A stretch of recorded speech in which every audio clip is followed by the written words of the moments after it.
Man, you guys are welcome to my space. Surviving APC.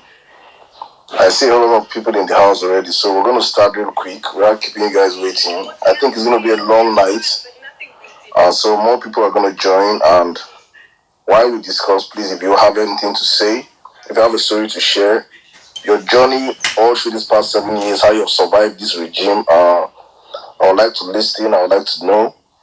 We're not just listening to stories, we want to know the failures, the lessons, and the way forward. My brother from the north, Ahmed, is in the building, so he'll be hosting it with me.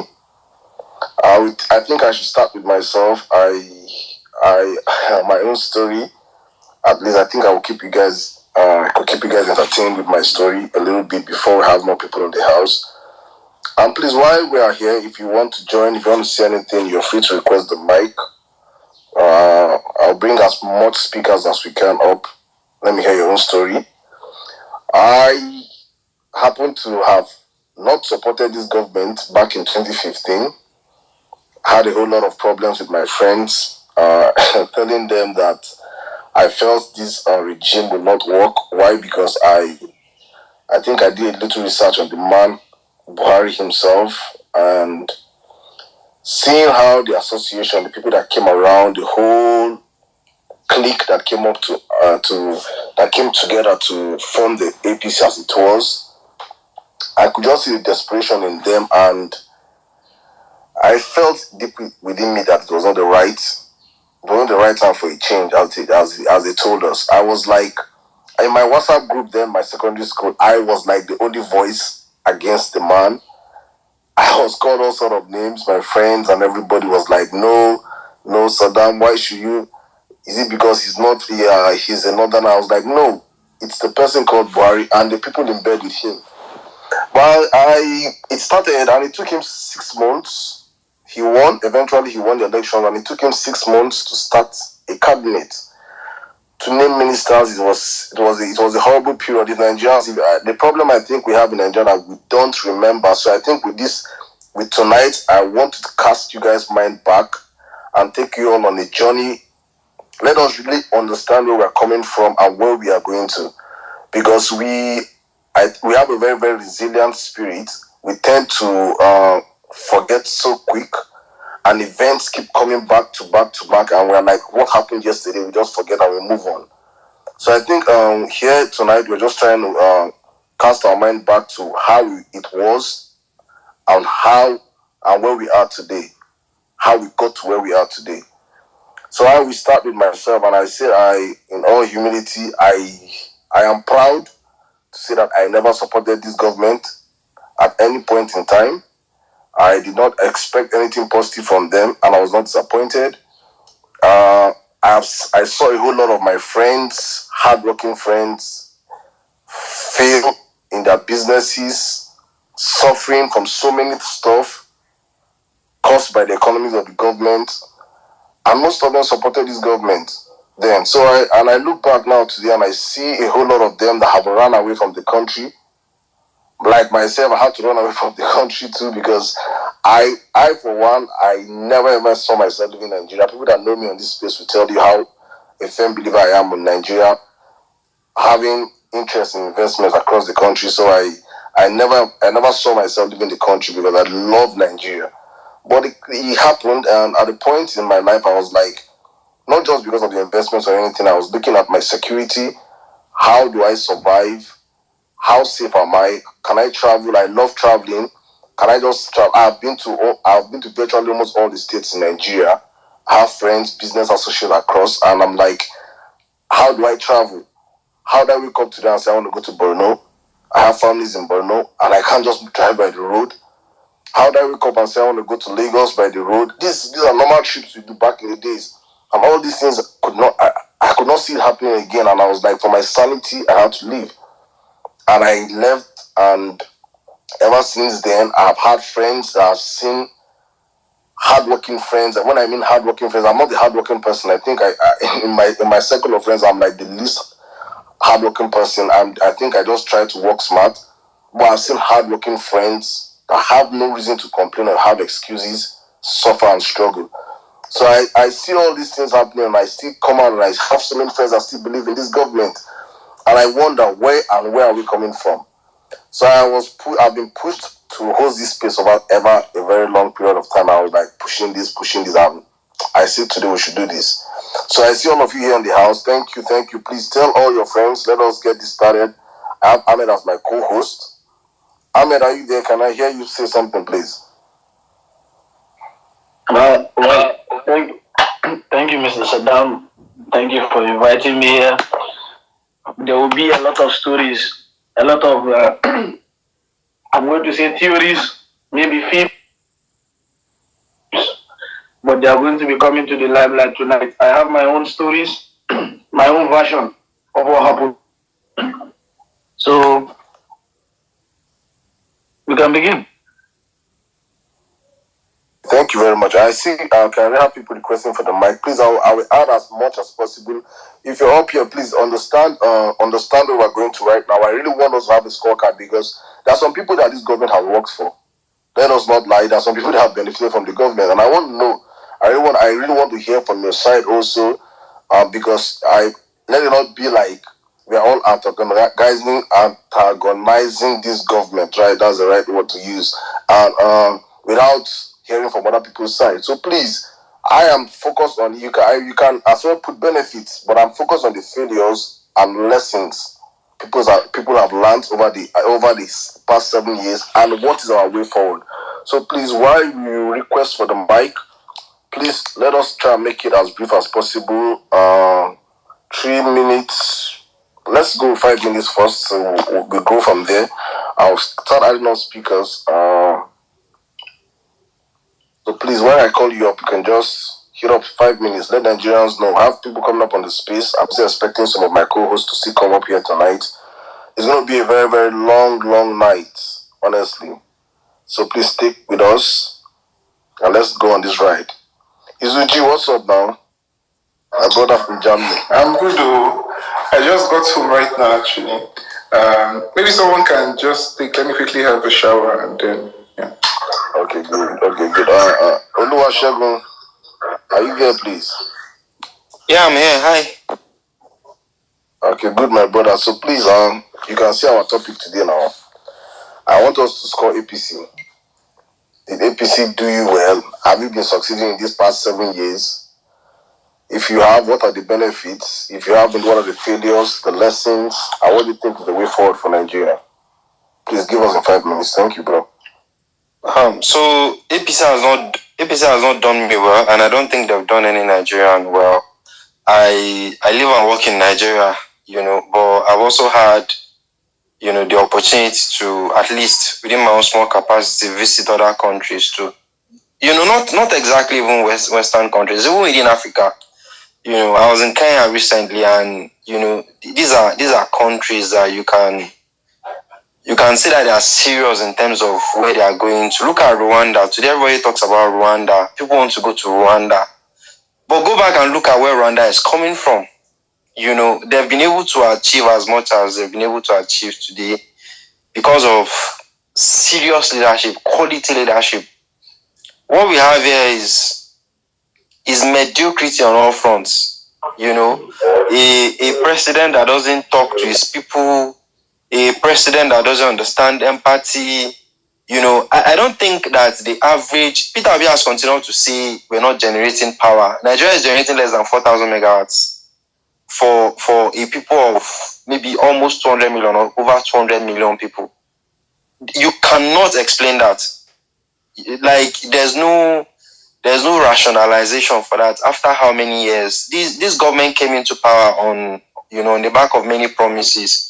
They will fix economy. And I remember very clearly when Buhari came into power, dollar was still just over 100. A dollar was just over 100 naira.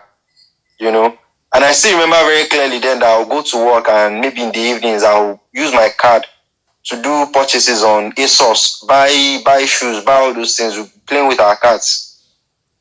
You can't try that today now. See what dollar is saying. Do you understand? So at the time, everybody believed, and I'll make bold to say, I voted for Buhari in 2015, and that was because we all thought, Good Luck wasn't doing enough. his body language, he was weak, his administration, and all of those things, and we thought this man is coming with discipline from what they told us that, in the years past, he was a disciplinarian, blah, blah, blah, people will be queuing, people will do right, corruption will be dead, and all of those things, voted for this man. See where we are today. Nothing to write home about. Not the economy, not welfare, nothing. Not the education sector. Nothing. How can students be home for 6 months? Or maybe over 5 months, thereabout? So there's no, I just feel like 2023 is an opportunity for us to at least for once, to the best of my knowledge, I'm not exactly familiar with the politics of maybe the 90s and all of those things, but at least to when I became wise and an adult, at least for once in my own lifetime, I think we have an opportunity to choose someone who's somewhat, different from what we know, has, a track record of performance. And that is what it is for me. It's not even in 2019 I voted for a fella Duro Toye that is unknown. Because of course Buhari has done 4 years and he didn't do anything. So me, I don't vote for party, I vote for individuals, based on what I think you can do, based on what I think you're able to bring to the table. So to answer your question, the APC government has not done well for Nigeria. People are suffering. Inflation is terrible. We're using almost 100% of our budget to do debt repayment. Things are bad. Things are expensive. There's nothing like middle class. You're either very rich or very poor in Nigeria. That's how bad things are. So what's the way forward? Again, to answer your question, for me, the way forward is to be very serious as to how we approach, this next coming election. Choose someone who you believe, not because somebody is campaigning. Go and do findings by yourself. You have sense. Check beyond. See, let's leave all these politicking and all these. Serious countries are moving forward. It's only us. We're stagnant. We keep saying we're giant. We're not giant of anything. We're just the only place we're giant is in our population. We're so many. But that has not resulted into performance or into quality living or quality life and all of those things. It's time to begin to. We don't, as far as I'm concerned, they cannot.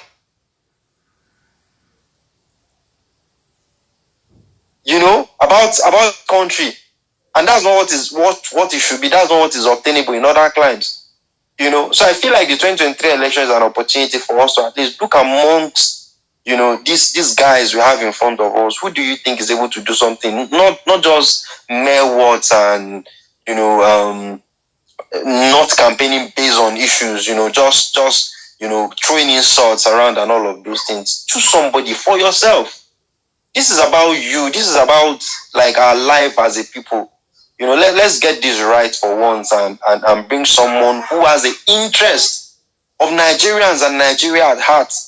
Who you believe is physically fit, mentally healthy too. To take this nation at least to where we think we should be going to, begin to set those foundations, and that we can begin to build institutions rather than people. Yeah, that would just be it for me. Thank you. Okay, yeah, I was about to cut you short, but I was like, let me allow you conclude. And thank you very much, my brother Olua. As if you're just joining us, please, we are discussing on APC. We're having a scorecard on APC, the regime.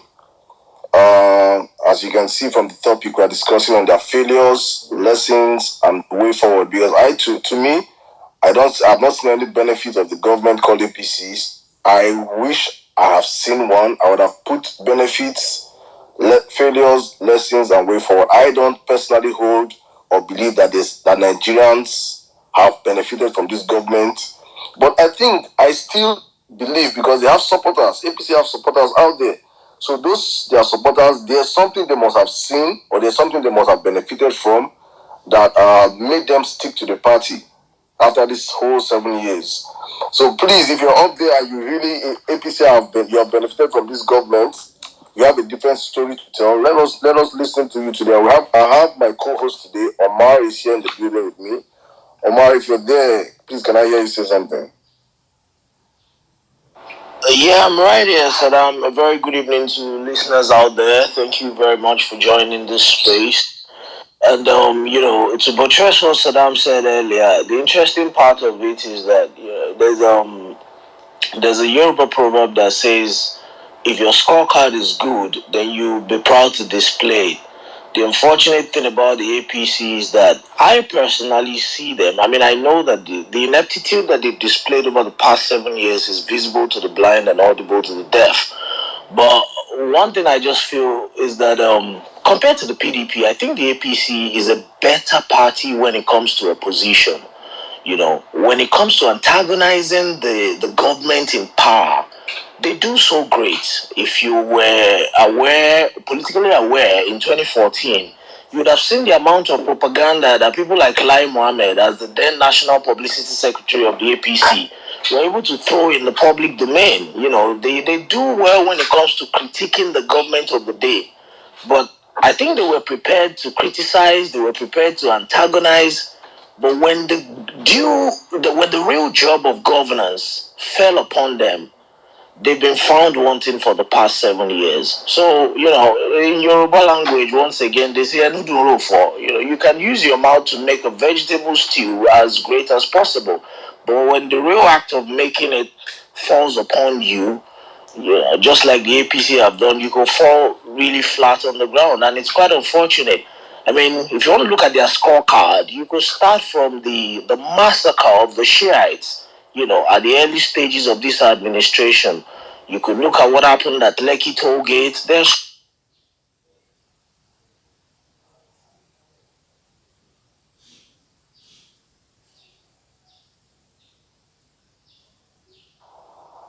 Omar, I can hear you, please. Please, can anybody hear Omar? No, I think he's experiencing a few network issues. Can I please take up from there, please? Okay. Well, he was talking about. Yeah, Nigerians now buy pasta in sacks. We're right there in the mud. The country itself lacks direction. In 2014, 2015, they were so happy to highlight the glories of Boko Haram, the achievements of Boko Haram, how they were taking over local governments, how bombs were going off in Abuja and all of that.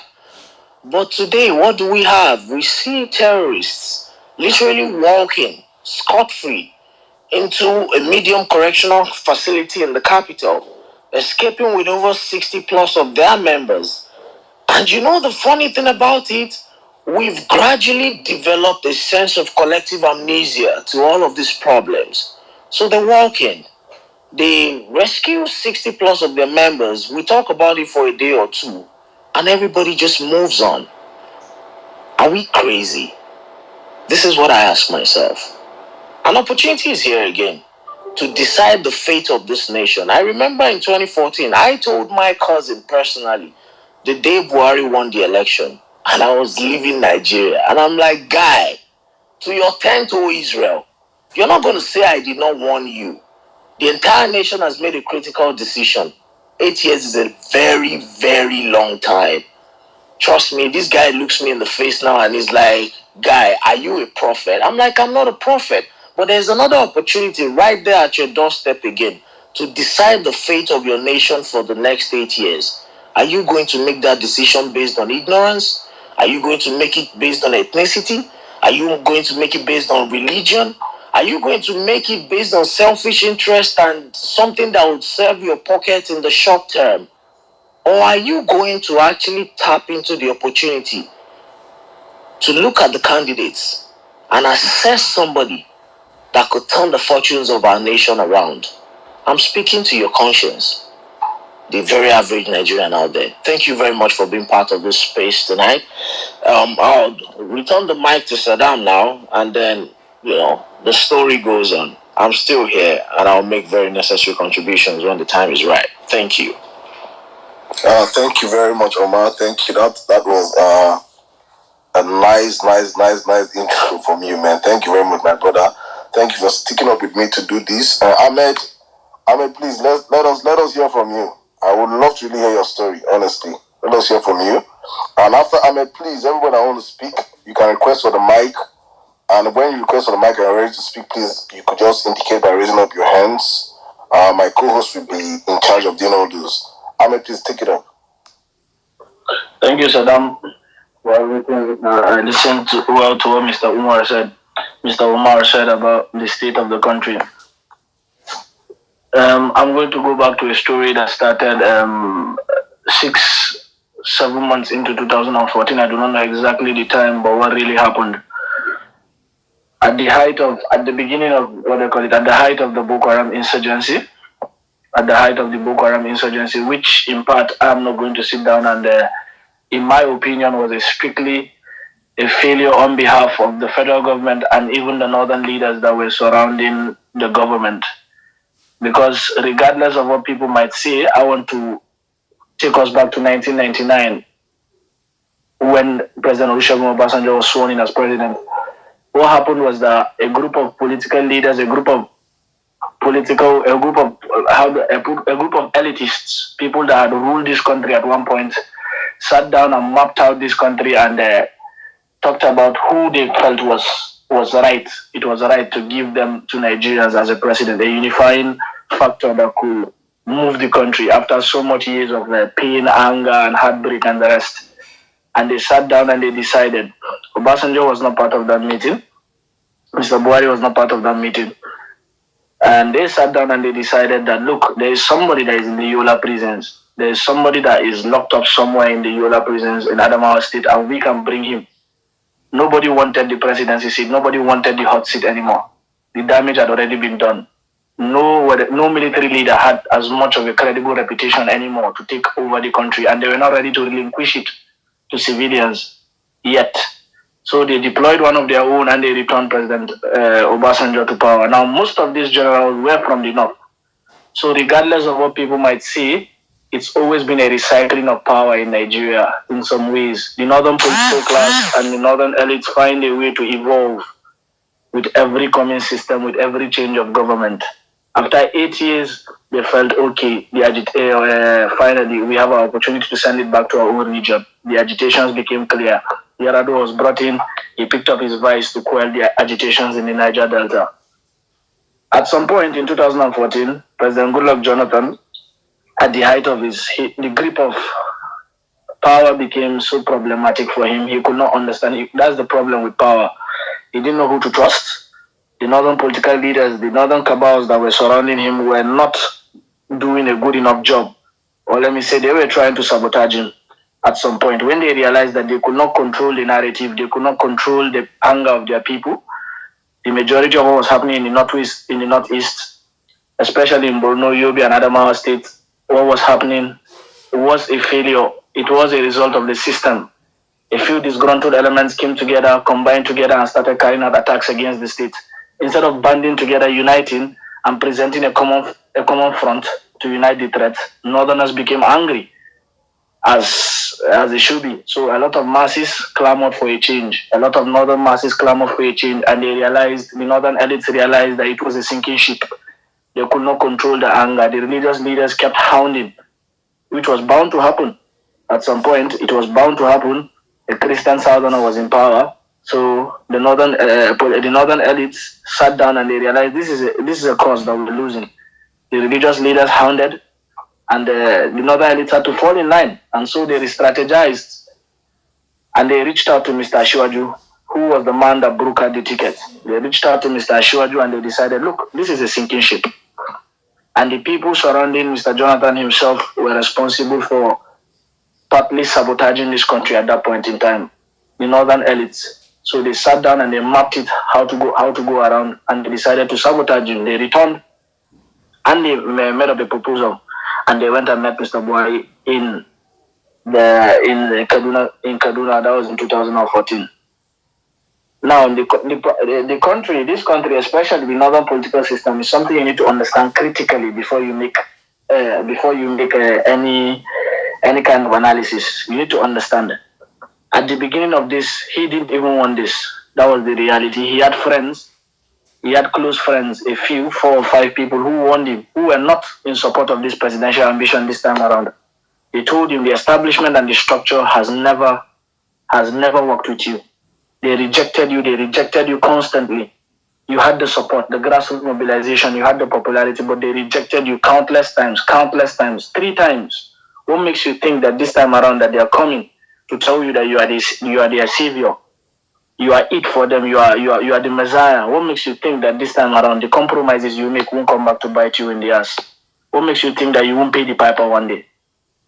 He lost a few friends. I'm not going to mention names once again. He lost a few friends, among them intellectuals that contributed a bit well in his first tenure, regardless of whatever people might have said of 85. But there were people that were there that were very, very good and did their job effectively. They came on board then, but this time around they rejected going to Asorok with him. They put up pressure on him. They used his wife. They used every single weapon at their disposal. The mafias, the people that he had and here, his family members, and they convinced him that he was the sole answer to the problem. They might have even faked an attack here or there against him. Anything to assuage his ego and to make sure that he was going to return and contest. And he returned to the forefront. And this was an alliance that was brokered by even Mr. Shiwaji himself. And that's why I blame him partly because of this system. I have to blame him because he brought this up. He brought this upon people. The northern political elite strategized and they realized, okay, by 2014, by September 2014, it was already evident that Goodluck was losing grip on, Mr. Jonathan was losing grip on the country. There was nothing.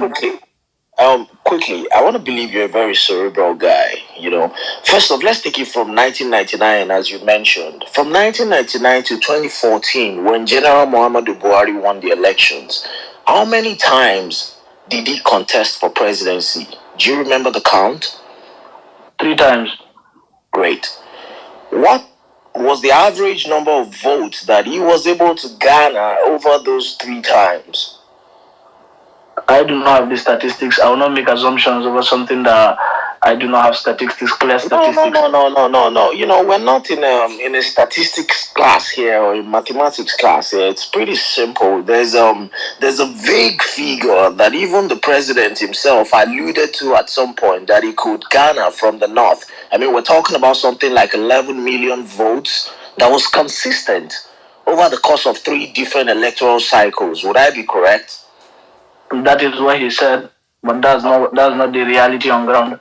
Oh, well, I mean, the numbers speak for themselves. He was very consistent when it comes to his achievement in terms of these numbers. So what I'm saying is that it's easy.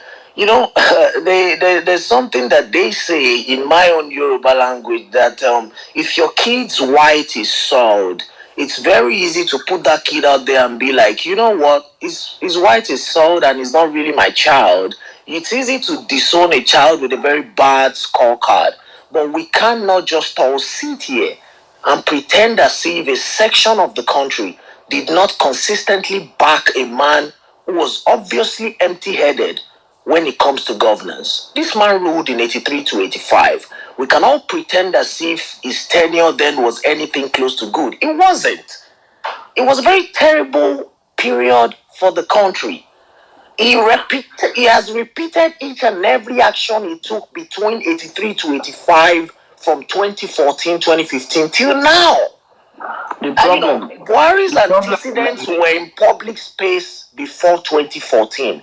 If you did a little bit of Google search, there is nothing that you wanted to find out about the man. He attempted to kidnap Umaru Diko from the United Kingdom to Nigeria in his first tenure as a military head of state. Oh, well, I'm not surprised. Nnamdi Kanu was abracadabra into Nigeria in this last 4 years. He closed the border. He closed the Nigerian border between 83 to 85. Did he or did he not? And he has done exactly the same now. There is nothing you want to find out about the man. So it's easy to disown him in public space now and be like, well, some people did not support him.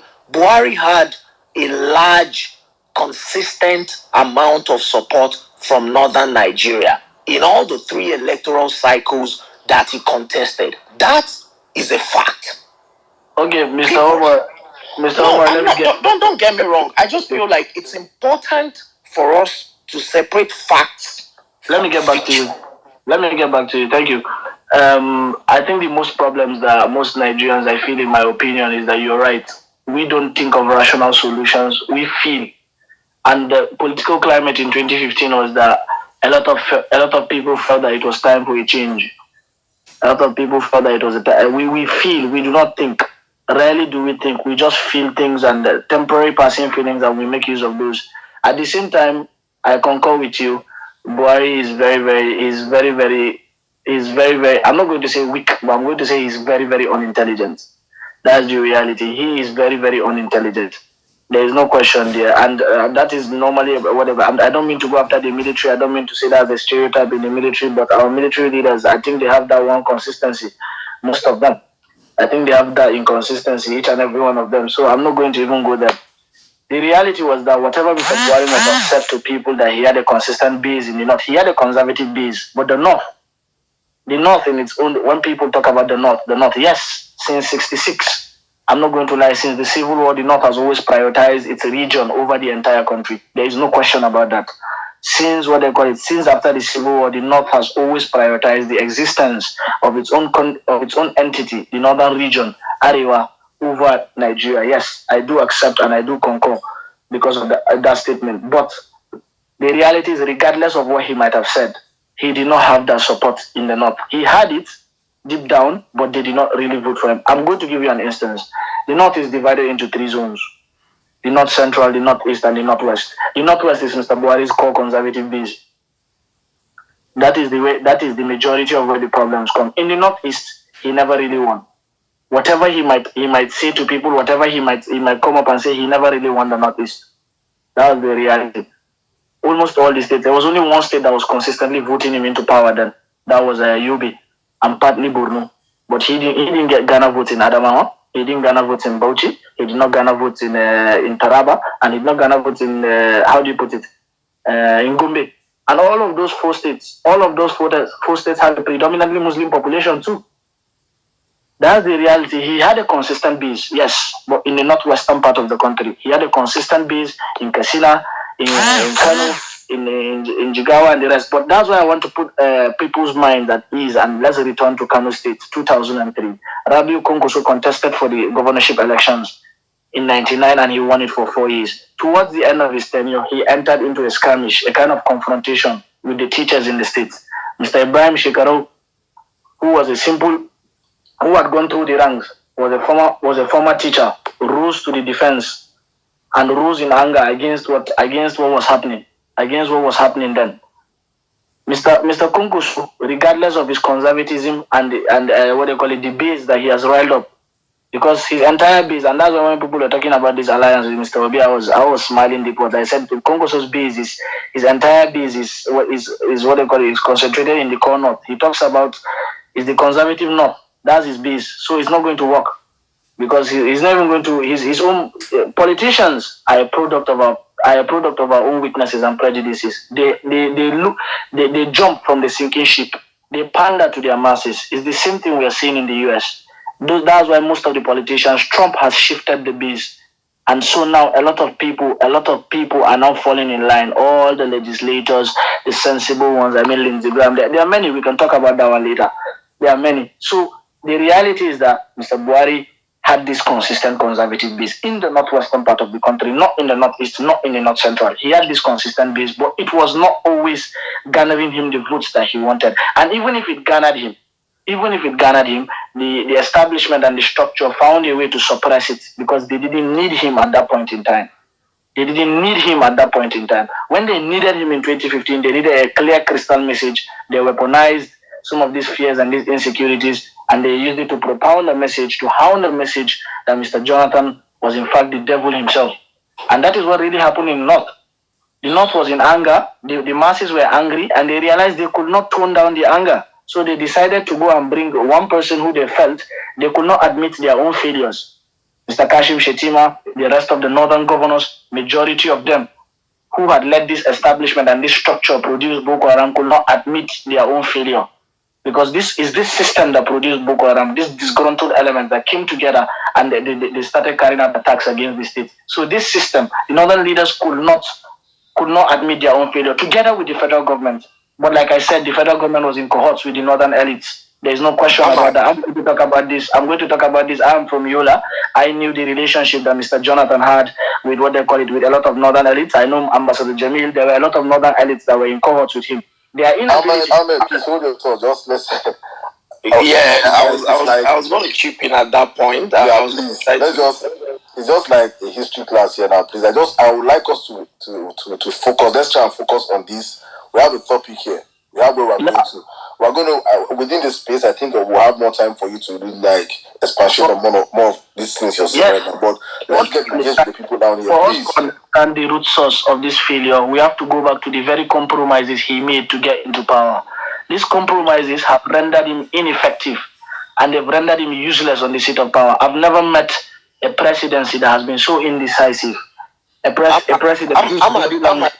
Ahmad, I feel like it's very important for us not to make this an echo chamber. You know, there are speakers whose hands are up, and they would like to speak. But also, I like the fact that you referenced Mr. Ibrahim Shikaro, and that's why I love the internet and technology. There's an available debate between Ibrahim Shikaro and even the president, the current president, Muhammadu Buhari, as at 2014-2015. And it was very obvious for everybody to see the person who had something upstairs. But we'll come back to that later. Let's take other speakers for now. Buff Fender, I think, Buff Fendi, Ameke, are you there? Yeah, I'm here. Can you guys hear me? Yes, we can hear you, but there's a lot of background noise. Okay, yeah, I think that's the Yeah, so I think if you can sort out the background noise, we'll come to you later. But now the background noise is really interfering. So let's take Izu G. Izu G, I saw your hand earlier. Yeah. I'm here. Thank you very much, Saddam. Izu G, in 3 minutes, you could just narrow down your thoughts and then make your submission, please. Okay. I will try and do that as fast as I can. First of all, from the beginning, I actually already knew the antecedents of Mr. Buhari, and I warned everyone as much as I could not to vote this man in. I could see the gang up against Jonathan. Not to say that Jonathan was excellent in his governance, but I could see, in fact, I practically think Nigerians were basically terrorized. Even in my household, I had my siblings, my sisters, they all wanted Buhari. And I was warning a lot of people, close friends and associates. I was warning everybody back then that look at this man's antecedents, look at what he's going to do when he comes into power. And nobody had patience. But what I think happened was there was a significant level of terrorism that happened that as the Nigerians had not experienced that level of terrorism. People were really, really scared for their safety, for their security. We never even knew it could get worse than it was during Jonathan's time. So a lot of people were really, really afraid, like they were really, really scared for their lives. And that's why they thought like anything but Jonathan would suffice. And that was how we allowed feelings to get into the way, and we ended up where we are. So on the scorecard, going back to the topic, I don't know, there are so many ways, or there are so many stories to tell. Some stories are not mine to tell; they are other people's stories. But I can say, for one, at the beginning of these people's, at the beginning of their tenure as in government, we can say the dollar was around 180, 200 or so, and drastically from the moment Buhari entered, it was as if the entire federal government came at a standstill. My mom back then used to do these supplies of building materials and stuff like that. And all of a sudden, every single person, every single contractor was basically in debt. They were not paid their money. Everything was on a standstill. It was like the country was just basically frozen. People, everybody, every single person, like all the contracts were unable to be cleared, and people were basically borrowing money to survive. So that was the beginning of the eye opener for a lot of people that the government was not serious. And we thought it could only get better, but it was just getting worse from then. And eventually, I couldn't even take it anymore. I was working as a software engineer back then in Nigeria, and I could see my salary was just getting worthless. And even then, I never knew it could get worse. And with the course of time, I actually left Nigeria around 2018. And I will speak to some of the issues or the ways in which Buhari's government and Nigeria generally, as it currently is, has affected people even while we are outside the country. So I left Nigeria for Germany in 2018. Somewhere around this time, in 2018, July, I left for Germany.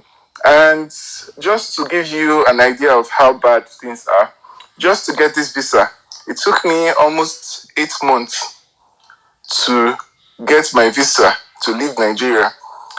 A country to Germany where a lot of people come here without even applying for visa.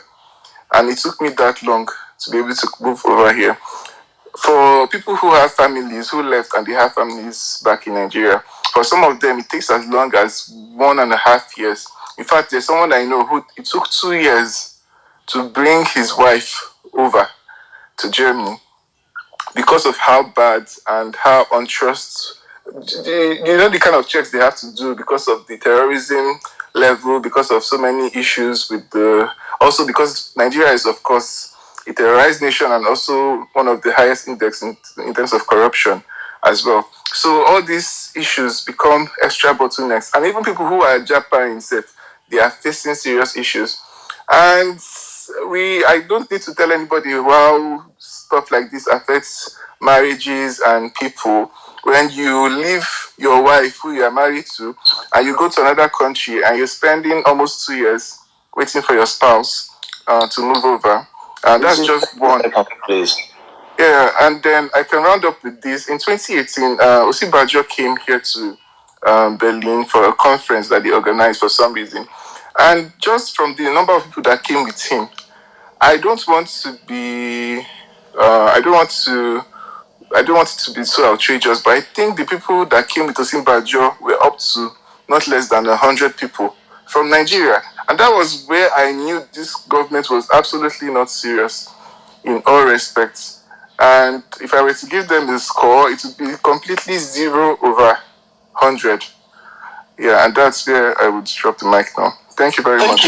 Thank you very much, Izuji. I really appreciate that submission. I think it's very important for people to understand that taking responsibility for whatever decisions our leaders have made, irrespective of their regional affiliations, it's a collective duty. A large number of the people on this space, I would like to believe, were very much aware politically of the climate in the country between 1999 and 2007, when Olusegun Obasanjo was the head of state.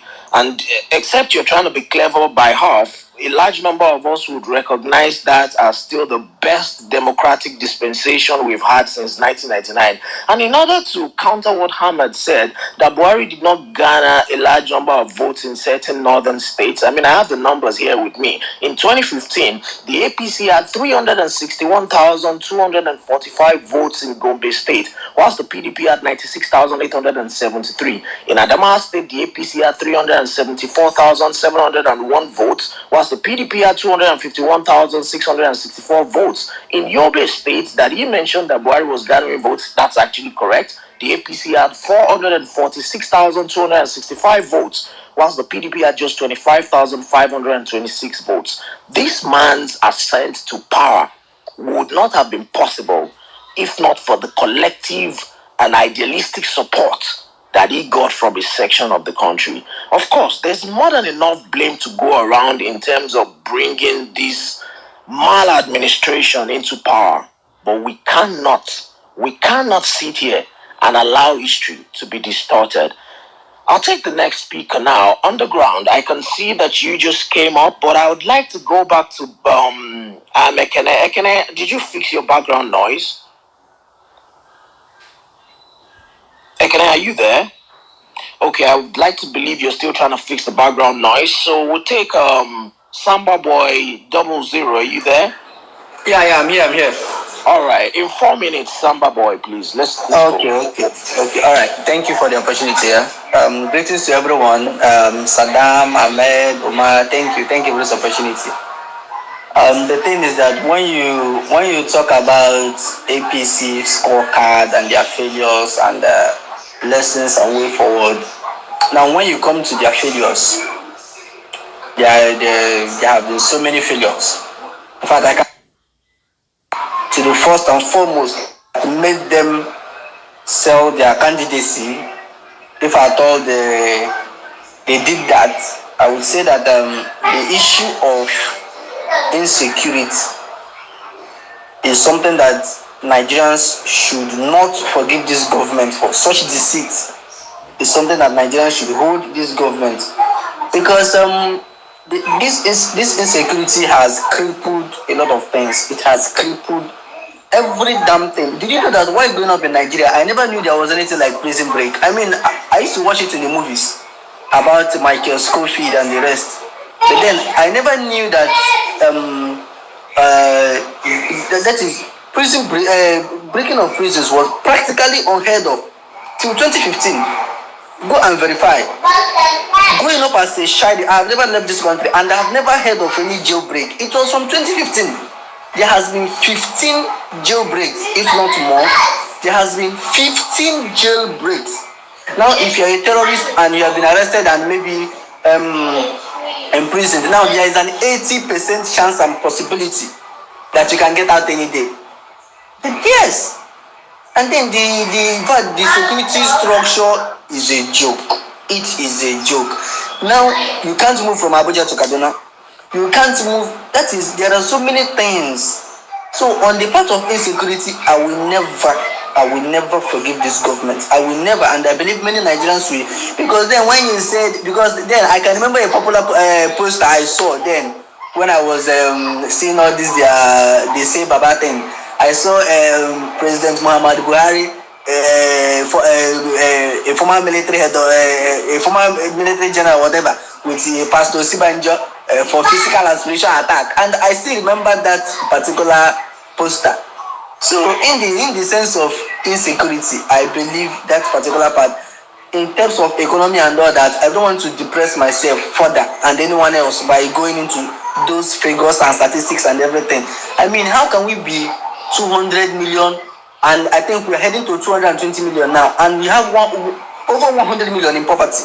These statistics doesn't add up. Now I'm trying to figure out the type of democracy or political setting that is benefiting from the poverty of the masses. I don't know if there is anything that can be ascribed to that. So that is why I normally don't condone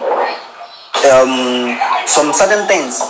So the issue is that in terms of insecurity and all that, it is nothing to write home about. All their promises, I've looked at their promises that they promised in 2015. I guess I wasn't politically active then. I wasn't of age then. So I was just observing. I think I was 14 or 15 then. I was just observing. So, and the thing is that based on what I saw with what I'm seeing now, I believe they have failed in terms. And then when you come to the lessons, the thing is that I can forgive Nigerians that voted this government in 2015, but the ones that voted them in 2019, it will not be well with them. The ones that repeated that clearly saw the handwriting on the wall and still went ahead and voted. Let me tell you, you keep changing and changing and changing. There is something I believe in. I support P2B, and there's a reason why. The thing is that I'm not trying to justify anybody that anybody's a saint, but then there is something that P2B believes in that is very crucial in this struggle, and it is poverty. That is, we need to pay more attention to poverty. We need to.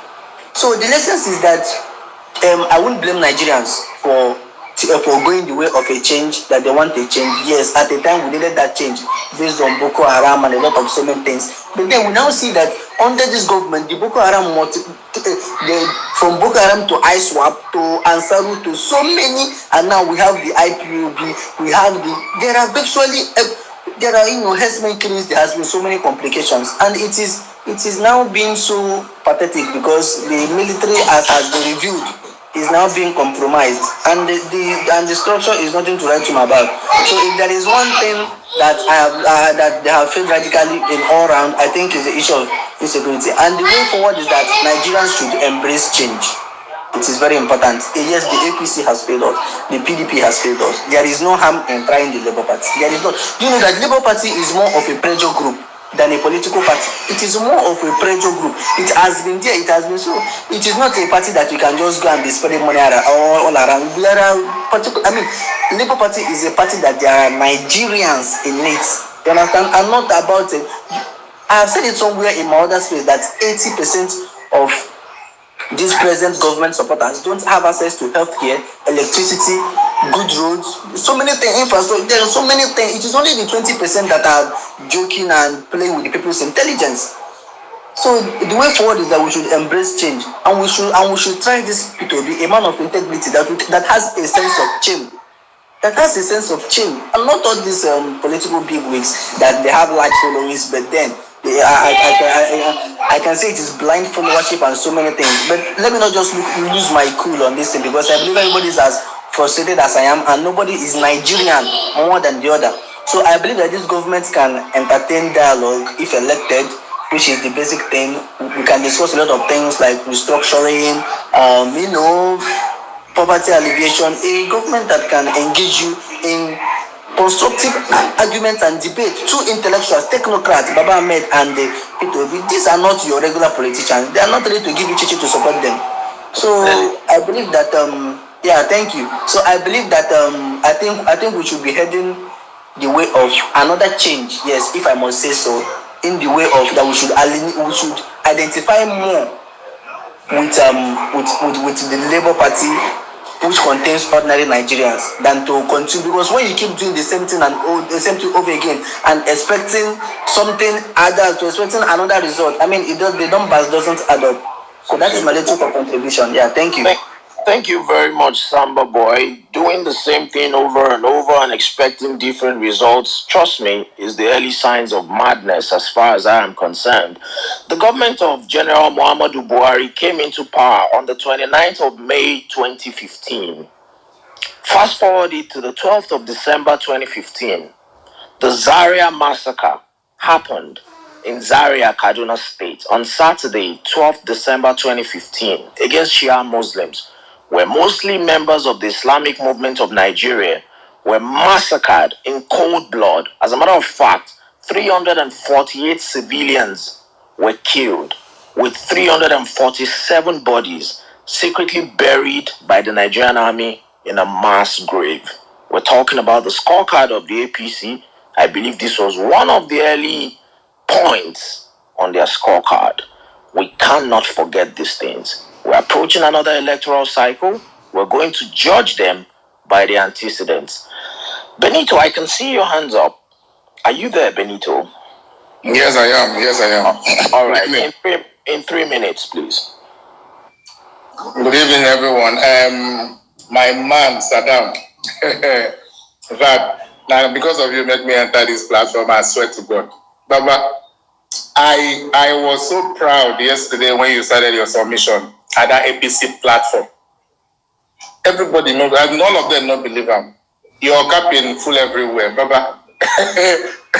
I couldn't hold myself. If you notice, I tweeted a lot about what you were saying. These guys have messed up, Baba. You brought it to the bear. You said F9. In fact, when that guy started asking you questions, you were making jokes of him. When you would tell him, I don't know. I was so happy. These guys have, in fact, the things to say. In fact, that research you said you were doing, I would want to key into that research place. That mommy water analysis you were doing, like you were doing. But there is nothing good about these guys. These guys are mean and wicked. And most times I ask myself, these individuals that are supporting these guys, are they from a different planet? Are they talked about Niger Bridge yesterday. They talked about, can Saddam explain what is federal character? He said, I don't know. I was so happy. But the issue is that there are a lot of things that you attribute Satanism to these guys. The wickedness in their hearts. APC has. If you say failure is an understatement, I don't know what to quantify or just to add to what these guys have done. Insecurity everywhere. People are dying on the streets. People are dying. Things are crazy. Civil servants, you earn an average civil servant of level 8 in the ministry with the new minimum wage increase should be earning nothing less than 100 or something. That's if you're not owing. Because certainly you live on debts. You pay bills while you pay debts. Then you can't buy rice as of today is about 35,000. I know I bought one. 35,000 naira per pack. And somebody yesterday was saying, in terms of, a few days ago, not yesterday, a few days ago, in terms of rice, they've done well. Nigeria, can you compare Nigeria with Thailand? But most of these countries do a lot. And somebody somewhere will come out and want to give APC a pass mark of what, how? I don't understand. Health sector. Buhari keep on traveling. Tinubu keep on traveling. Education. Look at the schools littered everywhere. Apart from the Amajori schools that Jonathan built, what can APC lay hands and say, this is what we did in terms of education? Are we even talking about the ASU strike? And these guys are campaigning on what grounds? In fact, like Saddam said yesterday, if Nigerians should wait, everybody should carry stone and wait to stone these guys when you open mouth and say APC around there or around anybody. These guys are crazy. Most times I wonder if the guys that are supporting these guys are from the pit of hell. Because even if you're benefiting from APC, first of all, before the benefits are coming, you are a human being. And you should ask yourself, the layman on the street, how do that person survive? Apart from people that send money to their loved ones down there, even you sending money, it's difficult for you. Because people keep on asking you, normally before you send, maybe few months, you send some and just manage. But this time around, you send every month. People come around asking you, Bros Alpha, now show us love. You where they save money where you are, you can no longer save. You can't even do anything. These guys are always, at least sometimes there is no word. I don't even know. Sometimes I get dumbfounded. I don't have words to come out and say, this is what these guys can have. Okay, let me give you illustration, please. I had today in Oron, Akwa Ibom, from Calabar to Oron. Most people, because of the bad road from Akwa Ibom to Calabar, people now prefer to use the sea. Boat is a lot easier and shorter. People are being kidnapped while on the ocean. As in, today I saw a video that's a video. I know somebody that was kidnapped. And he paid 1 million. 30 seconds, Benito. But even if I talk from now to tomorrow, I will say a lot. I really appreciate this platform, and I hope we'll continue. Thank you very much. So, there's a Yoruba proverb. It's more like a rhyme that says, "I'm filled up, and I don't care if any other person is hungry." And I believe that is the mentality of a large number of APC supporters. And I want to believe that there are some Nigerians who do not really worry about the oppressor. They just want to be the guy who is oppressing people. I often make one reference, which is the fact that we have a power generating set, a small power generating set in our country that we actually christened "I better pass my neighbor." It says a lot about our mentality, because people are happy as long as they are part of the existing status quo, and it doesn't matter what every other person is going through. We're going to take another speaker, but before we do that, as of the 17th of February 2015, the exchange of the naira to the dollar was 199 naira. Of course, we all know what it is right now. It's been 5 months since ASU has been on strike. We're talking about the scorecard of the APC, and I believe it's very important to bring these figures into public reckoning. I'm going to take another typist. Another typist, are you there? Yes, I'm here. Can you hear me? Yes, we can hear you loud and clear. In 3 minutes, please. Okay, so first, APC scorecard failures.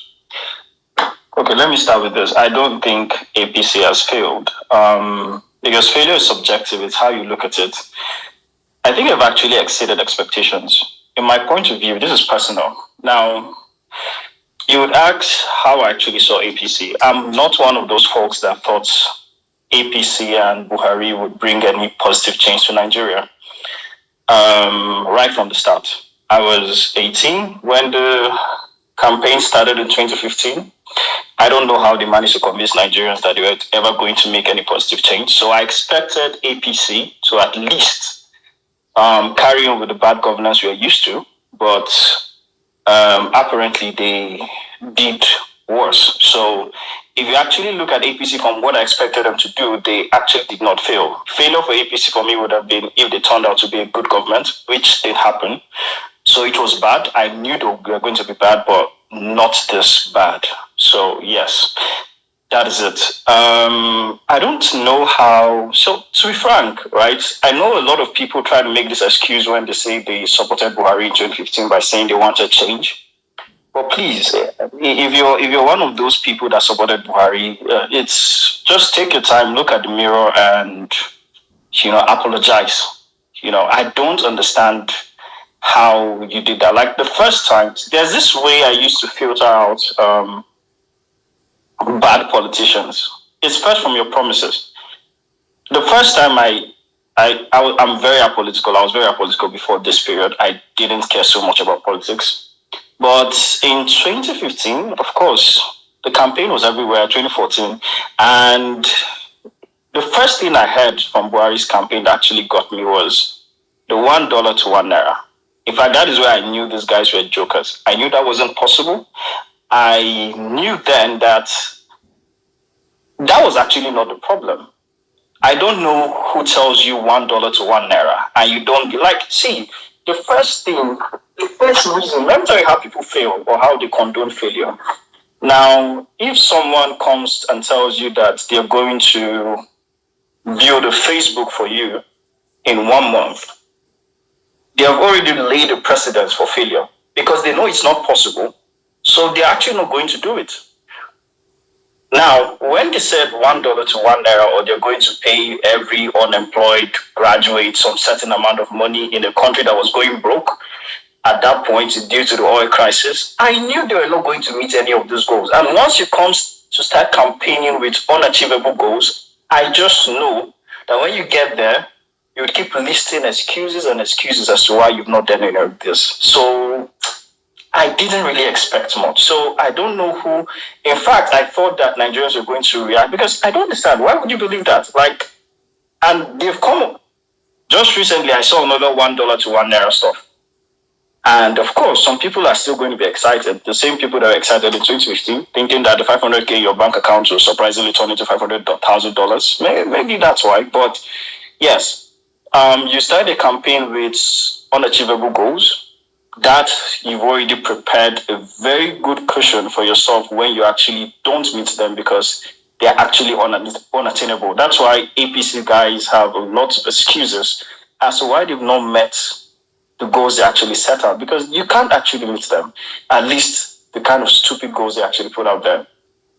But taking it normally, I think when you talk about lessons, before I go to lessons, just to get that, one of the very bad things about this government is I don't feel like human anymore. I think with APC, Nigerians have lost a lot of their humanity. Let me give you a very funny example. I stay in Kano. The first time there was a bomb blast in Kano, we had a 2-week curfew. I think nobody went out for weeks, a weekend. Everywhere was standstill, like everybody was shocked. That was the first Boko Haram attack. I lost most of my classmates lost their parents then because the school I was at was close to the barracks that was attacked. So lots of people lost people. So then it continued. It got to a point, next bomb blast, people, maybe the coffee was for 2 days, then it reduced to 1 day, 12 hours. And then it got to a point that if there's an attack on this street, people are like, okay, they attacked that street, we're just going to take the other route and go away.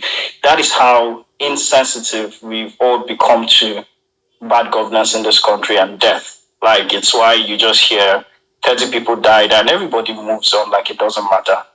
You know, that is the kind of government that is what APC has turned us to. And that is the bad part. When you're talking about way forward, to be honest, I think we all know the way forward. I'm not going to repeat it. And I hope we stick to it. I was on, and then there's this thing that these APC guys do that makes me laugh a lot. And when Saddam was on, I think I was on the space with Saddam. 30 seconds, please. Yes, so I'm just going to conclude this. I was with Saddam, and this is something I encourage everybody to do when you're engaging with APC folks.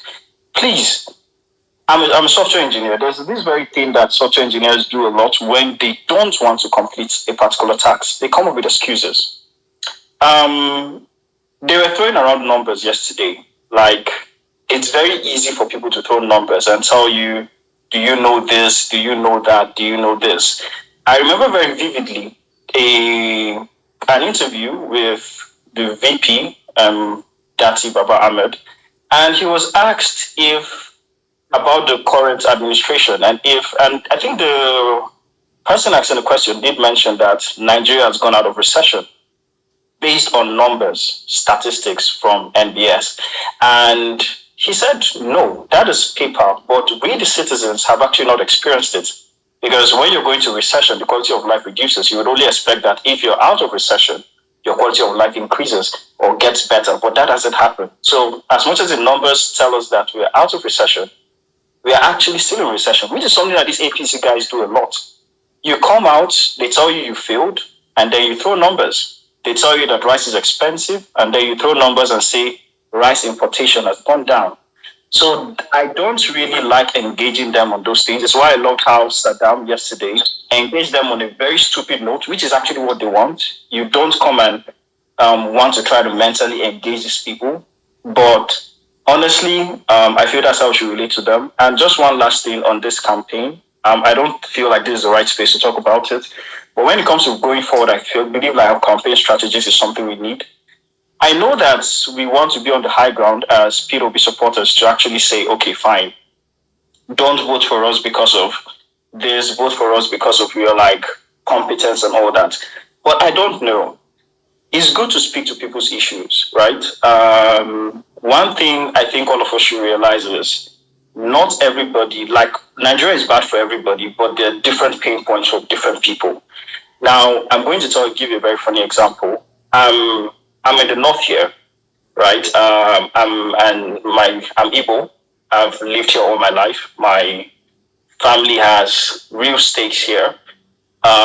So the problem we feel now is safety. When I told my dad first about PWB at some point, I can tell you that the main reason he supported him was because he felt like he would be safer under a PWB administration because he feel like he's represented at the top. Now, that is issue-based. Of course, he wants good governance, but his current pain point is that. So, this is just out there for people spreading the news around. When you're preaching this message of P2B, it's all right. It's totally all right to keep competence at some other level and preach to people's current situation. If you go to a community where they are constantly being killed because they're of a particular tribe or religion, it's all right to tell them that, look, this guy that is there is your guy, so he's going to secure you. Leave competence for people that actually, like, I don't understand. I'm not sure if I'm putting this point well, but I'm basically saying, speak to current issues. I know that when APC brought out this Muslim ticket, they all forced us to say, okay, just talk about competence. That is bullshit.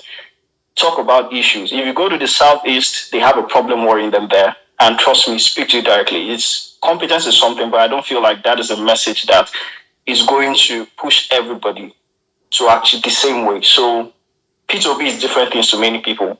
To my dad, for example, he's basically his brother that is up there that is going to take care of his needs, not even a guy that's going to do well in government. He just wants somebody he feels like he has up there. That's his problem. For someone else, it might be someone else. That is different. So that's basically my point. And I hope that going forward, we can actually take this, preach to people's main issues so that they actually are much more energized to vote. It's like a hungry kid that broke his leg. Of course, you can say, fine, you bring two people to that kid, and one person is promising him, I'm going to take care of you and feed you and all that. Of course, that is a long-term goal to take care of that child. But what he needs at that point is to fix his broken leg. That is what we should be doing. Everybody, yeah, the goal is competency and all these things, but when we are campaigning, I feel like we go to a community, you look at their points. It's all right to go to a Christian community in the north and tell them that, look, vote P2B because you're going extinct. It's all right to do that. It's okay because that is their reality. And that is actually what they're okay with. Then it's all right for you to meet another Muslim who is actually represented very well and knows that, well, nobody's chasing him out of Nigeria and preach, okay, fine, your guys have failed you. Why not try someone else that is competent? So I'm just saying, I don't know if you get my point, but basically different messages to different people. P2B can represent a lot of different things to different people based on what issues Nigeria is actually placed in front of them that are most dire to them. So I think I'll end it here. Very much. Thank you very much, another typist. I think your point has been brilliantly made. I'm going to circle back to my host now before I do. Omar, are you there? Yes, I'm right here, but we're going to come back to you. Before I circle back to my host, I would like to remind each and everybody on this space that the platform we're using to have this conversation is Twitter. And on the 5th of June 2021, the Nigerian government banned Twitter simply because the man-child at the villa in Abuja felt like his tweets concerning a particular ethnic group in the country and his reference to the civil war was justifiable, despite the fact that the moderators of this platform felt like that was some sort of incitement of violence or threat of violence in its own way. This ban was not lifted until the 13th of January 2002. So from 5th June 2021 till the 13th of January 2022, the app Twitter was actually banned in Nigeria. I'll circle back to my host now, Saddam. Please take it from here. Thank you so much. Yeah, Omar, man, nice job you're doing. I see all of you guys here. I know Deja can see you. I will start from this Twitter ban first. Let me just continue from there. I'm like seeing people coming out to defend this same government on this Twitter. I'll be like, you're on Twitter defending this government, the same government that banned Twitter. This is like a platform that I know a whole lot of young people. I met a whole lot of young people through this platform. I've done business with a whole lot of young people through this platform. It's like a retail store to a whole lot of people. So many people make their daily living off this platform, advertising their goods, services, and every other thing. And because your ego was bruised, you had to ban Twitter. Yet Nigerians obeyed these people. They stayed off Twitter and still came back when he reopened it to come and still support the government on this same Twitter. So you see that when most people are on this page, I'm trying to be very, very civil because I'm the host. Everybody that knows me on this space, probably from other spaces, will understand the kind of person I am. I'm not going to hide my affiliation. I am pro P2B. I'm not just pro P2B. I'm pro Vawulence Department P2B. If you know me, you know that I don't take it lightly. I spare no prisoners. I go at you as hard as I can because I know that I feel I have a research also I've done on the candidacy of Peter and on these guys and on the supporters of these people. I don't see them as normal human beings.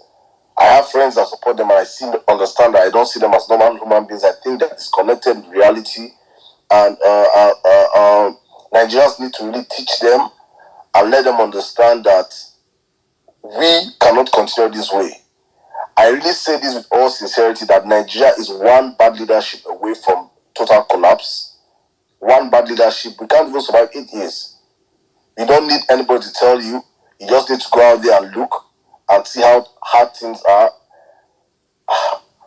Well, let us get this going on. I don't want. We can stay here every day and we can mourn and we can go in, but I am most importantly looking at the way forward, because there must be a way forward. We cannot repay these guys.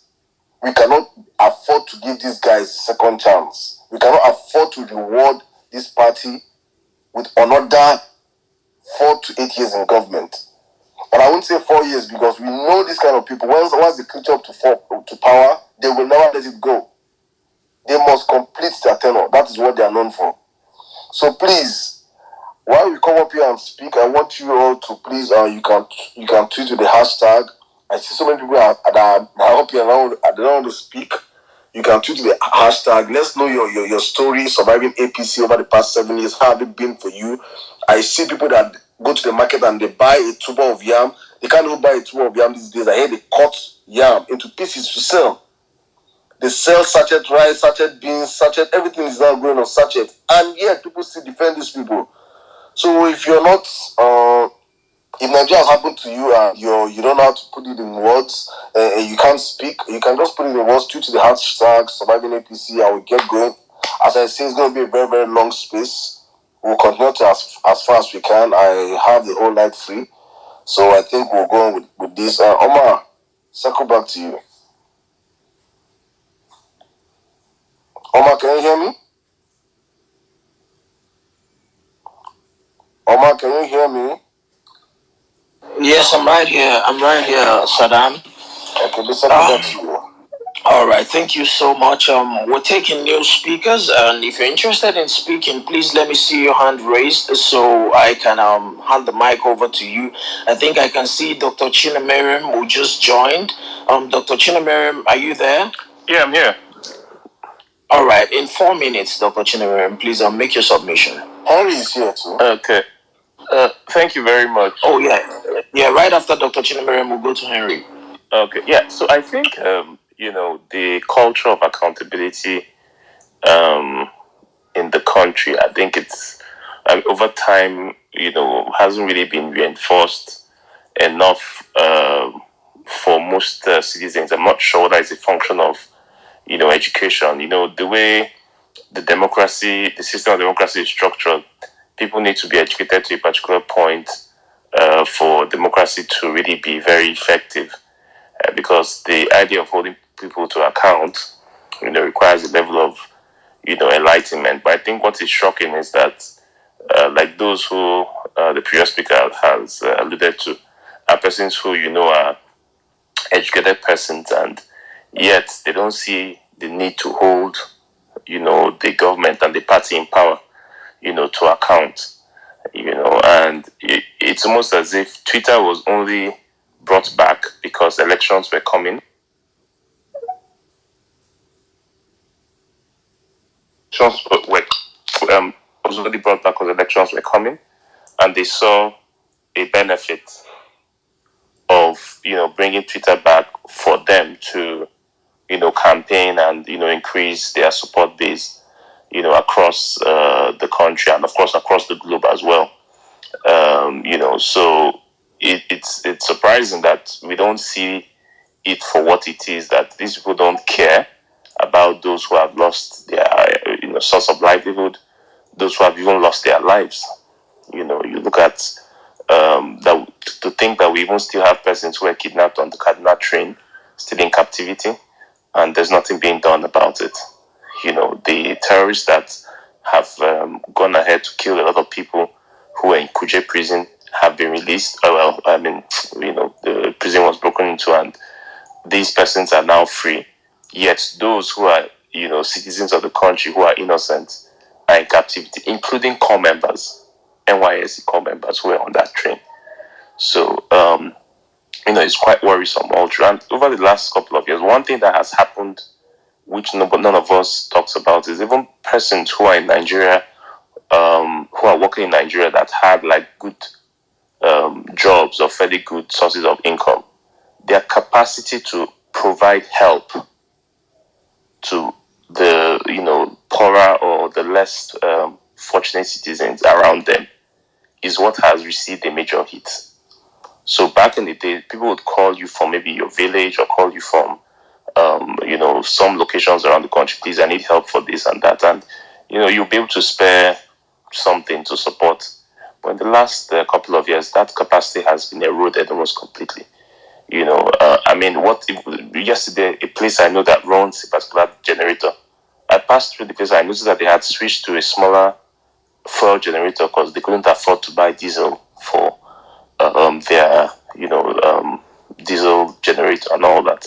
And this is just an example of how everyone is scaling down till it gets to a point where there'll be no scale to scale further down to, and everybody will probably be on the street. So I think we need to take the 2023 thing seriously, but it starts firstly from holding the government to account. We must hold the APC government to account for their failures, and we can't reward them, with another shot at the government. And particularly given the fact that of all the candidates they had, who we felt had capacity, they decided to go with an 83 or 85-year-old man. You get who clearly is has signs of senescent decline. And in a country that requires all the sort of help it needs, we need our president to be 120% and able to work at least 18 hours or 15 to 18 hours a day. So this is not what we're going to get with the APC, coming in 2023. So we need to do all we can to get something better for Nigerians and for the future. Thank you very much.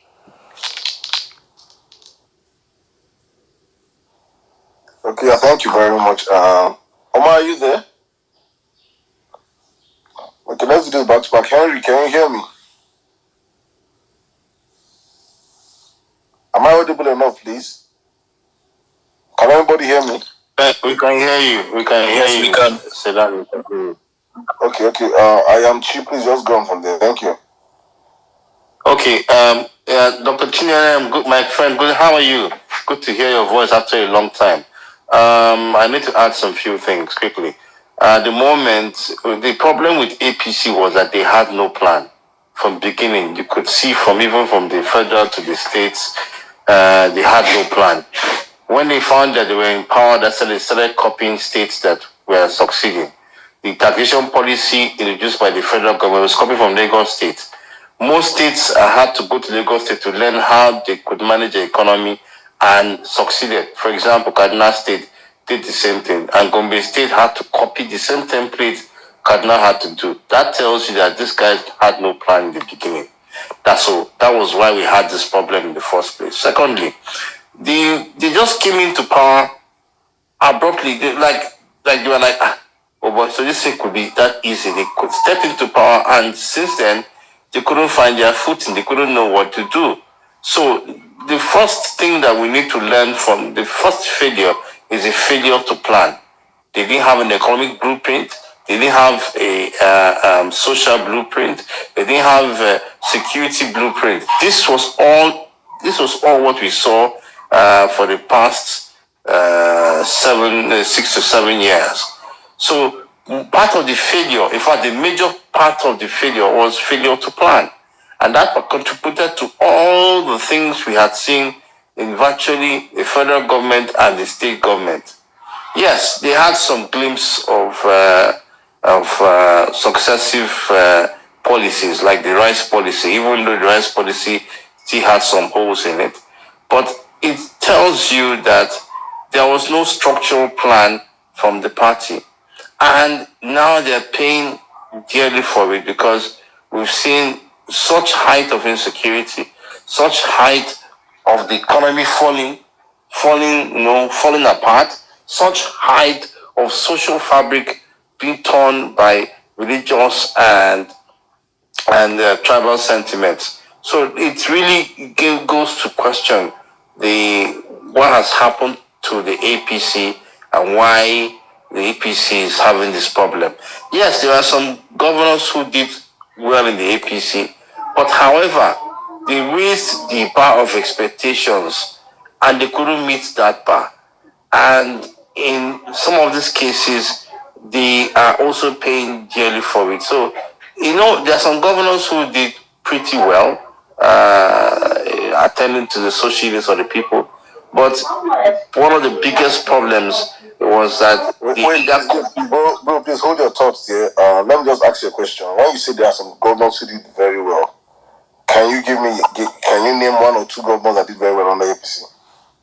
Okay. At the moment, the governor of Gombe State is doing very well in APC, even though he has a lot of tithes against him. Which other governor? I think the governor of Borno State is one. The second, because I'm in the northeast, so I can tell you some of the states that are doing very, very well. So I look at Gombe. Chika, sorry, can I ask you what is the yardstick for measuring, doing very well? What exactly are you? Let me take you from this point. One, you look at the education, the educational pertinence of the state. At the moment, Gombe State students are doing pretty well in WAEC. They have recorded some large success in WAEC. You could recall that the state had been among the lowest end of the states that have not been doing well in WAEC, and educationally it has been down. The out of school trend has been recording. The out of school program by the state government is doing very well. The health sector, which I'm a journalist, so I can tell you this because I cover most of these places. So they are doing very well. Although there's a little bit of some issues that they need to cover, but they are doing well, and the standard they have raised for themselves. Then in security, Gombe State is secured. Likewise, Borno State, in some parts of Borno State, I can tell you that security is a little bit okay. You could still walk into some parts of Gombe State, the Borno State, which perhaps hitherto was a heaven for Boko Haram. So these are the pointers we look at. Like I said, some governors, not all the governors. So, but however, one or two of the governors raised the bar and could not reach the bar. So they too have problems on that.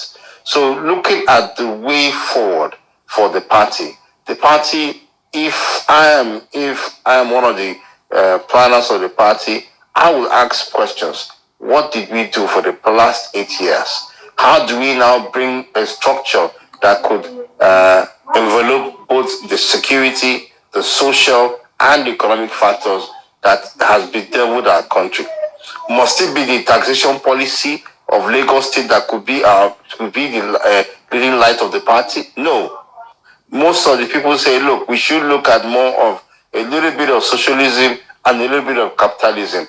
But APC say, oh, I'm a socialist, but yet I'm still using taxation policy to look at the issues of raising the economic profile of a state or the country, which is a failure, massive failure at the moment. So the party needs to look at itself, go back, look at itself for the past 8 years. What did we do? Was it just only about copying the policies of Lagos State? Was it just all about having no structural policy? Because there was nothing to show. There was no plan at all by the party. Either for the first 4 years. In 30 seconds, either for the first 4 years or for the last 7 years. So the party needs to look at this forward and hope that it comes back again. Hopefully, if it will come back, given the circumstances, the issues are around here at the moment. I yield the mic back. All right, thank you very much, Chika. In as much as it might be tempting to agree with some of the things that you've said, using the word, doing well with some governors, I don't know. I just feel like the bar of governance in Nigeria has dropped really low to the point where we can say stuff like some parts of Borno are still, they're safe, when governors of these states don't even live in their states, they don't find it secure enough to live in their states. They govern all the way from Abuja. But we can try to rationalize as much as we. Please unmute your speaker, unmute your mic. Yeah, I wanted to correct something. Borno State at the moment, because I cover both Borno and Gombe State, the Borno State governor is most times at the heart of the state. Forget about the media paparazzi, but actually this man is doing well. Let's put that media paparazzi. So we can't. And then likewise, hold on. You have more than enough time to make your point. Please repeat your mic. Yeah.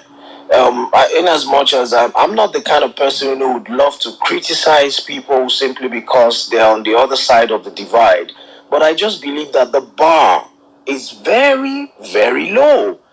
Because I'm not gonna give a governor credit because he's doing his job. I'm not going to give him credit because he has done his best, his bare minimum actually, to deliver what he's been voted into office for. I believe that Hamad has something to say, and I would give him the mic for now, and then we'll come back. Are you there? Yeah, I'm here. Well, like I said, he has spoken much. He has spoken about the North, about the governors in the Northeast, about Inua, and I'm from the Northeast. I'm from Adamawa State. From Adamawa State, you talked about Inua and you talked about Zulu. Unless if there is nothing currently in this country. Nothing currently in this country. I can only compare one single governor to what Zulum is doing in Borno State. I can only count one or two that can compare to what he's doing in Borno State. Zulum is not cashing. People should stop equating the two. Zulum, Governor Zulum slaps his commissioners even in what he slaps his commissioners even in office, even in what they call it in state executive council meetings. That's the level of person that you need to know that you're dealing with. Governor Zulum is one of, if not the best possible. If he had been on this ticket, we would have faced a very, very genuine threat selling Obi to the North. That is the reality. Nobody has come close. Because forget about what they call it. He does not control the national security architecture of the country. He does not have state police. So you cannot expect him. This is somebody that once stopped on the side of the road, saw a lot of soldiers collecting 500 naira. On live TV, he went after each and every one of them. On live TV. He disgraced them, and it was 2 days later that they sent an attack on him. He has never been afraid to go after the establishment. That's one. Second of all, Borno State right now is being ravaged by so much, has been ravaged by so much that it has chased away businesses. So it cannot generate the amount of internally generated revenue that people can talk about. The over-reliance on what they call it, on government funds, on the federal government has been in existence for so long now. A lot of people have even forgotten how to generate IGR. So it's the same thing with Inua. When you're talking about infrastructure, when you're talking about valuing the people that work under you, the citizens of your state, Governor Zulum has done everything there is to do. And there are states that, yes, they have bad leaders, but Borno is not one of them. I can say Gombe too is not really one of them. Even Kaduna, central Kaduna, to some extent is not one of them. Erufai has undergone a total transformation of the infrastructure in that state. And he has generated IGR. His only weakness, the majority of his weakness comes from the activities, the inadvertent consequences of his decision to fill a Muslim candidate that has resulted in the crisis in the southern part of the state. But in the central Kaduna, he has done well for himself, even though it has come at a very grave cost. He has destroyed a lot of buildings. That's the usual Erufai that we know here in Abuja. But anybody in Abuja here is going to be begging for him to come back. I mean, the people in Abuja, everybody. I was with a friend today. Was it last week, Bukoye? And he was telling me, he said, look, we want him back. And he fired my dad from office. That was the reality. He fired my dad as a contractor. But my dad wants him back now. Abuja is populated. Abuja is what they call it. It's out of control. Compare Rufai to the current minister of the FCT. So a lot of governors have performed to their bar. I mean, even Yobe State to some extent, Buni in this first tenure, Yobe State cannot generate much revenue. So he has what they call it, try to keep things under control, do a bit. But all these things, the bar of governance, you cannot expect it to go higher. The over-reliance, and that's why I have always been a proponent of loose federation in this country. I've always been a proponent of a loose federation because you're talking about the over-reliance on the central system of government, on the executive, is too much. You can have a system where the presidency should not be easily relied upon. You have a system where, let's return back to the premiers of the regions. Let's talk about the Northeast will have its own single premier. The Northwest should have its own. The North Central should have its own. This is, at some point, this is what we have to consider. The reliance on the executive has made it so easy for the executive to manipulate their way and do whatever they want in power. And that's just the basic thing. Everything revolves around the executive. And when he comes, and when they come into power, everybody just stands the executive. I mean, how many people actually go out to even vote for the district? You look at even the vote counts. Only after the presidential elections, the only difference is that, thank God, man, that the House of the state, how do I put it, the Federal House of Assembly elections and the presidency they all working hand. The House of Reps and the Senate, they all happen on the same day. But just 2 weeks later, look at the turnout. Nobody cares about the governorship and the rest. People care about the presidency. That's all. And so the over-reliance on the presidency, yes, it has caused a problem, but there are people that have performed to some certain extent. Even Ganduji has done well in infrastructure in Kano. Oh, bro. We can talk about his corruption scandals. We can talk about that one, his corruption scandals, and we can talk about him, what they call it, uprooting Sanusi and the rest of the Kano establishment, what he's done with the rest of all that. But I mean, no, it was fantastic. I mean, some of the things he did, even uprooting some of his red roofs that Kunkoso came and put. Ahmad, let me quickly engage you for about a minute here. You said even Ganduje has done well. And, in terms of just hold on. So maybe you could educate me from the perspective of someone who knows better. When you talk about him doing well in terms of infrastructure, can you point out 3, 4, 5 flagship projects under the administration of Umar Ganduje in Kano State? Well, that's where the problem is. I'm not from the northwest of the region. I just talk to a lot of the people. Well. I wish Mustafa was here. He is from Kano State. So yeah, but you mentioned now that Umar Ganduje has done well in terms of infrastructure. You were specific, and I'm asking you for you to say that. So just hold on, please. Just hold on. For you to say that somebody has done well in the area of infrastructure, you were specific. You didn't just say that Umar Ganduje has done well. You mentioned the area of infrastructure. Now I'm asking you that if you can make that kind of statement, that means you have at least the basic elementary knowledge of certain things that he has done in terms of infrastructure. And I'm asking you to mention 5 or even 3 flagship projects of Umar Ganduje in Kano State. Well, I'm not even going to get into the argument with you. I'm not from Kano. Not an argument. I'm asking you a basic question. Nobody is arguing with you here. The question is simple. You said even Umar Ganduje has done well in the area of infrastructure. And for you to make that statement, I want to believe that you're not just making a blanket statement. You have a basic idea of what he has done. Okay, mention 2 or even 1 flagship project of Umar Ganduje in Kano State. I'll definitely get back to you on this. I do not have these facts on ground right now. Thank you very much, Ahmad. I think it's important for us to take another speaker.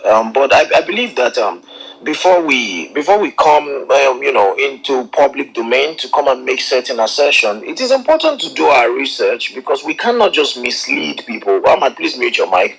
We cannot just mislead people in the name of trying to rationalize or justify certain things that this administration has done.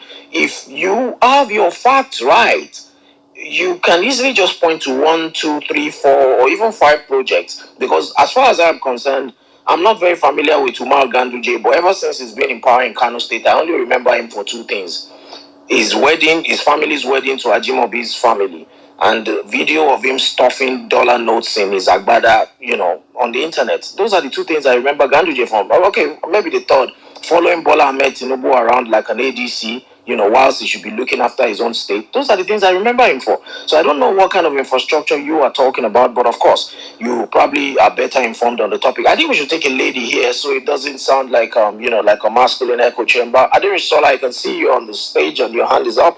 So please take it from here. Thank you. Okay, yes, yeah. Thank you so much. Yeah, so I think in order to not have a repeat of difference in opinion as concerning scorecard, maybe it would be nice to, like, I don't know, establish some sort of basis so that, I mean, people that are coming on the space, I mean, the host and the co-host, you could sort of give like an idea of what the parameters, do you understand her basic parameters of measuring governance and what the scorecard is going to be based on, so that when anybody is coming to like give an opinion, it would be measured as against that particular standard, and then there would not be like misunderstanding of like opinions. That's just what I wanted to contribute. I have like thoughts about the topic, but like I'd like to share that much later. Thank you.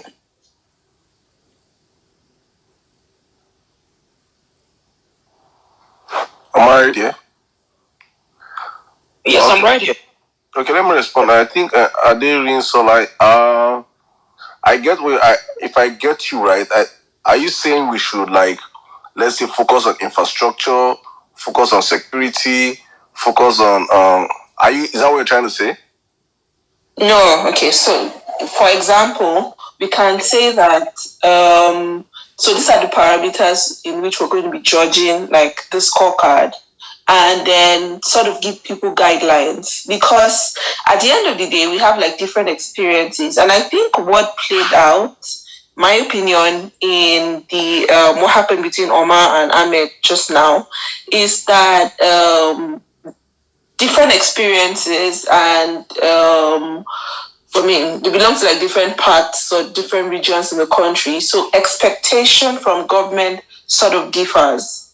So if we can have like a unifying point, like you can say that, okay, yeah, the scorecard as concerning, say, civil service, how many people were able to like retain their jobs, was government in that particular state paying salaries, just sort of give like guidelines for people to understand like the scope. I don't know if I am like properly communicating. Yes, you are. And I think you should, if you have questions for Ahmad, I think it might be better, for us to narrow it down. So maybe he has an idea of some of these sectors. But as I mentioned earlier, he mentioned the area of infrastructure, and I'm sure that for you to, you mentioned. Yeah, Ahmad, please hold on. Ahmad mentioned the area of infrastructure, and he was quite specific that in terms of infrastructure, Governor Umar Ganduje of Kano State has done well, and that's fine. I'm not even disputing that. All I'm asking is that in that area of infrastructure, can you mention at least two flagship infrastructural projects that would be pointed to as an achievement of the Ganduje government? And he said he would have to get back to me on that. So I just believe that making a blanket statement without doing your due diligence in terms of the detail is just a bit unfair and kind of misinforming the people. Adering Sola, you can go on, please. Well, I wasn't going to actually define the parameters. I was just asking that maybe you should, I mean, there are quite a number of people on the space, and of course, we have different opinions. So if there is like a guideline, kinda, maybe that difference in opinion would not like be so visible. It was just a suggestion.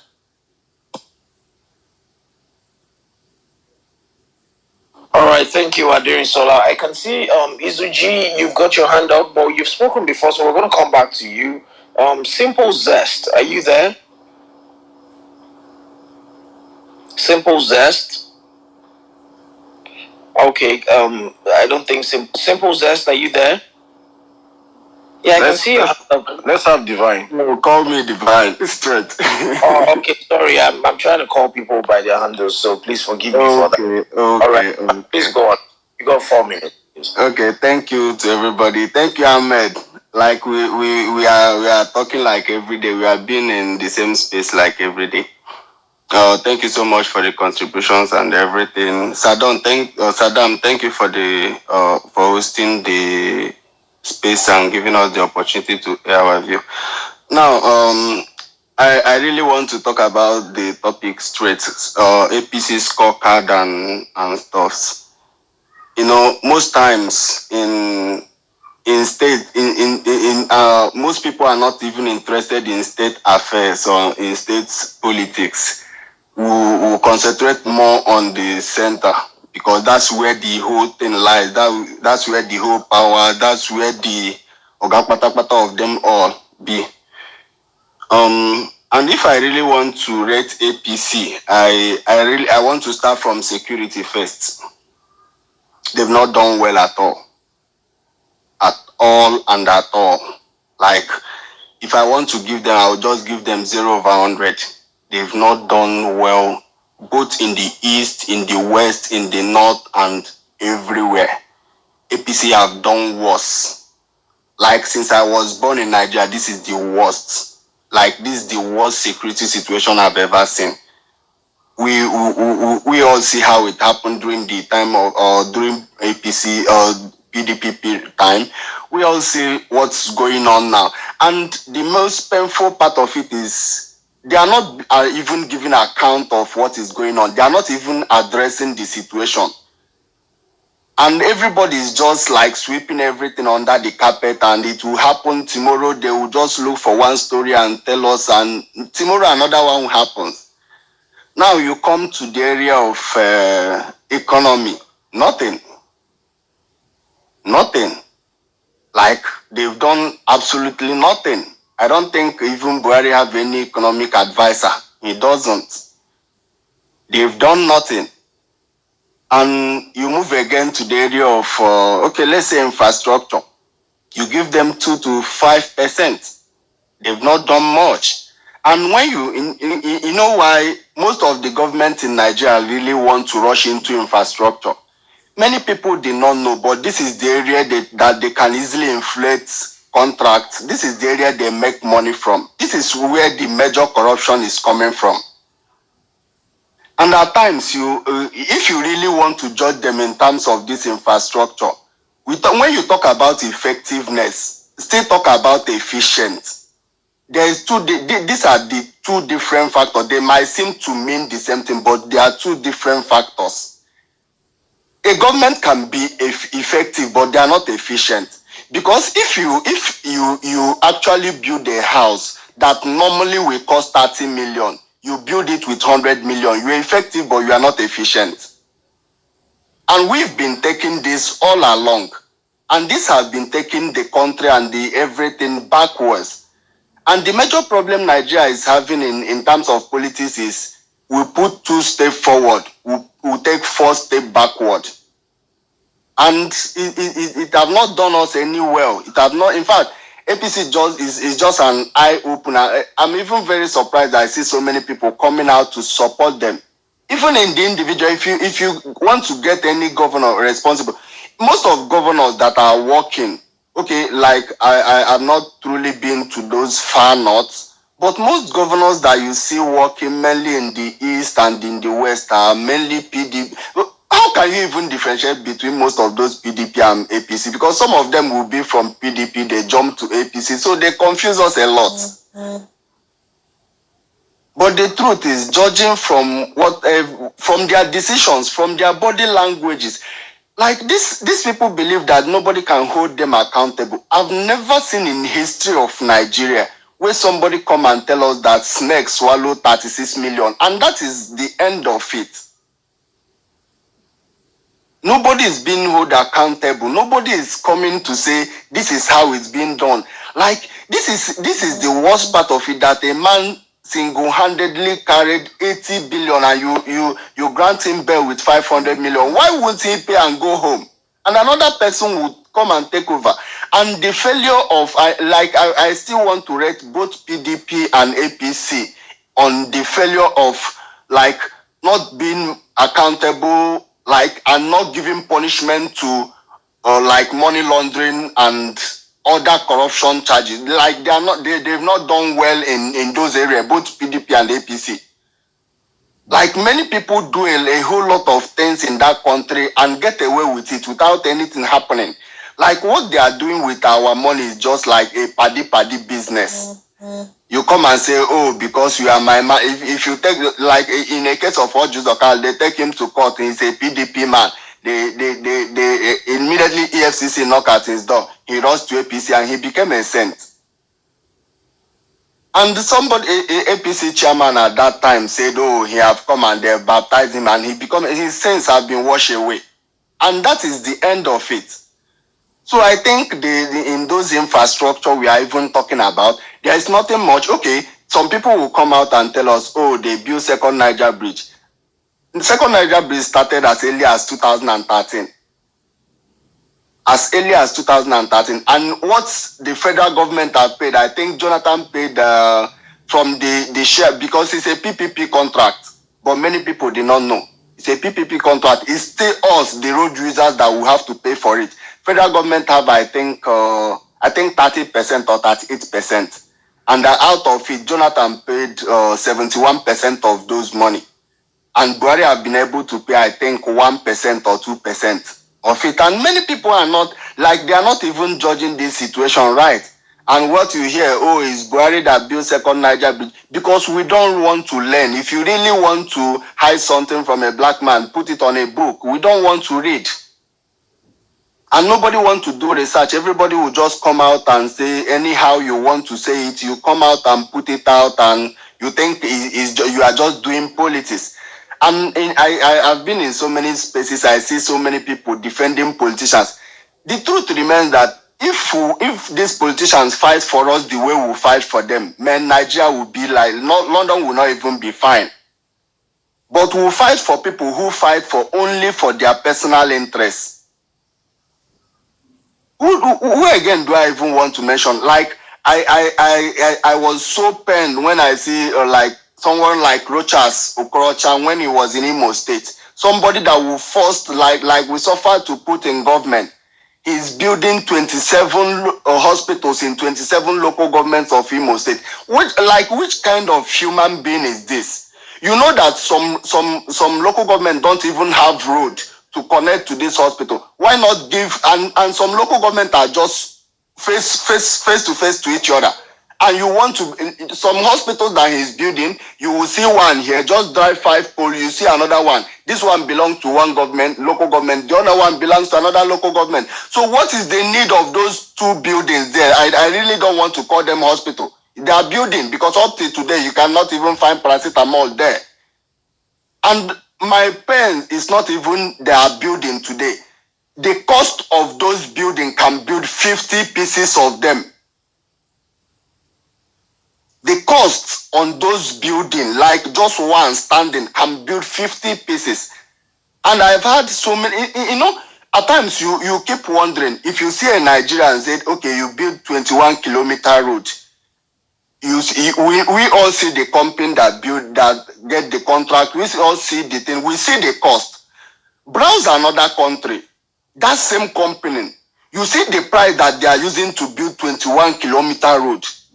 You find out that our own is like times 50. Who is inflecting all this? And this is why every government comes, they don't want to start from where the former government start. But government should be a continuous process. If you come, you inherit something from this person, you complete.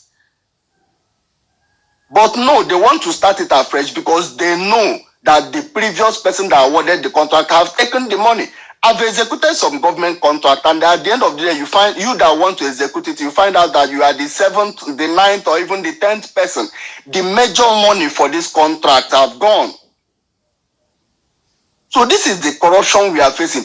Okay, do you want to rate APC in terms of corruption? They have total failure. They've not done anything.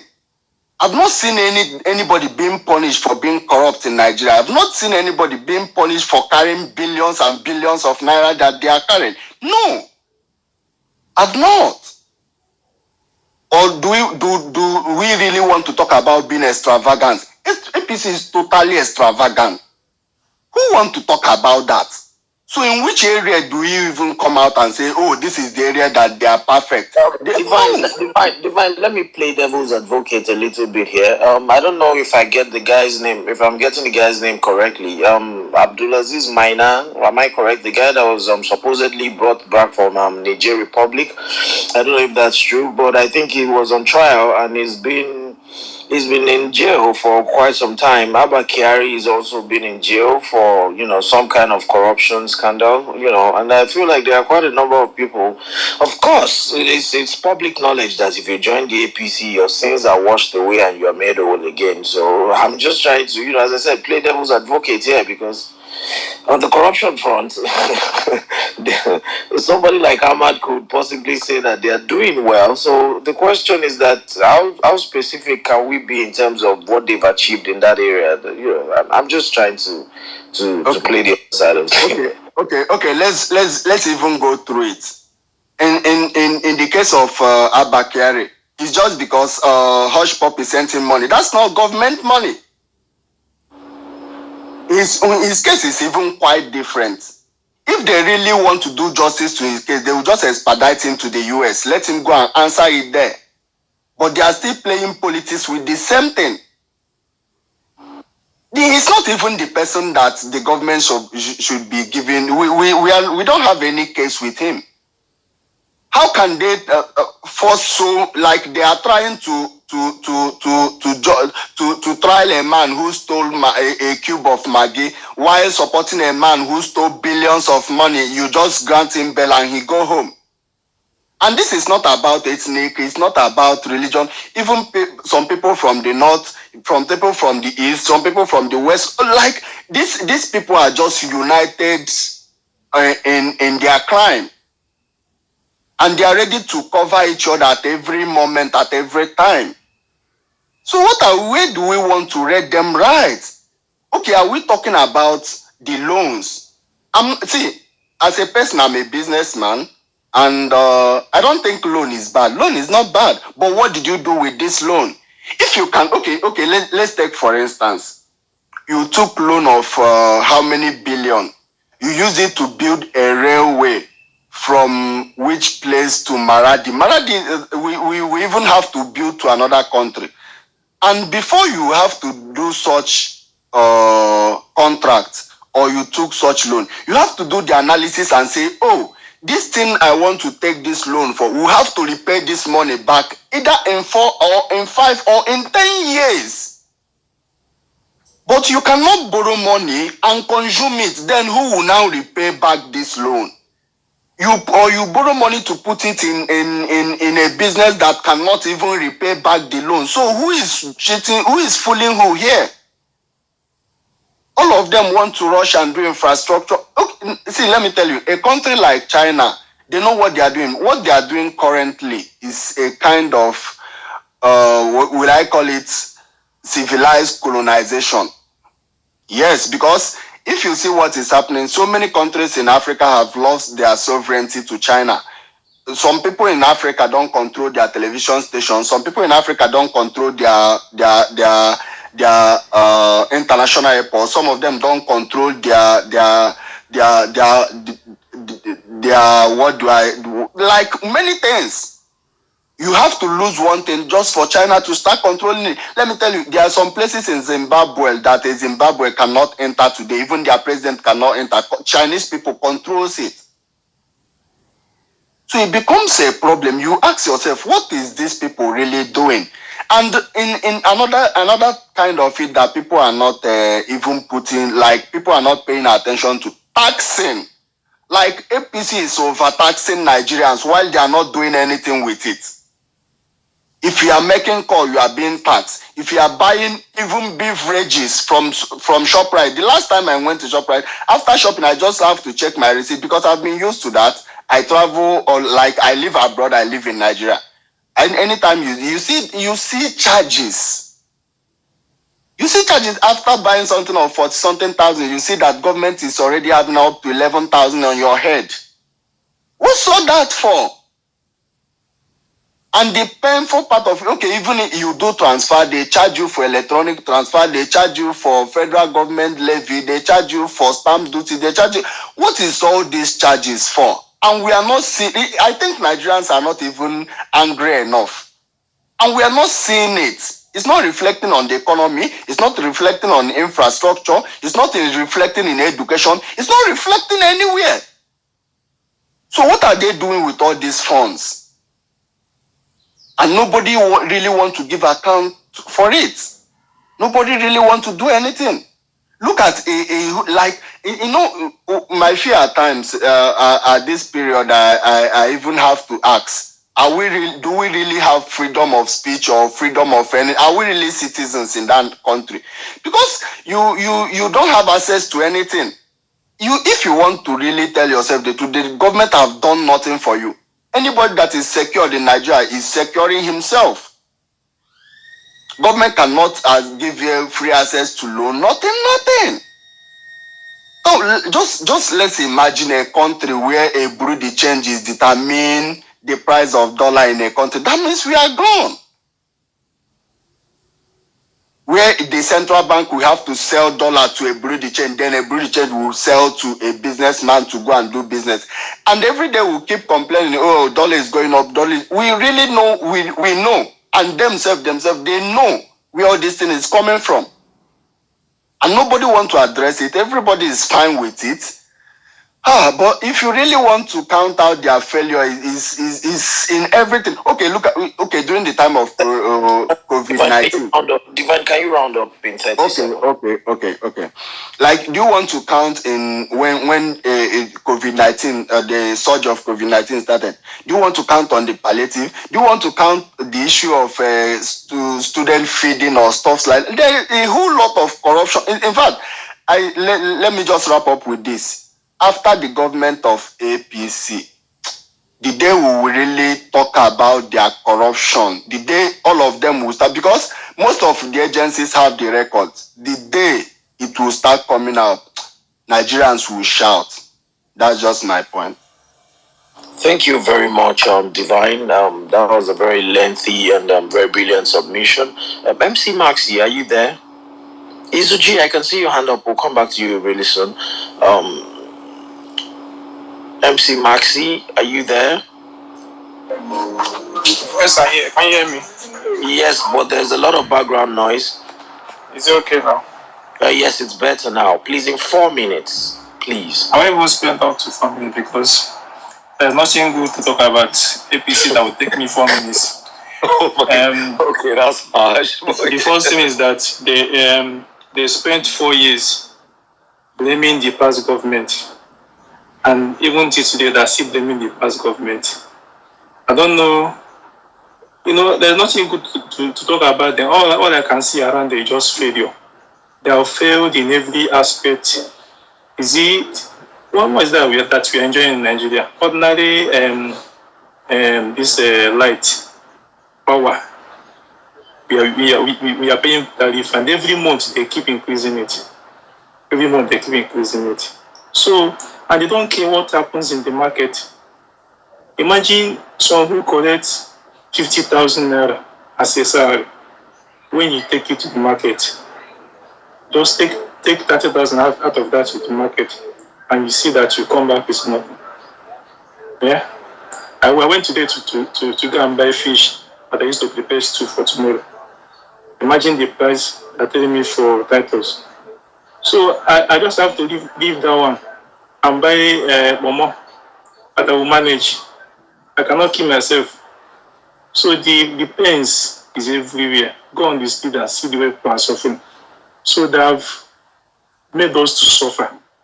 They don't deserve to come back. If I should say, they don't deserve to be in the ballot paper. I've been saying it before. I don't know. Please, Maxi, please, let me just cut you short, please, Vess. Please, no vex, I'm laughing. I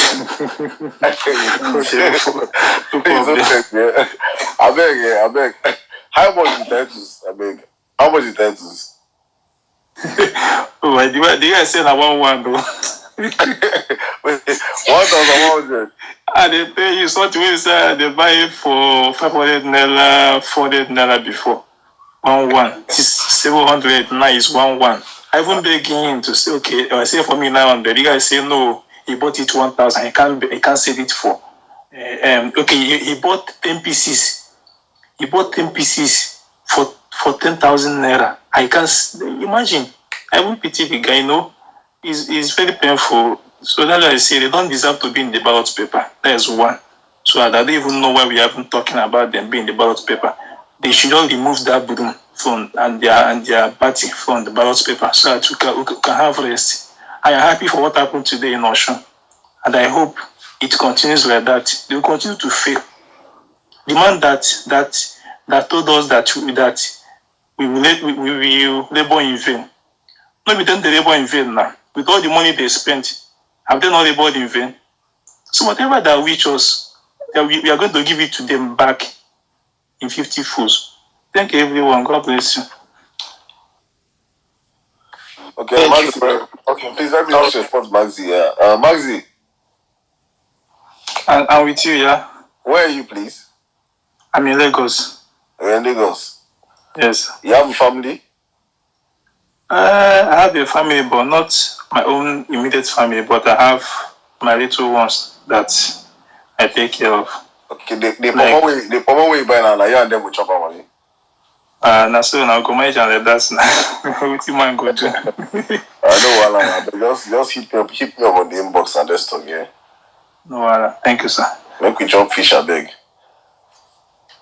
Okay, yeah, so let's go on and let's move on and Omar, please just continue. Let's go. All right, thank you very much, Saddam. Izuji, you've had your hand up for a while. Do you want to take it from here? Maybe 4 minutes, please. Yeah, I won't say it won't be that long. I've spoken before. I just wanted to say, Ade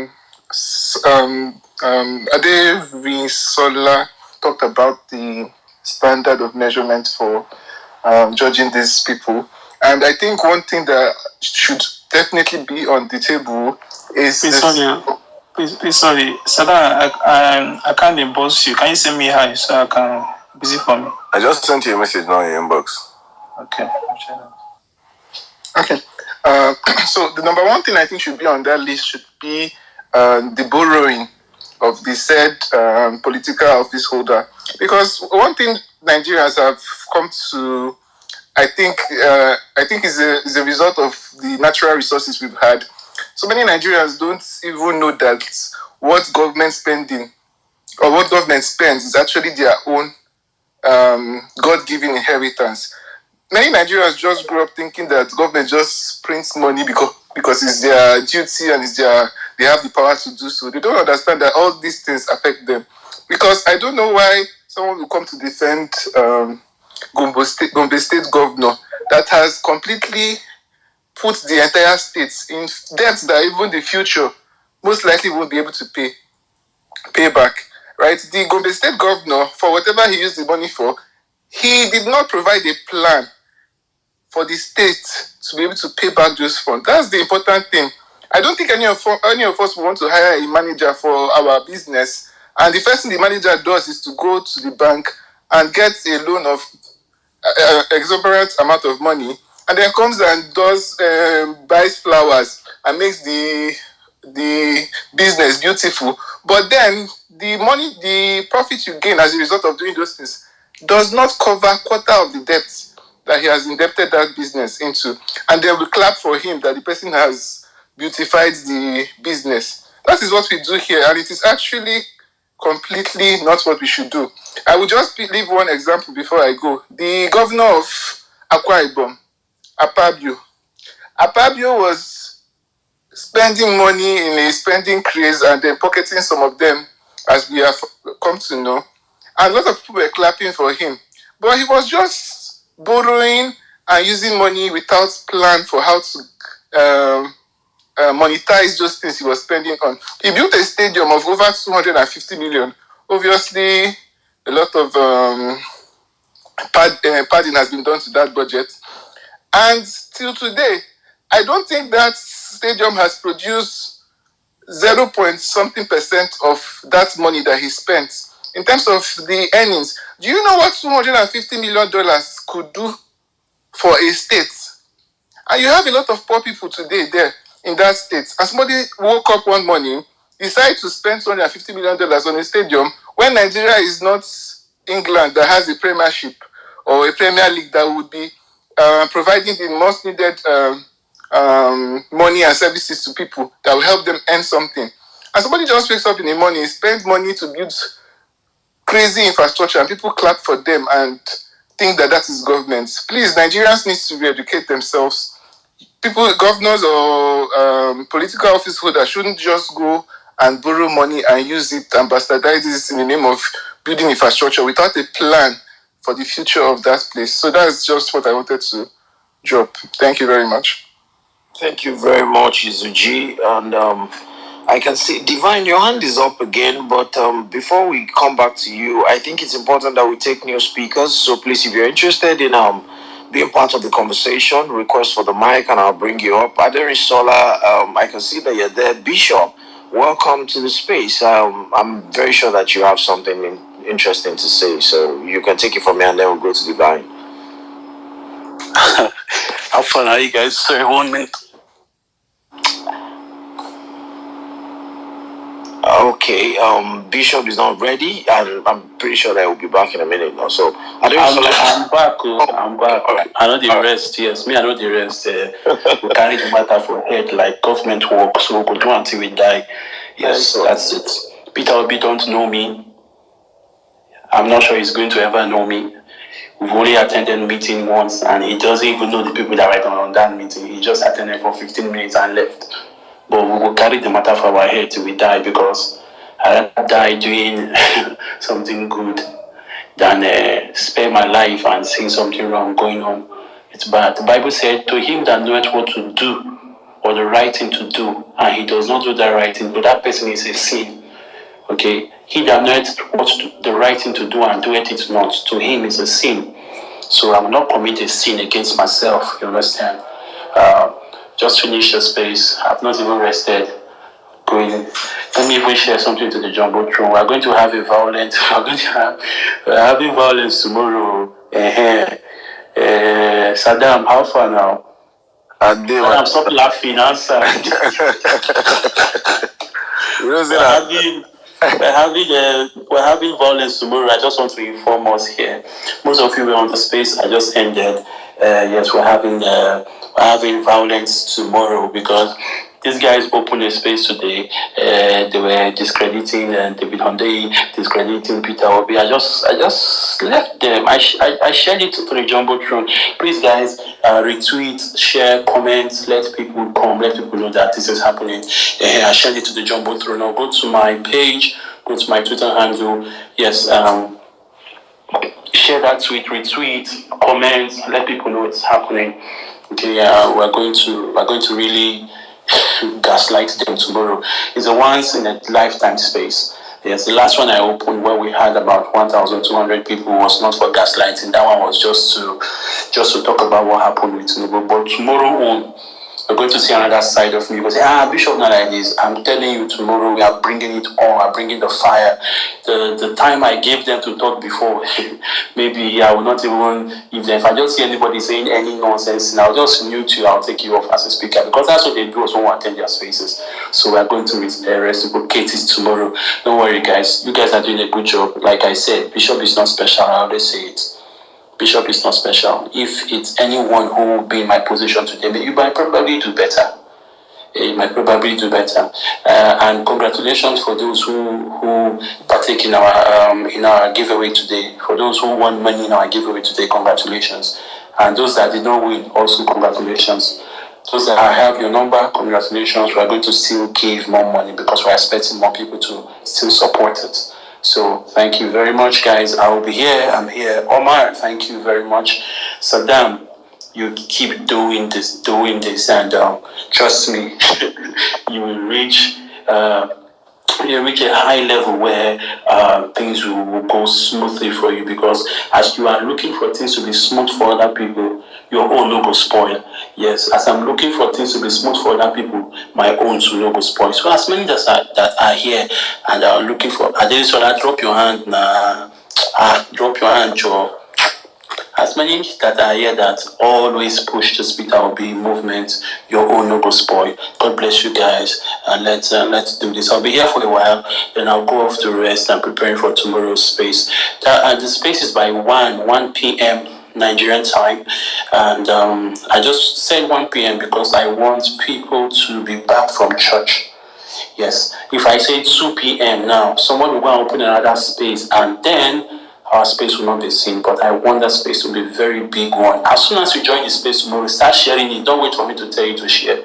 And also, I'm looking at the hashtag of this space, and I'm seeing maybe how many people. It's not right, you know. It's not right. When you join the space, the first thing you should do is kindly share the space so that more people will see. Yes, more and more people will see. You understand? Please. And there's one thing we do as obedient, and I don't know, it's not the right culture.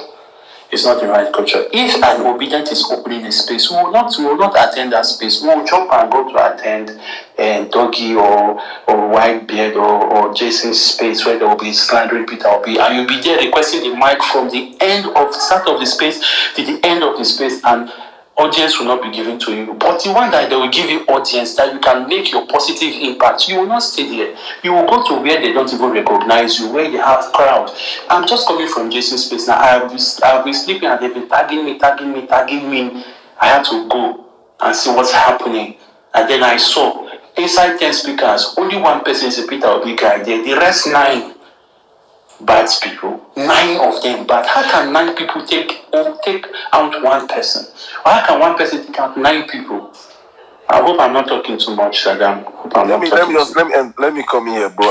It was what happened yesterday. Actually, that was what got better this space, because actually I love contribution. I love going on spaces and giving my 1 and 2 back to back. You understand? But yesterday I was he's my friend Whitebeard's space yesterday, and it was like a gang up. If anybody was on that space yesterday will tell you, I had to go on the space because I know virtually almost all those guys there were going to be talking about Peter, and I just wanted to go there and do what they also do to us, because when you go on their spaces, honestly, facts don't matter to them. They don't care about they don't care about reality.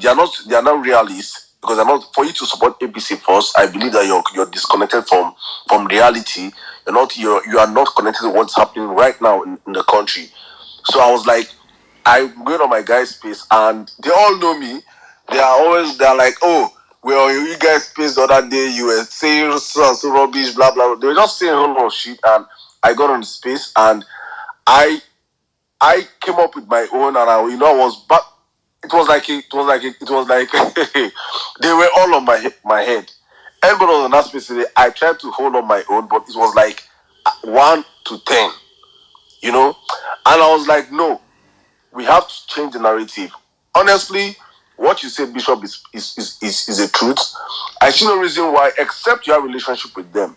My friend was on my DM yesterday. Was like, tell them to give me a mic. I was like, that he want to state facts. I said, bro, man, you're not going to pig fights and with white clothes, man. No, you're going to pig fight dirty. So if you're going in, if you're going on those places and you don't have a relationship, then you're wasting your time. The energy you need in this period is meant to be energy that is protected. If not, you go into a space that their energy is all dirty and all bitter, and you get confused and they stain your energy. So please, I say this with all sincerity. I'm not a space person. This is not like my first space ever. As Bishop said, when you see a space that has to do with your principle or about good governance, I'm all about good governance. If Peter was not bringing good governance, I will never be on his team. I will never be someone supporting or advocating for him. I'm about good governance, and that is the reason why I am passionate about this whole movement. I have nothing to lose or gain about this. I am not in the country. Nigeria is not giving me a dime. Yes, I have little investments around the country, but no, that's not it for me. I am about good governance. If Nigeria works today for me, it works for everyone. Nigeria is not giving you a time. Where you can't go? I run now. I got he's having some network issues. Omar, are you there? Yes, I'm right here, Bishop. Okay, thank you. Saddam, Yeah, bro. We lost you there for that moment. Nobody's listening. You guys not hearing me? Yeah, we can hear you now. We couldn't hear you then. These APC guys were throwing some Trojan to your network. Okay, so that's what they do. Let me wrap up. Let me wrap up real quick. So please, our people, when you see, I say I'm big on retweeting if it's one tweet. If it's just a tweet that with no followership, just one person have tweeted, I will retweet it. Please, let us learn to do this. Support ourselves, grow our ecosystem. We have to grow our ecosystem. You must not wait for those big handles to be the one tweeting and you now retweet. No, when you see your brother with one retweet, you hit the retweet, hit the like button, jump on spaces where you can speak. I see a lot of our people here now are not requesting for the mic, but I see you go on all those spaces, you're jumping for mics. Get up on this space, request for the mic. We speak, we grow up our community. Those people, whether you like it or not, no matter, you cannot convince them to support your candidate. They are already sold out on who they want to vote. So please, going forward, we should know this. Omar will be taking up from here. Thank you. Okay, sorry. Before you continue, Bishop and Sudan, you guys are right. But one thing I can say is that we have given APC assignment, which is what David did. So I'm giving them assignment. Let us leave them with the assignment to sort it out themselves. Let us focus on our own. Let them sort out whether their principal is a drug lord or not. It does not concern us anymore. Let them be tackling it. Okay, let us focus on our own and support ourselves and continue to push up. MC Magzi, you where you they talk.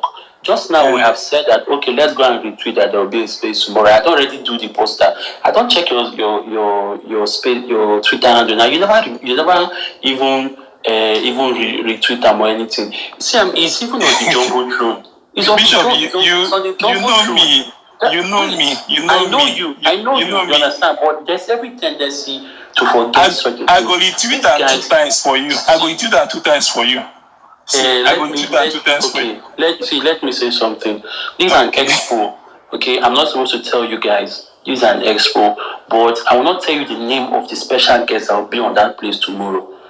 He's the king of clapback when it comes to social media. He's Igwe.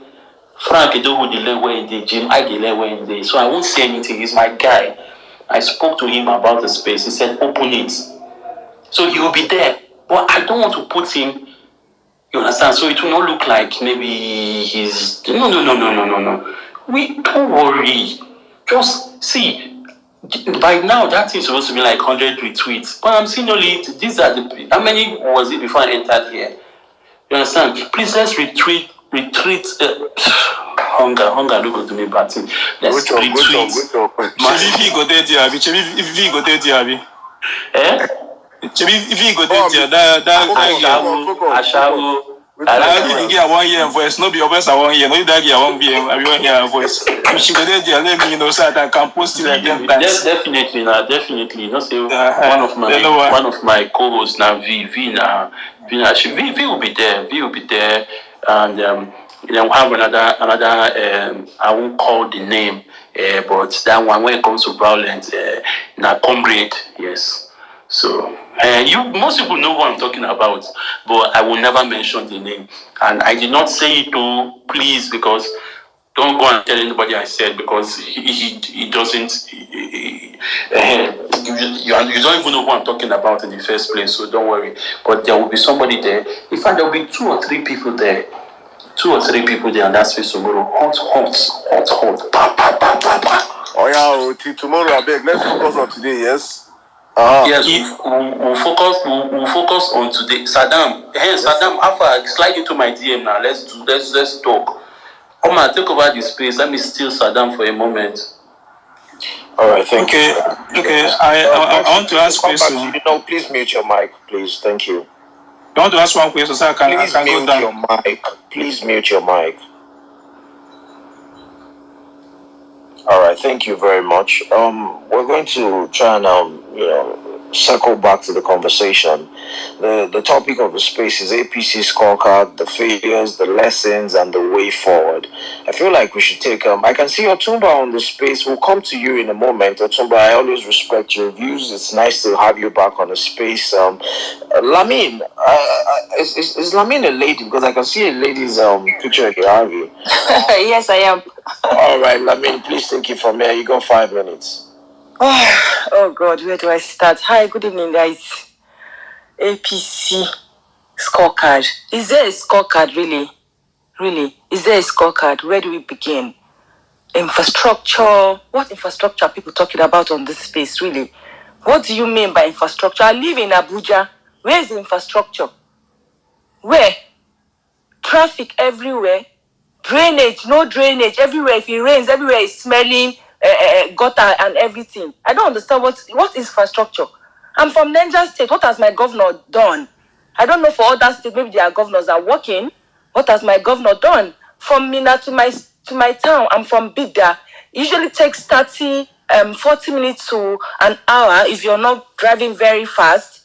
But now if you're going to Mina, from going to Bida from Mina, it takes you 4 to 5 hours because the road is not good. Which infrastructure, please? Somebody should enlighten me. Maybe I'm not in Nigeria because I haven't jackpot yet. So I'm still in Nigeria. I want to know the infrastructure. When people are calling infrastructure, please, where?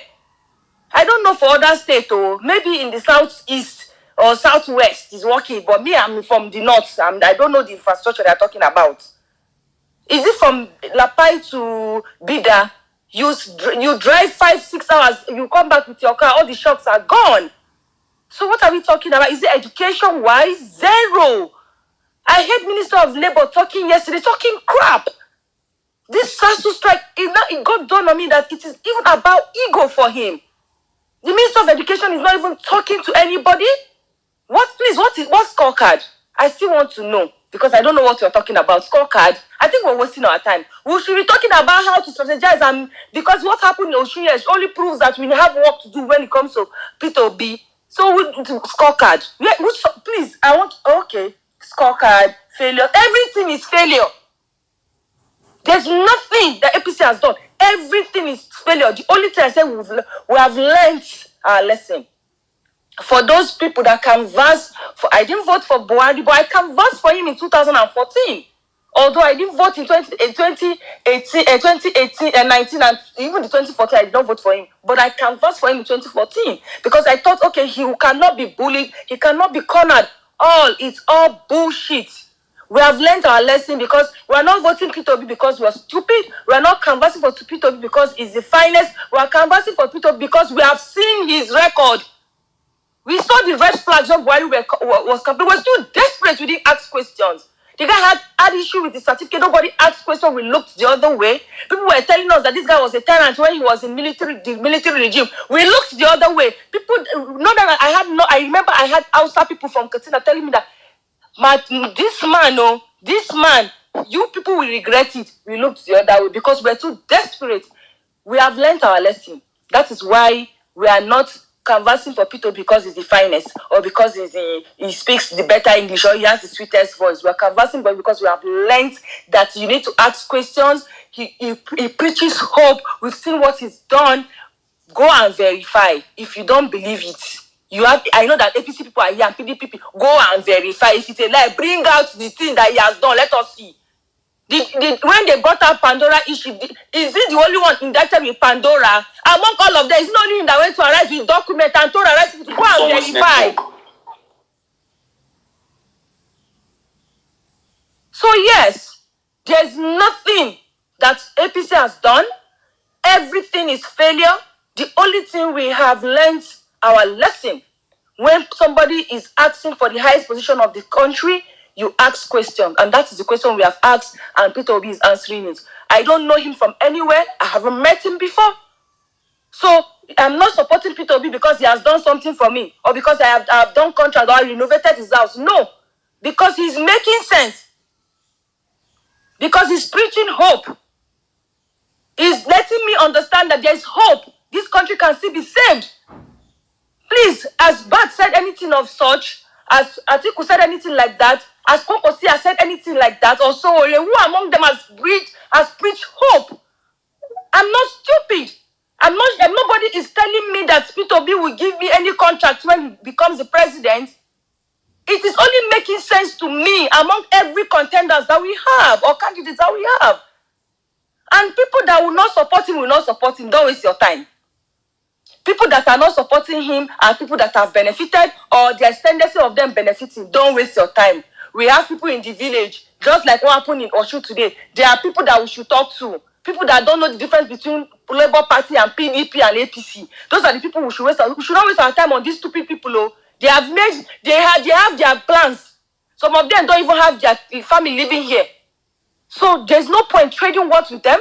There's no point arguing with them. There's no point trying to let they understand. They know there's no sense to. You can't say you want to make results. They can't make sense. They don't understand. They have refused to understand. Not like you don't know. They have refused to understand because of the one or two affiliations they have with him or they have with them. This country will not kill somebody. So we have a lot of work to do. Oshu election proved it that we have a lot of work to do. These people don't understand, don't know Labour Party. We need to find a way and let people in the village, in the grassroots, come out because they vote more. And the youth, we need to, whatever it is that we need to do to entice youth to come out and vote, we have to do it. Because most likely the one that might not collect the 5,000 that they are sharing, the elderly ones, I don't blame them. You cannot blame these people for collecting 5,000. They have not seen 5,000 in 2 months. So it is our duty to ensure that these people come out to vote and they know what Labour Party is, understand why we're voting P2B. I'm not voting P2B because he's giving me contract. I've never met him. I've never been to Anambra before. So please, I yield my mic. Thank you very much, Lamin. That was a very beautiful and passionate submission. I love it when the women come out and they engage themselves as an important part of this conversation. We cannot continue to sit back and allow these people to take to seize the narrative.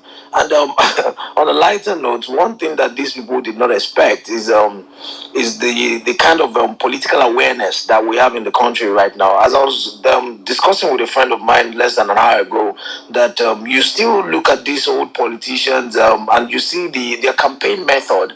You see that they're trying to solve new problems because we are a new kind of problem for them with old methods. You still hear the Chicago guy speaking in Osho State and going by this party, that party. One thing people should understand about this election is that people are actually focusing on the individual. Nobody really cares about the political party at this point. We've all come to the understanding that political parties in Nigeria, they're not based on ideology. They're just a vehicle for people to win an election.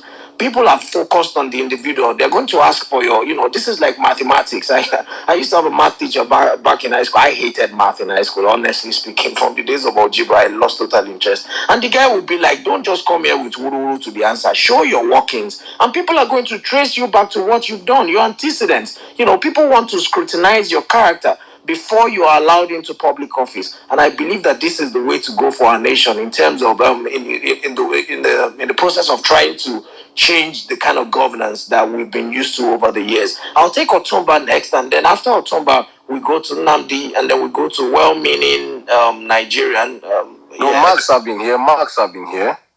Oh, okay. Max Obesi, that's my guy. Okay, so we'll take Otumba. We'll take Otumba, and then we go to Max Obesi. I'll come to you, Max. Please mute your mic for now. Otumba, are you there? Yes, I'm here. Thank you so much, Omar. Thank you, Saddam. Thank you, Bishop. I'm so happy Saddam's hosting a space today.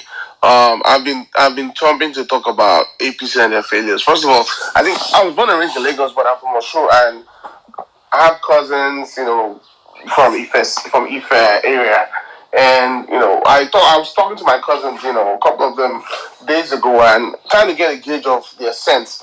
A lot of them, I think, and this is going to make me say, I don't think personally APC, they're going to lose it. I think they've lost the election in Osun State, number one. Number two, we can't use Osun State as to judge what's going to happen in 2023 in a way. I've always maintained this before.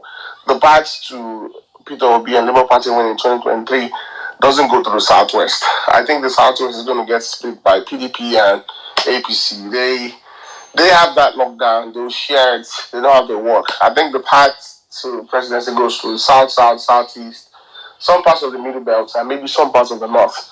For example, the failure. I was reading. I don't know if anyone's seen this interview. I was reading about the Lagos light railway. I remember back when I think it was 2003 when Tinubu. I think it was the second term. I was in Lagos that time, and he pushed the whole idea of Lagos light rail, and it was exciting. Only to discover that now it's 2022. They're not actually starting to award that contract. And I think it's a PDP man I think it was on Channel's News that broke down the cost of how much it costs Ethiopia to build a railway from Ethiopia to Djibouti, where they have their ports there. And it's going to cost almost 50 times the same cost for which to be 27 kilometers of light rail. It just shows how APC is a failure. It's a one-man cult. I keep referring to the interview also of the former deputy governor of Lagos State. I think it was Kofo Buckner, when she talked about the reason why she was no longer with Tinubu, and she said, I can't be with a man that everyone's you have to come and serve him. Tinubu is our own Nigerian Pablo Escobar, and I can't wait for that space coming up coming up tomorrow when people really go in there. PDP also winning in Osun State also reminds us, we Peter Obi supporters, that yes, people might say we don't have the political structures when we can win, because I was looking at right now, I think out of 23 local governments in Osun State, at the House of Assembly, I think PDP has just 2 members and APC dominates the House of Assembly. APC basically dominates Osun State, but yet they might lose Osun with close to 20,000 votes. So that tells you, I think Nigerians are starting to wake up to understand the difference between just party and then the personality there. PDP winning in Osun is not because of PDP's liked. It's simply because their delegate family and delegate themselves are liked. I remember I went to school in Ede when I was my early part of my secondary school was in Ede, and their delegates have been known ever since then. I think I'm sort of this election of sort of made me happy a little bit, because I think Nigerians are starting to understand the difference between party and personality. And APC spent way more money than PDP in the election. I know people that collected APC's money and yet voting PDP. So it's unfortunate that vote buying still goes on. But I think also people are getting to a point where, yes, like I tell people, if someone comes and offers you money to vote for a party, yeah, get the money. It's your birthright. It's money that they've been hiding from you. It's money that they were supposed to use to fix your roads and your electricity and your schools. And go into the booth and vote your conscience. So, it just shows that APC, only one strategy Tinubu has for the next coming election, because they can't sell Nigeria anything. The last 8 years has been woeful. Nothing you can talk about. And I'm glad I was listening to what Divine was saying, and Divine really hits it on the nail when they're talking about how they all rush the infrastructure and roads because it's where they can inflate contracts. But yet, when you break down the figures and see how much wastage, how much is actually going to those individual pockets, they get a loan for 100 million. 50, 60 of it goes into their pocket. 40% goes to the use of standard road. Like, the thing I should drive with about APC or even some PDP government about road is one PDP government will come in 2003 and fix the same road. 2007, you have to repair the same road. 2011, you have to repair the same road.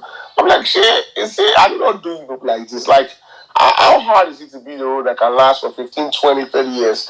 And a lot of our roads are not even, a lot of the local roads or intercity roads, we don't have that much heavy equipment traveling constantly. So we're like, this guy said to build this road in 2011, but then come 2013 or 2014, we're having to refix this road, or they built the road without proper drainage. Like, it's crazy. So I'm really happy with what's going on in Osun. Even though I'm no longer a fan of PDP, but the fact that people were willing to vote out Oyetola shows you people understand the failures of APC. Now, it might be difficult in some other states, especially in the Southwest, because let's face it, some people are just tribalistic. That's just the way they are. You're not going to change their minds.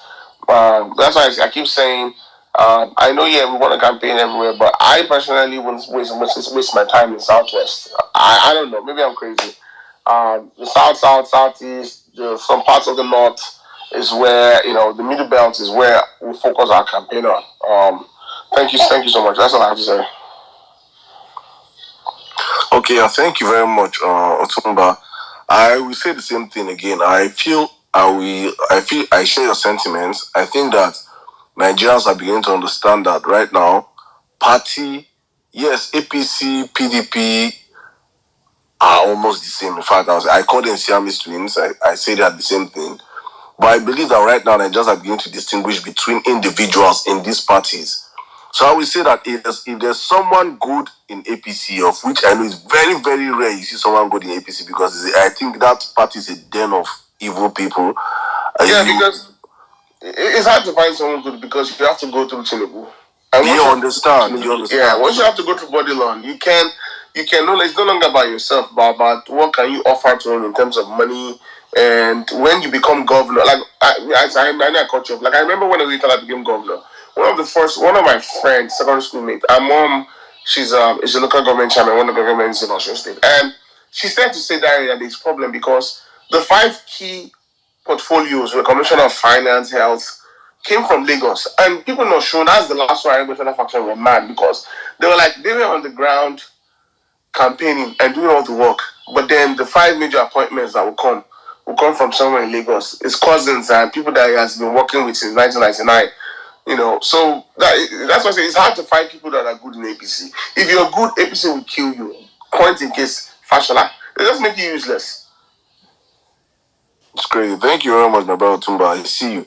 So please, I will still say this. I know we're going to edit the topic as we go on.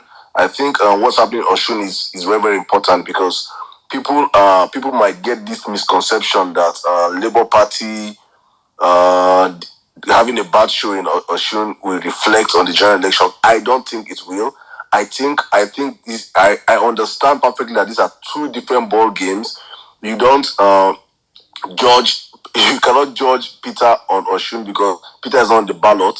The man that is on the ballot in Osun said I've never heard of his name before. It's not just He's an APC guy. Yeah, that's what I'm hearing. Yeah. People are saying he's an APC guy also. So I think Saddam, please check your DM after you finish talking. Okay, I'll do that. So I think Nigerians should understand that. But we understand this is political season. PDP are going to ride on this. If I was in Osun State, I made a tweet yesterday. I was like, I really want the Labour guy to perform a miracle, which I know is not possible, but I really want this guy to win the elections. That's the Adeleke guy, because it is evident to everybody that his mandate was stolen in 2018. So if he wins the election, it is good for him. But we know this is political season. PDP are going to ride on this wave and say, yes, we told you that there's nothing like Labour. Please don't listen to those niggas, man. It's all fake. Osun today is not because of PDP being strong. It's because Adeleke is a strong candidate and he reflects the will of the people. Same way we are telling people to let us not forget this important fact. Francis, you've been here. Your hands are up. Please go next. Finally. Sorry. Good evening. Spoken before, I will have to drop you down. We have a lot of requests, so we'll take them up. I've not spoken before, Sha. To you. Francis, keep quiet. Francis. Bishop, I don't know why they always do me this thing, Bishop. No, I didn't sound like you're going to speak. You've not spoken. Otumba, I greet you specially, Otumba Dre. I just followed you back, Otumba. Thank Francis, you. Let's go. Okay, so APC scorecard, failures, lessons, way forward. Hey, well, let me start from. Actually, APC is not that bad. They didn't perform that woefully. At least in the southeast, they are completing the second Niger bridge that they have been both PDP used it for campaign. Actually, PDP started it, but at least they came and they are completing it. At least that's one. 2, Enugu and Expressway that they said is 90% completed. Well, they just did one side from, if you know Anambra State very well, from, where is it called again? Where is the name of this place? Oh, I've forgotten. They just did one side of the road, at least it's something. And I also heard that they did that side, they jumped to Enugu. and they're doing from Enugu to, they're doing the one from Ninth Mile down to Anambra. I've not been to Enugu for a very long time now, so I don't know. So at least they did not perform that bad in terms of infrastructure in the southeast. Well, economically, they did not do anything. In terms of education, it's evident that they did not do anything. Well, I did not even expect them to do anything because the president, their leader, the person that is the leader, does not even value education. So what do you expect? So in many other places, security-wise, they performed poorly. And every other, in fact, in any aspect, the only aspect I think they did very well is they succeeded in enriching themselves and their friends too. And if you check, most of these people that are supporting APC, I did a personal finding, a research on my own, and I actually found out that most people, there are actually 5 categories of people that are supporting APC. The first category is the people that know Tinubu directly, like people that have direct link to Tinubu and they are benefiting directly from him. These are the first category. The second category are the people that know the person that knows Tinubu, that they have actually benefited from him through direct or indirect means. Thirdly, the people that have benefited from the APC government. These are the third set of people. Then the fourth set of people that have benefited from the people that benefited. And the fifth is the loyal APC members. These are the 5 group of people. And it will shock you that these 5 set of people, they don't have the interest of the nation at heart. They only want, they forget all this and they will come on space and tell you, I saw over my dead body. I believe Tinubu, they know that Tinubu, the only thing they are after is they know if he enters there, they know that Tinubu is somebody that rewards loyalty.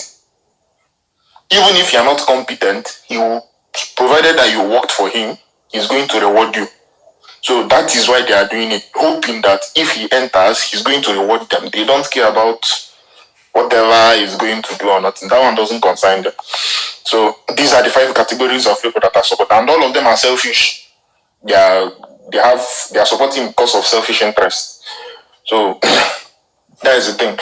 Then P2B chances in the South, okay, this isn't just changed now. Well, I also did my own analysis. P2B might not get much in Southwest because, I'm sorry, I'm going to be a little bit sentimental, but the Yorubas have this brotherhood stuff. So most of the Yoruba elites are going to go, most of them are going to tilt towards Tinubu no matter what. So the Southwest is going to be divided between APC and PDP. Labour Party they are going to get, but I'm not sure they are going to get up to 25%. Even if they are going to get, it's going to be between 23 to 24%. Where Labour Party is going to get most of their votes from is 80% from Southeast. And see, all these PDP people and APC people that are telling you that they have their people in the Southeast, their people are going to deliver at least 25%. I'm in the Southeast, I'm in Anambra, and I'm very active in the Anambra state politics. And I also get information from things happening around in Imo, Ebonyi, Enugu, Abia. Yes, these places, both PDP and APC people are working for Labour Party. Take it from me. Even in Anambra State here, my team had meeting today with APC and PDP people this morning. They collapsed their structure for Labour Party. The agreement was presidency, Labour Party, then others can go. But the main aim is to deliver P2B first. So anybody that is telling you that Southeast is going to go between PDP and APC, that thing is a very big lie. Then some part of South. Can you round up that? In fact, you have 5 seconds more. Bishop, why you do me this thing? Bishop, why you do me this thing? You won't go talk other people point to join your own. Why you do like that? Because you know, I give you 1 minute. I give you 1 minute. I give you 1 minute. Make I round up. You have 30 seconds. After 30 seconds, I will mute you. They whine on. Bishop, stop this thing. Okay, so South, I feel from my own analysis, he's going to get 60% from South. Most of his vote is going to actually come from Northeast. That Northeast that people are shouting that he's not going. He's going to get votes from Northeast. Then Northwest, PDP, APC, NNPP are going to divide it. So let me mute the mic for now because of Bishop. Bishop, me and you go fight. I will fight you one day for space. Thank you. Only you talk. Omar, sorry. Only you talk Northeast. Only you talk South. Only you talk North. Only you talk West. Which one other people won't talk? Is it true? Jamil, let's I want to appreciate Jamilu Sufi. Thank you for being here, Jamilu. You're doing a great work for the OB movement, and I see you, we honor you, and we respect you. Thank you so very much. You are pushing this movement, and we don't take it for granted, trust me. We would never take what you do for granted. Thank you. Please, I want to take off Francis now so that Omar, please take over. Thank you very much. Bishop, why you always doing this thing? All right. I don't know whatever personal grouch is going on between Bishop and Francis, but I hope you guys can, get a room, and that's the word. Just you guys should get a room and sort it out, man to man. Anyway, I want to take Cindy Gold. I think she's been on for a while. Max Obesi, I'm sorry. I'm really sorry I skipped you once again, but Cindy Gold, please go 3 minutes, and then we go to Max, and then we take some new speakers. Are you there, Cindy? Cindy Gold, are you there? Cindy Gold, I can see you, but you're not unmuting your mic. Are you there? All right, Cindy Gold, if you find your way back. Omar, before she goes on, please let me just interject a little bit. I think I've been having DMs. People are telling me that the last speaker, Peter, was dropping a whole lot of fake stats, mostly for my Southwestern brothers and sisters on my DM. And they're like, no, it's not possible. I think the Southwest is in play for Peter, honestly, because I believe that if there's any region in Nigeria that is more diverse with their voting, it's the Southwest. I think they are the region that they have a large population of people that will not vote you because you're their brother.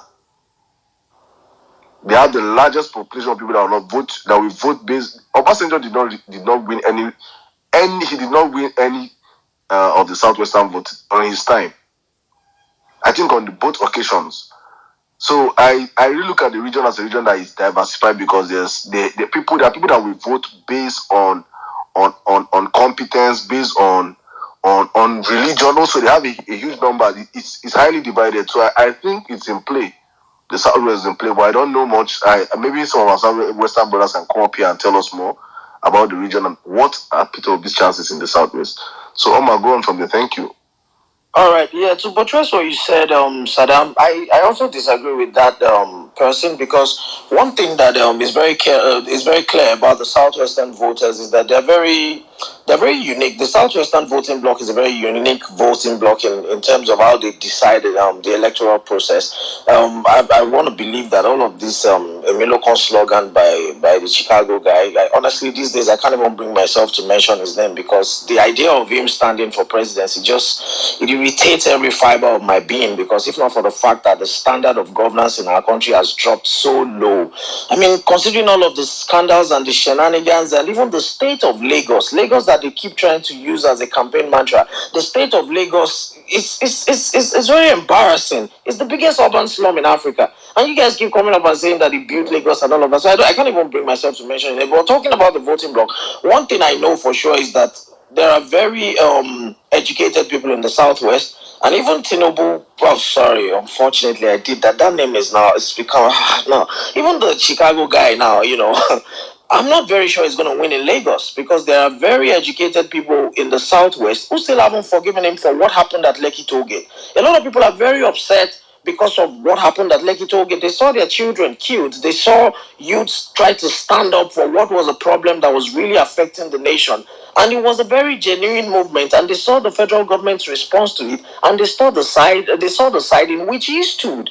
So coming here to say that, he has the Southwest on lockdown, I think that is very, very misleading as far as I am concerned. Anyway, Max Obesi, are you there? I really, Cindy Gold, you're requesting for the mic again, but I added you as a speaker and I gave you the time to speak, but you couldn't take the mic. So we'll go to Max Obesi now. Max, are you there?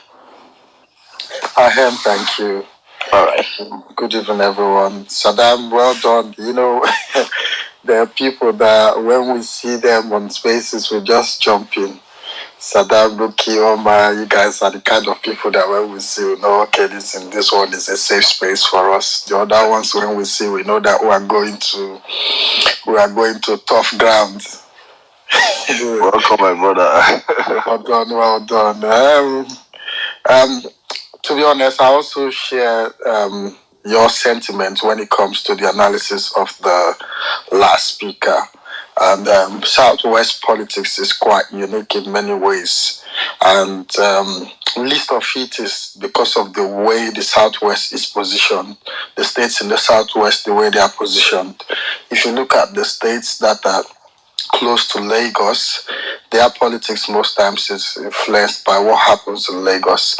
If you look at the states that are close to the south, like Ondo, and if you look at, for instance, some of the states that are close to Bayelsa and Delta states, their politics most times is influenced by what happens in those southern states. I mean, you could see it from the elections in Edo State, for instance. I know Edo is not really Southwest, but you could see that Edo was formerly an APC state, but you could see that during the election, a lot of interest from Bayelsa, Rivers, and Delta were there in play, and we could see how it turned out. So it's quite unique, and I actually think that Tinubu will win Lagos, but I think for the first time, the opposition, and which it will benefit Labour Party a lot, will get a lot of votes. So, and given the dynamics of what is at play now, we could see that if the elections in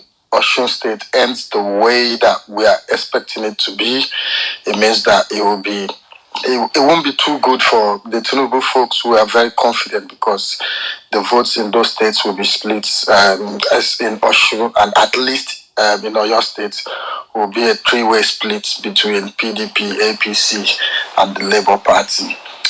Then they will be left with maybe just two states, because Lagos is open there, Osun State will be open there, and then Oyo State will be there again as a battleground, so it won't be too good for them. So if you look at it that way, it's not really good for them. So that's why I feel that his analysis may not be completely correct. And when he said that, I think his analysis on the south, on the northeast as well, I do not in principle agree with that analysis, but that will be left for another day. APC scorecard. I am from the Niger Delta, so I'll probably speak about my area. And when it comes to, I know that there have been some minute work in terms of infrastructure in some regions, but in the Niger Delta, I would say nothing has been done, because the major infrastructural project in the Niger Delta will be the East-West Road. And the East-West Road is the way that Jonathan left it. Absolutely nothing has been done about it.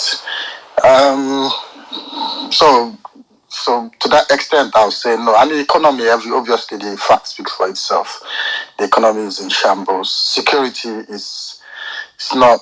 For instance, where I come from, they've been kidnappings everywhere. I mean, you could see the video of a lot of people have seen the video of Jonathan's cousin, who was a former commissioner that was kidnapped and put in a shallow grave, and he was crying and begging for his life.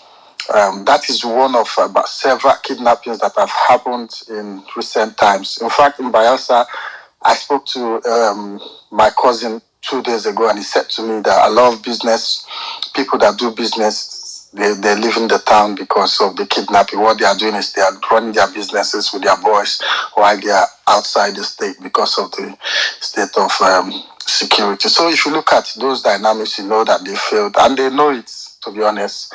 And when you hear the people on the other side bragging about how they win the election, to be fair to them, they've never said they're going to win it because they've performed. They just know that they're going to win it because of the Nigerian factor, and that's because they are banking on the people, on the poverty in the land. They are banking on the fact that when the money comes, the people will reject it. And you could see it. I mean, from some unconfirmed reports from online today, in the elections in Osun State, we could see that in some places they offered up to 10,000 naira per vote. And when the people said no, they increased it up to 17,000. I mean, you could imagine what is happening in our country, a situation where the political party is ready to pay up to 17,000 for votes, but they're not ready to develop. And so Nigeria, all we need to do, which is very key, is the voter sensitization. I mean, once the voter registration thing comes to an end, we need to enter a new phase of voter sensitization. This is very key because we need to let the people know that once you get this money and you collect whatever you want to collect from these guys, that is the end. At the end of the day, they have to return their investment. They have to get back that money that they've given to you guys. So you people need to stand and reject this money and tell them that what you need is them to develop your area, develop your state, your local government, your community, and not what they are giving you. So, I mean, that's a huge challenge, and that is mostly not in urban areas. It will probably be in rural areas because that's what they'll be banking on. I mean, you could see the elections where the sitting governor failed in the government house. That's because the people around that area are very enlightened to know that, you know what, we're not about the money. This man has failed us. He needs to go. But we can't say the same about the rural areas. So that is where poverty has been really weaponized. Don't forget, a lot of the people in the rural areas in certain states that used to depend solely on farming, agriculture, for instance, they're no longer doing that business. They need money, they need a lot of things. So when this money comes, I mean, it's very hard. Let's be honest, it's very hard to resist 10,000, 7,000 when it's not like you can see that money in 3-4 weeks, 4 months, to say the least. So, I mean, that is the challenge before us. Let us see how we can move into this next phase and see how we can push the gospel, let them know, sensitize them, and prepare them for the battle ahead. And just one final point before I go. I know I've spoken a lot. Bishop is not here, and Saddam, you can pass this on to him. I like the fact that they're hosting the space tomorrow, because I was in a space yesterday and this one today that Jason hosted. You could see that the article that David Oyende wrote, you could see from their tone, from their demeanor, and at least from anecdotal evidence, you could gather that it's a problem to them. I think David has hit them really hard. They've not been able to come with a reasonable excuse or reasonable defense. So what they are doing is adamant attack on his person and on his character. What they're trying to do is to discredit him so that people will not sort of believe what he's saying. And this is why we need to buckle up and know that we need to keep them there where they are in the defense. We don't need to play. We need to keep them in the defense. We need to keep attacking them. We need to keep playing the way we are playing, not giving them space. Thank you very much, everyone, for what you are doing. Let's keep doing it. God bless you all. God bless you too, Max. I got some breaking news for you guys. Uncle Yemi, the one with his hands consistently tied behind his back, he said, I tell you now, say, in they go through surgery, based on saying go enjoy your leg when in the play squash. I just make I tell you now. Please, nobody should put words in my mouth. Me, I'm just telling you that Uncle Yemi, whose hands are consistently tied, has been consistently tied for over 7 years. He said, I tell you now, say while in the play squash, say he go enjoy his leg. I don't know whether the hospital where they treat and they the country, or maybe he don't go, medical tourism as usual. But Uncle Yemi don't enjoy leg. Maybe now after, say that. You did not. I'm just honestly, I'm just relaying information there. You guys should not know. Don't come and crucify me, oh please. Uncle Yemi is a matter. You don't feel the messenger.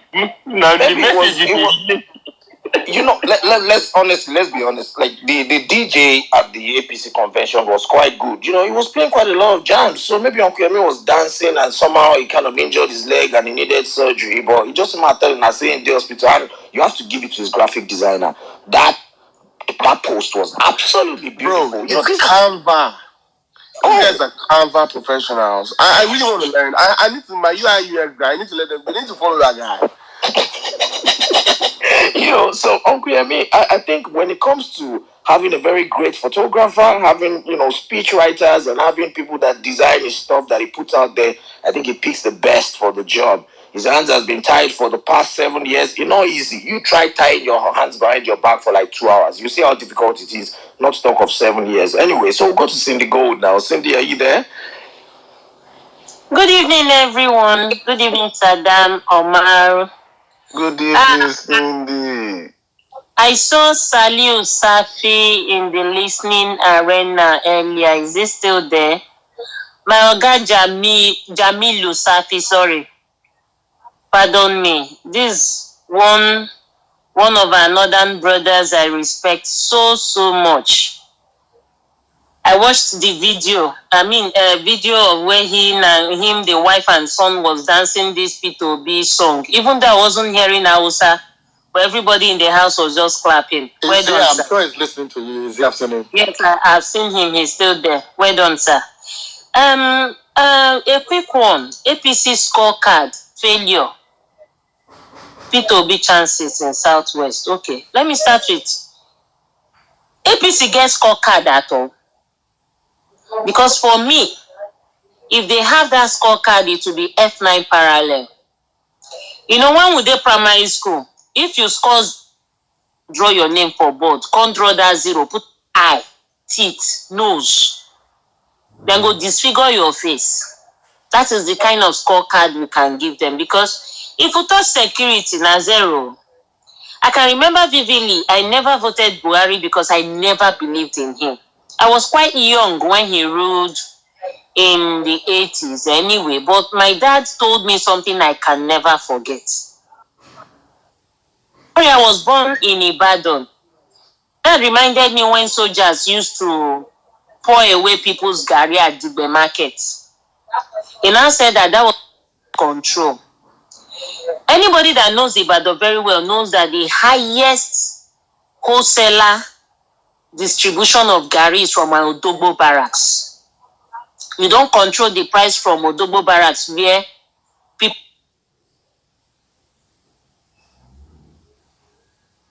Cindy Gold, I think you're having connection problems. We continue to lose your audio. If you can fix that up and come back, I would allow you to finish your submission. Can you hear me, Cindy Gold? I can hear you. Okay, then you can go on and round up in 2 minutes, please. Thank you, sir. So, a lot of people realized I was telling them the truth. So, security, I know a lot of people voted them because of security to be 45 naira. Dollar was going to be 1 naira. In fact, let me not go into that. We can see for ourselves as at today. Then P2B chances in Southwest. I heard somebody saying a lot of people were going to vote Emiloko. Let me shock you. I've always lived in the Southwest all my life. And one thing I know about Southwesterners is they are well-read, they are well-educated. If they believe in you, they believe in you. They might not come out to make noise the way we are making noise on Twitter Spaces or online. But I can tell you the well-educated doesn't want Emiloko. That's the truth. They might vote other, and a lot of people, NSAS is still very fresh in their hearts. And a lot of things have the godfatherism happening in Lagos is really biting and paining a whole lot of people. A lot of people are not down with it. And let me shock you. Emiloko felt the APC governors, all the northern governors are in his pocket. If you watch the primaries, I purposely turn on Jen throughout that day. I'll wake up, I will still hear his name. All the governors left the arena, from the arena straight to the other Baba of PDP's house. That will tell you something. They just gave it to him because he's been threatening him. But I can bet you for free. You see, Northerners have their own mindset when they believe in you. Yorubas have two classes. You have the people that are in rural area that might not know the real message. So you can't blame those ones. But the ones that are in town are not the kind of people you can buy with even 30,000 because I learned they budgeted 30,000 per voter in presidential. So the truth is the places they can buy votes are 10,000 or 20,000 in a month. But in Lagos, in Ogun State, all these places that are town are not places they can buy votes. The only thing they can resort to is Togri. Because last year where I live, they made sure they burnt our ballot boxes. There was gunshot and everything. So the only thing if they go into Togri, yes, but if it's truly free and fair, I can bet you P2B has, if not 85% chance. But I will not ignore the fact that we need to do a lot of work in grassroots because, excuse me, I heard a lot of people still thinking P2B is still in PDP. So if we say we're obedient, we really need to do the grassroots work. The town, the urban area is covered, but the rural area is a very big, volatile and challenge area. Thank you very much. I yield my mic.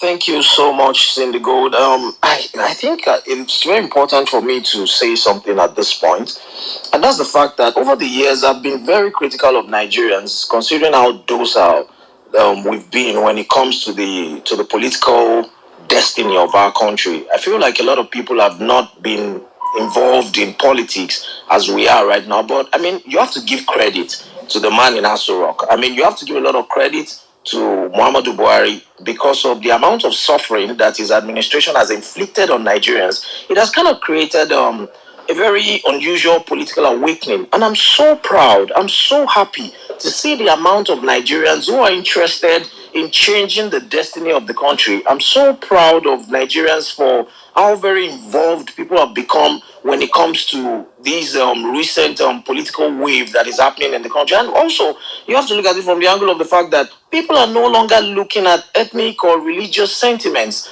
I'm a Yoruba man, and I can assure you that I forgive my French, I don't give two fucks about Emiloko. I actually don't fancy him as a person. You know, if you were to look at his scorecard as a person, you would look at Lagos State. And what is Lagos State? People in Lekki, you know, they have an automatic swimming pool in front of their houses whenever it rains. There's no proper drainage system for a state that is considered, you know, the commercial capital of Nigeria. So honestly, I'm so proud of us. I'm so proud of what we're trying to do, and I can assure you that if we keep this momentum and if we keep, you know, pressing the necks of this political wicked people that honestly, let me actually make one point. Something happened during COVID-19. The hoarding of palliatives, you know, the amount of people that died during NSAS. I remember Pelumi Onifade, the independent young guy who was trying to cover the protest somewhere in Lagos. He died. Till today, his body hasn't been recovered by his family.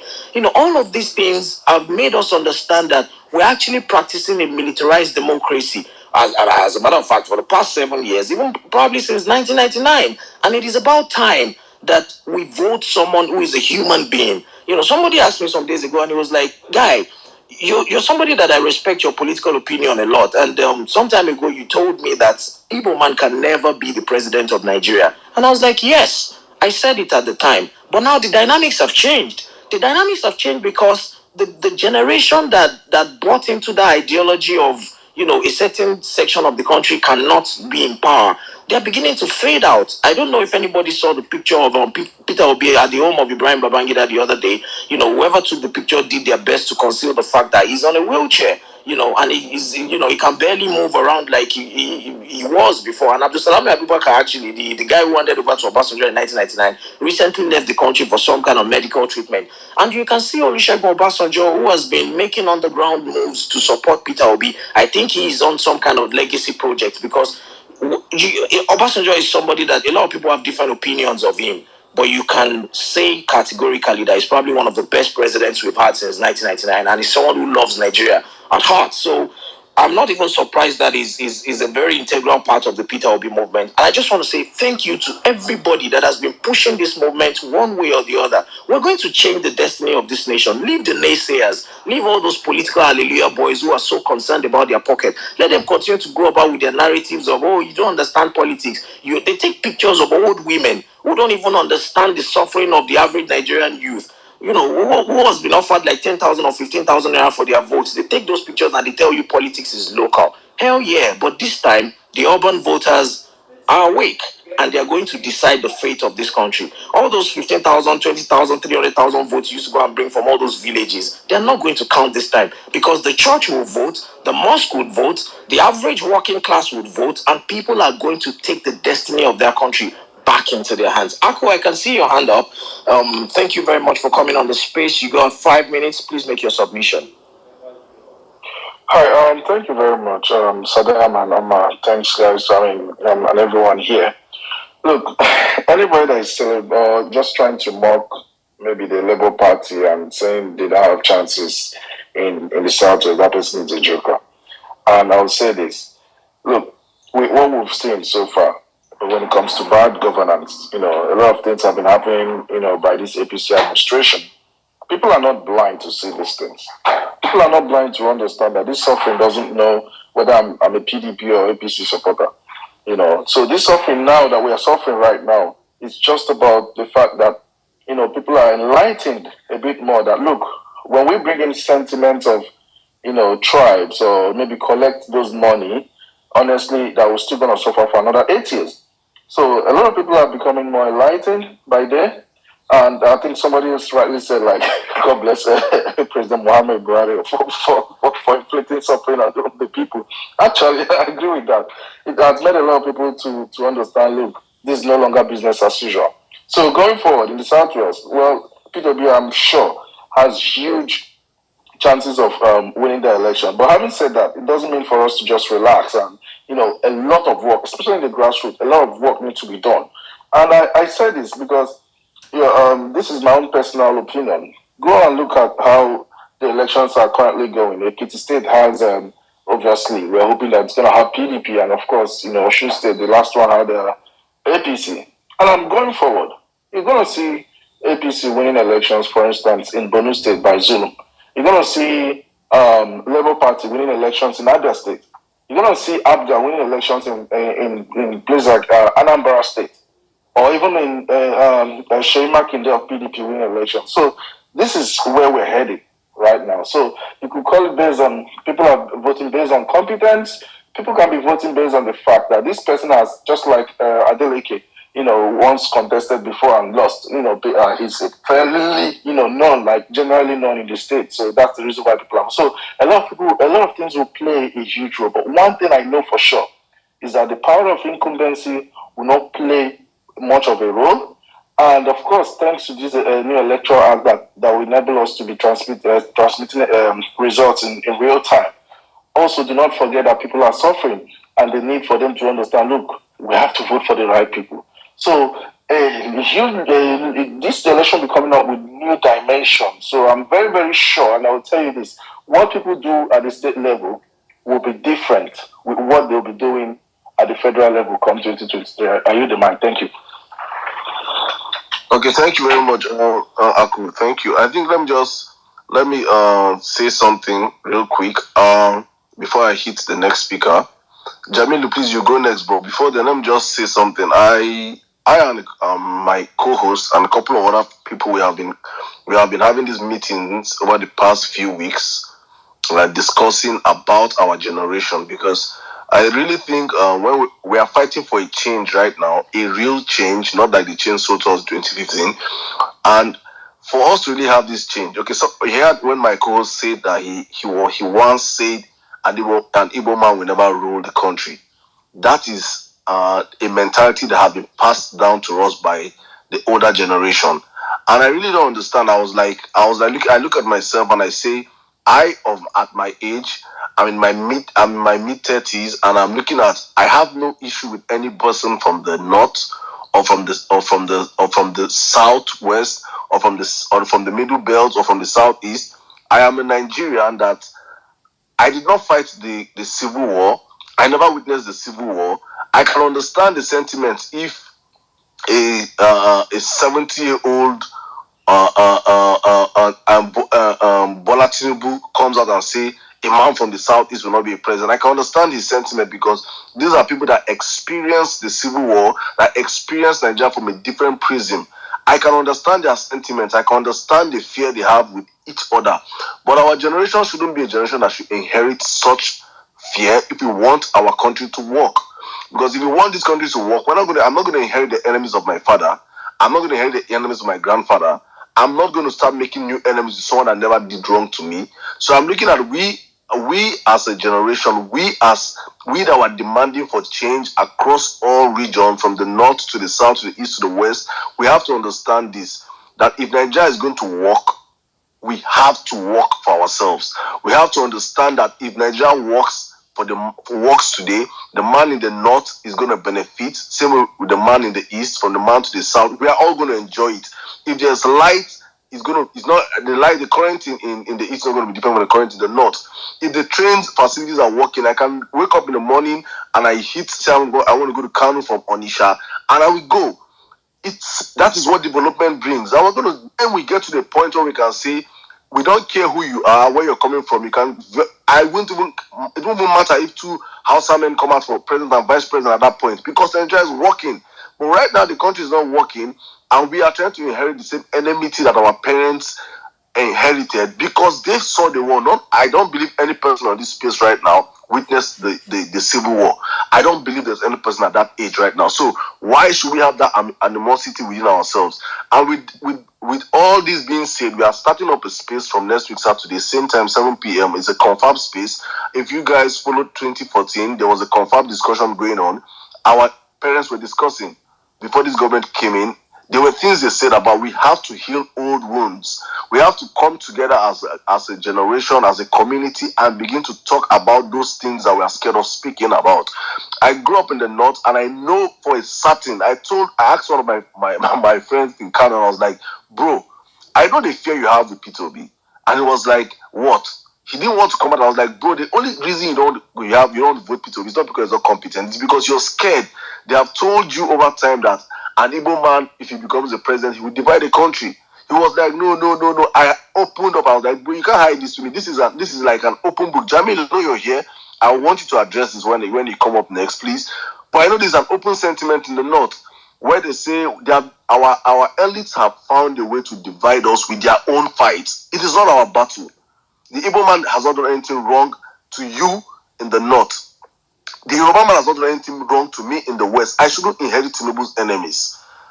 I shouldn't inherit Buhari's enemies. We should learn to live and learn to understand that our generation has to work. Nobody on this place have seen a Nigerian that work. Nobody. We have never seen Nigeria work for us. I don't believe there's anybody that has seen Nigeria work for them. So if we want a Nigeria that work for us, we need to understand we have to come together and fix these old wounds. We have to speak about it. We cannot keep pretending and to love ourselves when we have not spoken about what are the issues on ground. What is the fear of the Hausa man with an Igbo man being the president?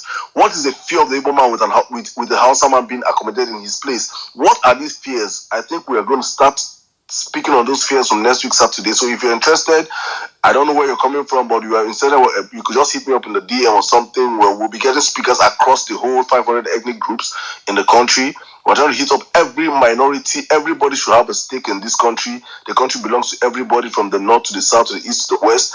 No matter where you're coming from, there's no reason why a man from Ijo will not be a president, or a Biro man from Plateau State will not be a president. I don't see any reason why a man from Jukun, from Taraba, will not be a president. I don't see any reason why we cannot get this country working. Jamil, okay. Before Jamil goes on, please, Oladipo, you have been here too. You can go next. Thank you. Saddam, I'm going to fight with you. Oh, please, sorry. Oladipo, please.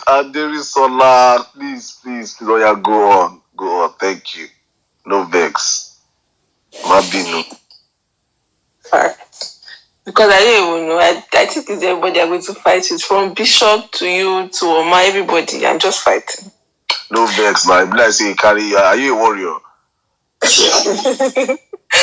Okay. Yeah. So, APC scorecard. Well, some people have come and said they don't have scorecard.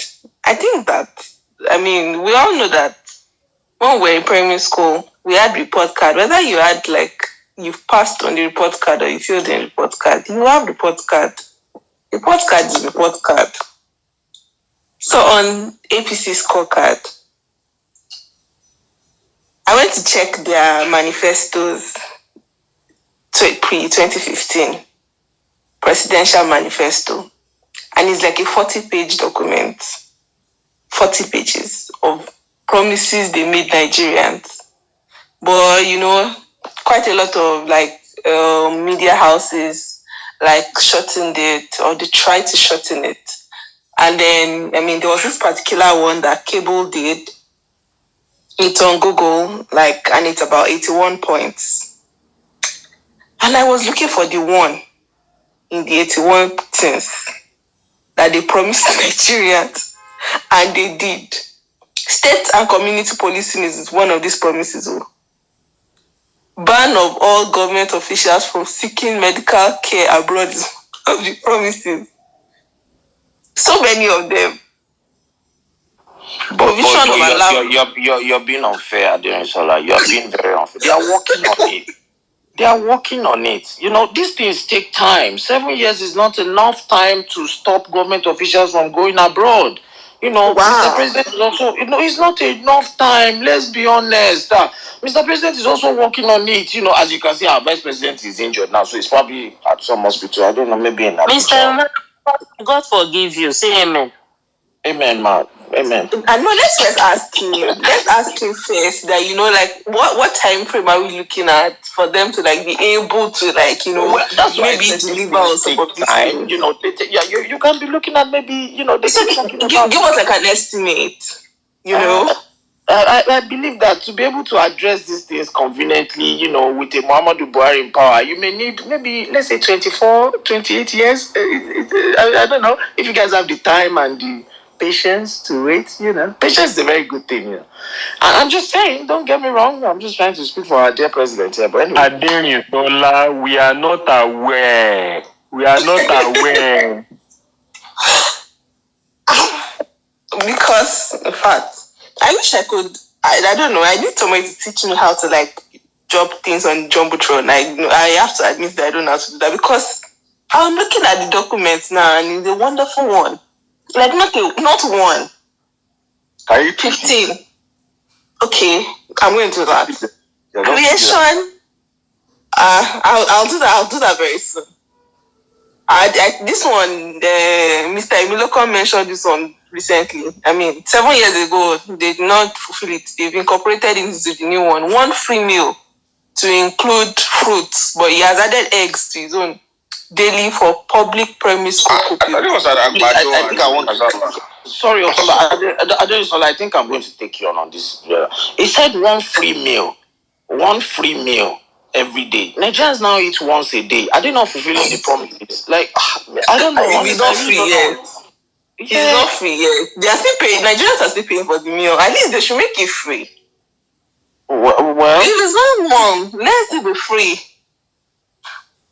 All right, what's your next point? But because I just feel like you're being very harsh on this government now. They made promises and they are working on it. 7 years is not enough time. They are working on it. If you vote for Emiloko now, if he spends maybe the first 4 years seeking medical treatment abroad and he now he regains his, complete health, then we can stop public officials from going abroad. Let it go round first. It's important that it goes round. Every OG that has been involved in politics before, let them use public funds to go abroad, treat themselves, and then when they come back, we can then refurbish the hospitals in our country, and then people can get treatment from there. Let's just be considerate. I'm just, don't get me. I'm sorry. Restructuring was one of these promises. 61 says interject. Saddam, check your DP. I just dropped some of those promises.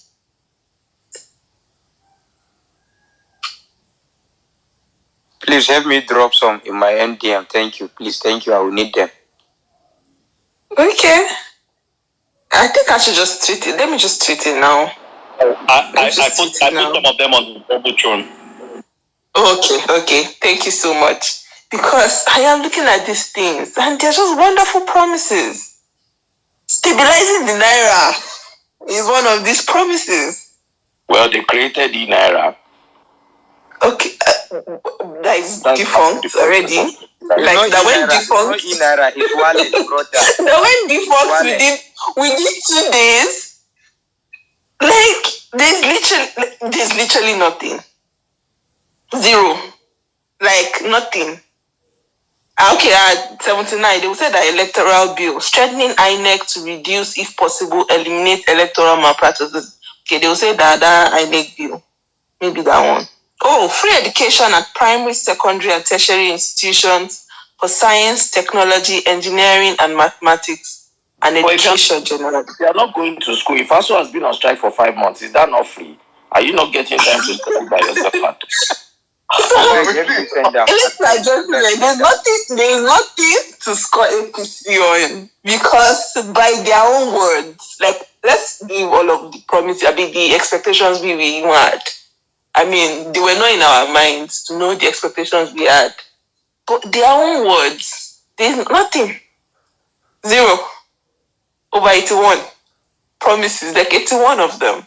So there's nothing to even talk about. Like, that's why it's so infuriating for me personally when they start to talk and they start to defend themselves. Like, I'm like, how? Where? What basis are you defending yourself from? And then they now copy it with that, 16 years of PDP. I don't know how I feel every time I hear that statement. Because I don't even understand. Well, please, moving on. Peter Obi's chances in the Southwest. I think any analysis right now, Seth, of any region for this election, I think it's too early. Like, of any region right now. We have like 7-8 months to election. No, it's too early, really. And at the rate at which the movement is growing, it's too early. You can't, because you will be putting a peg to it, really, if you are doing analysis, and you most likely would be limiting the rate at your work rate in some certain places because you've pegged yourself already. So I think it's too early. But, it's a topic. Peter Obi's chances in the Southwest. I think he has really great chances in the Southwest. I mean, you people think you know APCScoreCard. You people don't know APC. People on this space don't know APCScoreCard like Osun people. Osun State people, they know APCScoreCard more than you people. Because they had 8 years of Aregbesola, and then they had 4 years of Oyetola to top it. There's a road in Osun State, in Osogbo, called Onobaba Ono. That's the name of the road. When Aregbe was going to construct that road, he spoke to he called for a meeting with civil servants, their representatives and pensioners. And he told them point blank that, you see, this state cannot afford to fund this project. So how are we going to fund it? Your salaries will be cut short. So you see that road, anytime, anybody is passing through that road, just know that you are riding on a fraction of the salaries and pensions of Osun State people. And I like to remind you people that Osun State is a state that there are no industries. So the only money that runs that state is the salaries and pension. That's what the people, the civil servants and the pensioners take to the market. So all of the market women, all of the business people in Osun State, the money circulating in that economy, in that state, is civil servants and pensioners' money. So you can imagine the level of poverty that they faced at this time. So believe me, when you would think that the scorecard of APC. People don't know half as much as these people. That's why I knew that Adeleke was going to win, because it's not even him. It was his elder brother that they loved. The elder brother that died. Has the results been called? He hasn't. But I'm expecting him to win. I mean, he won the last one. I was in Osun State that election. He won the last one. And then the only reason why that election, went the way it went was because at the time they declared Ife, and I think that's what they're trying to do again. They declared Ife elections inconclusive, and then within 1 week they had meetings with Omishore, and then Omishore was able to swing because Omishore was contesting in that election that year, and then Omishore agreed to, based on some other the promises they made to him, he agreed to step down and transfer his votes to the APC candidates. That is how they won last election in Osun State. It's not even the love for, so sorry. Let me just round up so that I don't take too much time. So in the Southwest, I think Obi is going to do a lot in Southwest. I think he's going to have a good showing in the Southwest. I cannot say what percentage right now, but he would have a good showing in the Southwest. And I think that is the reason why the APC people, particularly, Demiloko himself, has been throwing dog whistles. He has been trying so hard to establish the connection between himself and 1993 to stir up sentiments, because he knows that otherwise he knows his people. He knows. So I really think he would have a good showing, and thank you. Thank you very much, Aderinsola. That was a very brilliant submission. And one thing I just want to mention is the fact that I'm not particularly a big fan of Adeleke himself. I mean, once again, if not for the fact that the bar of governance in our nation has dropped to the lowest minimum, why should we have someone who is a comedian? As far as I'm concerned, I watched the Osun gubernatorial debate. I watched it again this afternoon on YouTube, and I can assure you that the only man who came to that space, to that platform, to address the real issues was Lasso Yusuf. I mean, I'm not very familiar with the guy, but you could tell that he had a real grasp of what the issues were, and he addressed them, clearly. And Adeleke just went there and he, rambled and said a lot of things that didn't really make sense as far as I'm concerned. But yeah, he's probably going to win, and if he wins, as far as it's on APC, honestly, I don't really have a problem with it. I just hope that I need to quickly answer you. Sorry. So the person, I was referring to his elder brother the other time. The elder brother was actually, Isiaka. He was actually a governor at some point in Osun State. So there was love for him. And then he died his death is very similar to Funshaw Williams' death. He died mysteriously before that election. So the sentiments were just carried over to Deji. I think that's his first name. So that's it. It's not in his candidacy itself that is inspiring people. It's their sufferings from the APC and the fact that, they have that love for Isiaka that unfortunately passed away. And then his brother is contesting, so why not just transfer it to him? So that's the thing. All right, thank you once again, Aderinsola. We've got a very brilliant cerebral guy from the northern part of the country, and he's been doing great, amazing work for the Peter Obi movement. Jamilu Sufi is here with us on this space, and each and every time I have this man on the space, honestly, on any space, I just love listening to him, because there's a very huge misconception about people from that part of the country, but then he's doing everything to actually prove the naysayers wrong in terms of the perception that people have of that region of the country, and we really have to give him his props because he deserves it, and give him his flowers actually. So Jamilu Sufi, thank you so much for being here. Are you available to speak? Jamilu, please unmute your mic if you're there. All right, I'm not very sure he's available right now, so we'll circle back to him later. Oluwaseyo, are you there? I thought you said I was meant to speak after Aderinsola. Oh, I'm so sorry. I think it was Saddam who said that, but okay, Oladipo, you can go next, and then we take Oluwaseun. Oladipo, you have 5 minutes. Yeah, Omar, thank you, Jerry. Don't mind these APC people. You know, when you don't have any lifeline to hold on to, you grasp at straws. That's what they are doing.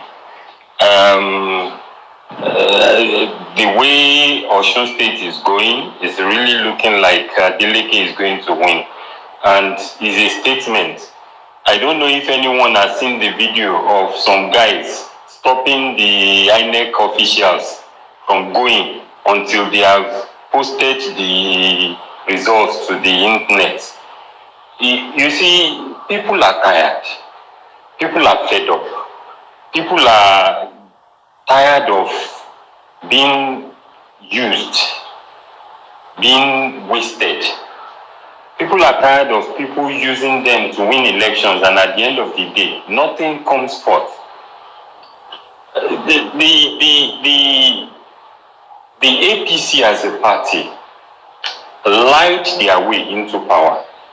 Because let me tell you something. Has anyone noticed that the rate at which the insurgency and the insecurity in the north was announced when PDP was in power is not the rate at which we hear about the same insurgency, despite the fact that the rate is even higher now? You see, the APC as a party has failed. In all ramifications, they have failed.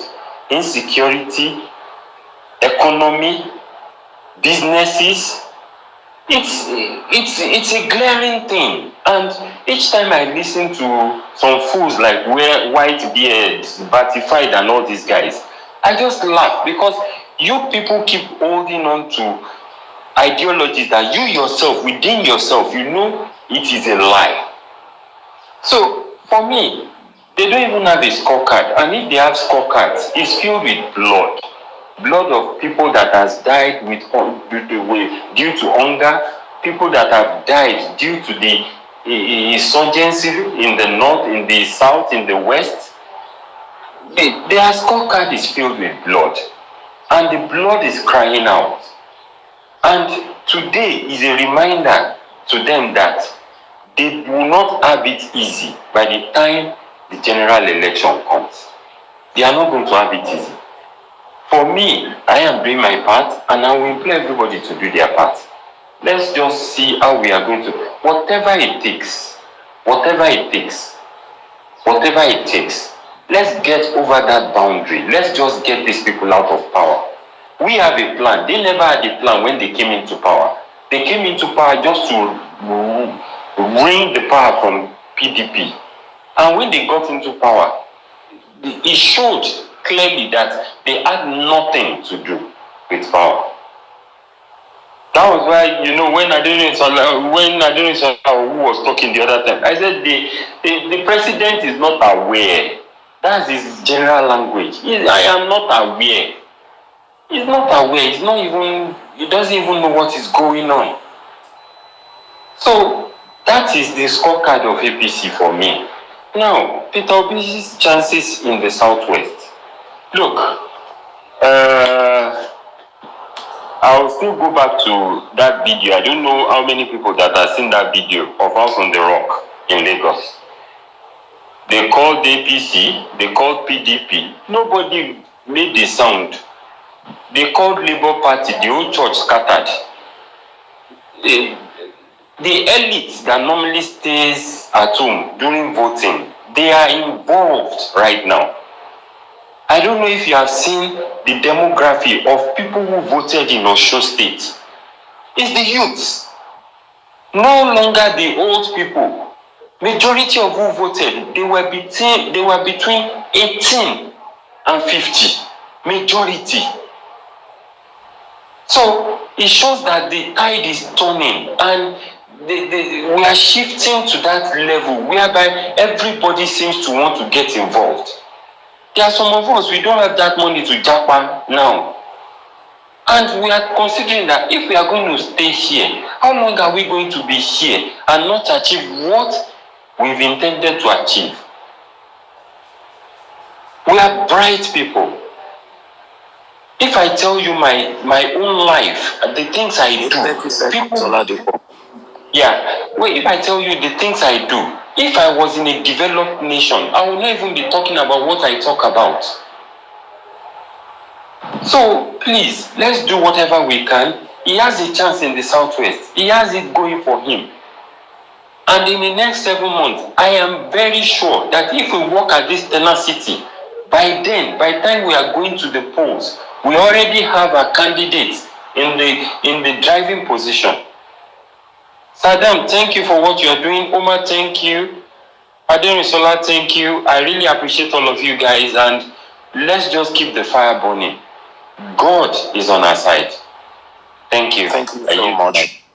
Thank you so much. Posterity will be kind to all of us. Oladipo, I want to be I want to believe that. Next, Jamilu, I want to know if you're available to speak now. Are you there? Okay, Jamilu is still not available. His Secretary General is very close to him, Mohammed. Or you forgotten? Let Mohammed go next, yeah. Yeah, okay, yeah, Mohammed, you can go next. 3 minutes, please. Good evening, my fellows. Obedient. Hope we are doing well and great. I think APC scorecard, as far as we are concerned, is just 0 because what is even there? This scorecard, we are going to print scorecard for them because that's what we are going to use for our mobilization. We are going to drop the scorecard, put all these promises by the side, then we give people to fill it up for us. It will give them, what is the value of dollar today? Okay, how much are you buying bread? How much was bread 2014? Where put score, top. Now you tell us, you want the price to go down or you want it to maintain, or we should just go high. Now you score us, okay, now they will ask us, who do you think is capable of bringing these prices down, giving us, let us have peace of mind, security, and maybe let's have goods at lower price setup. Peter Obi is there for us. He's not confused. He doesn't have any record of stealing. But this old Baba, they are Omeleka, I'll be waiting they call and say, now my turn. I'm sorry. We need to change all this narration, please. We are just here to come and make sure this country work very well. We need to sanitize. We need to come out. All of us should come out. You see, this Osun State election today is actually giving us. In fact, I used the whole of today to just learn a very good lesson, so that I will know how my own mobilization will move. Jamilu is by my side. Jamilu is the DG, Northern Youth Coalition, controlling 19 Northern State Army Secretary General. We are working hand in hand. Umar is not on space. Umar is supposed to be here too. So today, immediately after we started seeing the result, we said, oh, now we know how to take it in the north. How we are going to take our campaign in the north. Because Peter Obi we just have to work very well for Labour Party and Peter Obi simultaneously. Because you see, what happened today in Osun, there is still lack of party awareness. I assure of this. So many people doesn't know the logo even of Labour Party. So this is another issue. But notwithstanding, today's election in Osun State are actually telling us that we should wake up and re-strategize, put more effort. Let us put our hands on deck. All hands should be on deck.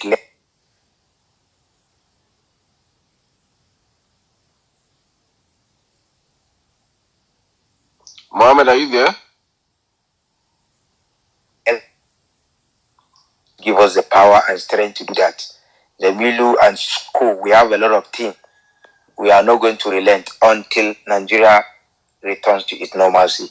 Thank you so much for the wonderful work, Bro Saddam, Umar, and everyone on this space. I respect you all. Thank you. Nigeria, say Peter Obi.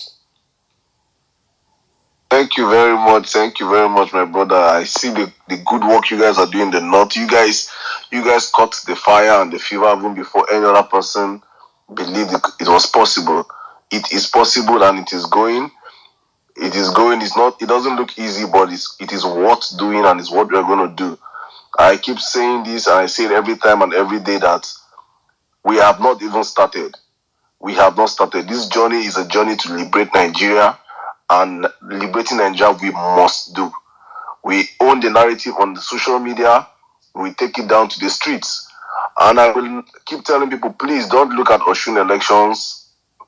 Osun, people are not voting for parties anymore. We have passed that stage. If there's anything that Peter has done, he has changed the system. And that is one thing Nigerians should know, that Peter coming into governance, there's going to be a total change in the system. There will be a revamping of the system. Right now, we're not going to say a good candidate will come out from APC and won't vote him. I, for myself, I will vote for Shea Makinde in a PDP stalwart in Oyo State. And I'll vote Peter Obi. That is exactly how it's going to be all around this whole ballot. If I see you're good in APC and in the House of Rep, I vote for you. If I see you're good in we are looking at people right now. Parties have failed. Party has consistently failed Nigerians. We don't have parties in Nigeria. I tell you something, that when Peter Obi ascend the throne, hopefully by 1 month after he ascend the throne, 90% of all the senators and House of Rep members will come to Labour. That is politicians for you. They don't stay one place. It is their business to jump from party to party. So what we should be bothered about is the personalities of the people coming on the across all boards. So Osun is not a yardstick, or it is instead it's how I put that, it's a warning sign to the ruling party that the people have abandoned them. We are not going to do the normal party politics that they are used to, sharing money and all those stuff. No, Nigerians are moving forward. We're going to take the country. I'll go straight up to the next speaker. Yanyo, you've been here for a very long time. Please, we have a whole lot of speakers requesting for the mic. So if you speak and we drop you, it has nothing to do with any other thing. It's just that we have to accommodate more people up here. So Yanyo, please take over. Thank you very much. All right, good evening. Thank you for having me on this space. Sadam, well done for the whole fire up you give us, we Obi supporters. I want to talk about the APC scorecard first, which is 0 to me. And it's funny, every time we go on spaces, we hear people talk about the 3 main parties that are vying for the post, and especially PDP, APC guys, because PDP, I don't know where they are. Maybe they are waiting for the referee to blow whistle before they start showing their own stupidity. But APC guys are very eager to show us that they are stupid, because the way they talk, all of them, as in, I've already given them a name. I call them irredeemable souls, because when you hear them talk, it's like, and it's sad that these guys, if you check their bio on Twitter, they have PhDs, they are well read, but just because of their selfishness, which is one thing I got to find out some times back. I was talking to a friend of mine, a very good friend of mine. He's an APC guy, like Lagos boy, but APC. We wanted to have that conversation, like, bros, who you want vote for? As he said, na Tinubu. I wanted to even explain that, why do you want to vote for this man? But the next thing he said is that, he was saying it in Yoruba. He said, don't even say anything. I know what you want to say. Peter Obi is good. But we, now money we define. Like he said, Omar Biza, which means they will sort them. So I feel like, I know that anybody supporting APC especially from the West, from Yoruba side, is doing it for selfish interest.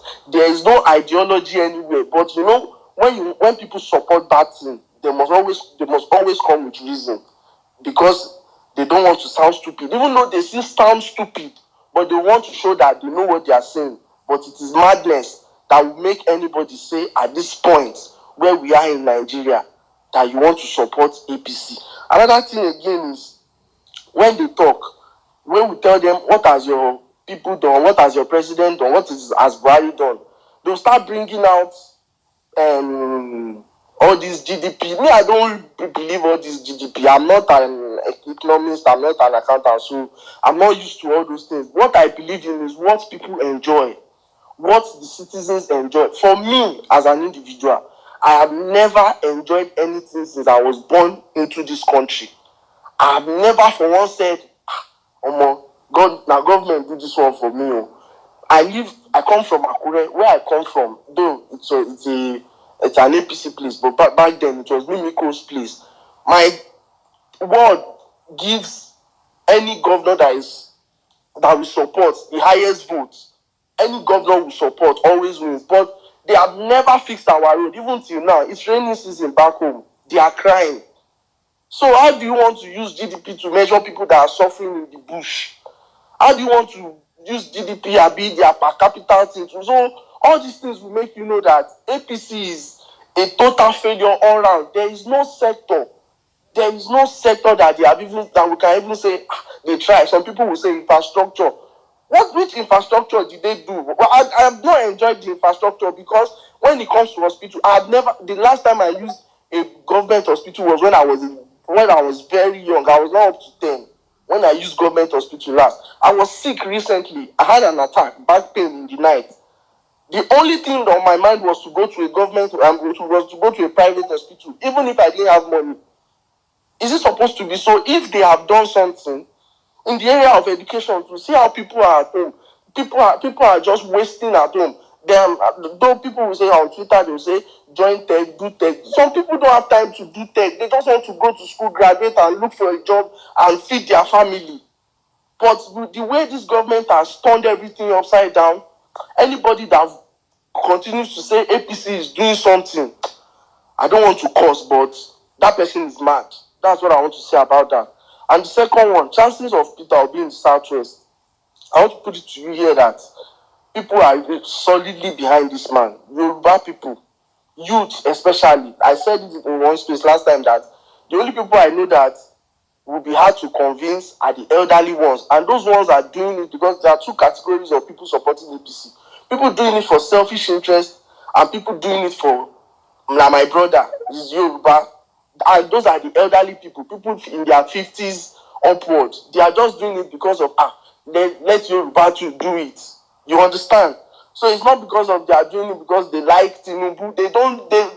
Some people just, and they hear stories that he helped this one, he helped this one. I was talking to somebody one day, one Yoruba man like that. He said, Tinubu helped. He was calling names of people. And I asked him one question. Hey, sir, has this man helped you before? Do you have any family member that maybe if you know, you do have any family member that he sent to school, not even money this time around? Maybe he gave your brother or your cousin scholarship, or maybe when you needed to sort a medical bill urgently, he was there for you. So why are you supporting him? Say, still that same thing is our brother. So, but if you are looking at it generally in the Southwest here, the youths are for Peter Obi. I go out every day. I meet people. I don't just force the conversation on them, but subtly I'll just throw it. And immediately I don't need to preach. Na Peter. And I'm happy that I know that they are real. It's not like they are saying it to impress anybody. Everybody wants change. People have suffered enough. 7 years. Even this Lagos, the stupid APC fans, they will say their principal has developed. There is no development in Lagos. The first time I came to Lagos by myself, which was even still early, that said, okay, I want to move to Lagos. I came to Lekki first. When I entered some corners, I was like, shouldn't I be Lekki be this? I was not moved because I have not traveled outside the country before, but I've seen pictures of Cape Town, all those capitals. They are making sense, but our own Lagos here, see rain now. Once rain falls, everywhere is in trouble. So what is the development that these mad people are crying about? But because of their selfish interest again, they just want to get there and it's not like they'll give them political appointment, but they know contracts will come out. That is why they like the Tinubu. They know illegal contracts will come out. Illegal deals. Everybody will be spending. That's when you even see people spending money more than Yahoo boys. Because they are the real Yahoo. So I just want us to please focus 30 seconds. On Peter. Let's just please focus on Peter. He's the future of Nigeria. And I know that we all here, God will give us the strength to see this through to the end. Thank you very much. Thank you very much, my brother. Thank you. You just brought my mind to what I wanted to say earlier on. Please, there's a circular going on about INEC saying they're going to close registration of PVCs by the end of this month. So right now, I think Falana is taking the case up to the appeal court, but till then, I don't think INEC can be trusted. I don't think we're going to depend on INEC. I think we should check out right now. There are people. I want us to cast our mind now to 2019 elections. We had over 33 million voters in 33 million voters in 2019, with over 80 million registered voters. So we are looking at over 50 million people that did not vote. This is a very huge number, and so many of them did not vote, not because they are dead, but because of apathy, because they could not choose between the two parties. They feel both parties are the same thing. They did not see the hope that we are seeing right now. So many of them are the young people out there. So please, I am looking at the possibility that if INEC disenfranchises over 10 million new registered voters right now, where should we put our next eye on? Our next eye on right now should be on people that already have their PVCs. Those people that did not vote, that 50 million people that did not vote, where are they? They are our brothers, they are our sisters, they are our mothers, they are our fathers, they are our friends, our relatives. They are out there. So while we come up online here and do all these spaces and try to and talk about these issues, please, we need to start connecting with the real voters, those people that have their PVCs already, not those that have registered now. Those that have their PVCs, it's very, very, very important. So, in the course of the space, I don't think we'll be closing anytime soon. We're still going to be here till we get tired. We'll be discussing more. Omar, are you there now? Yeah, I'm right here. Okay, so I'll take it from here, Saddam.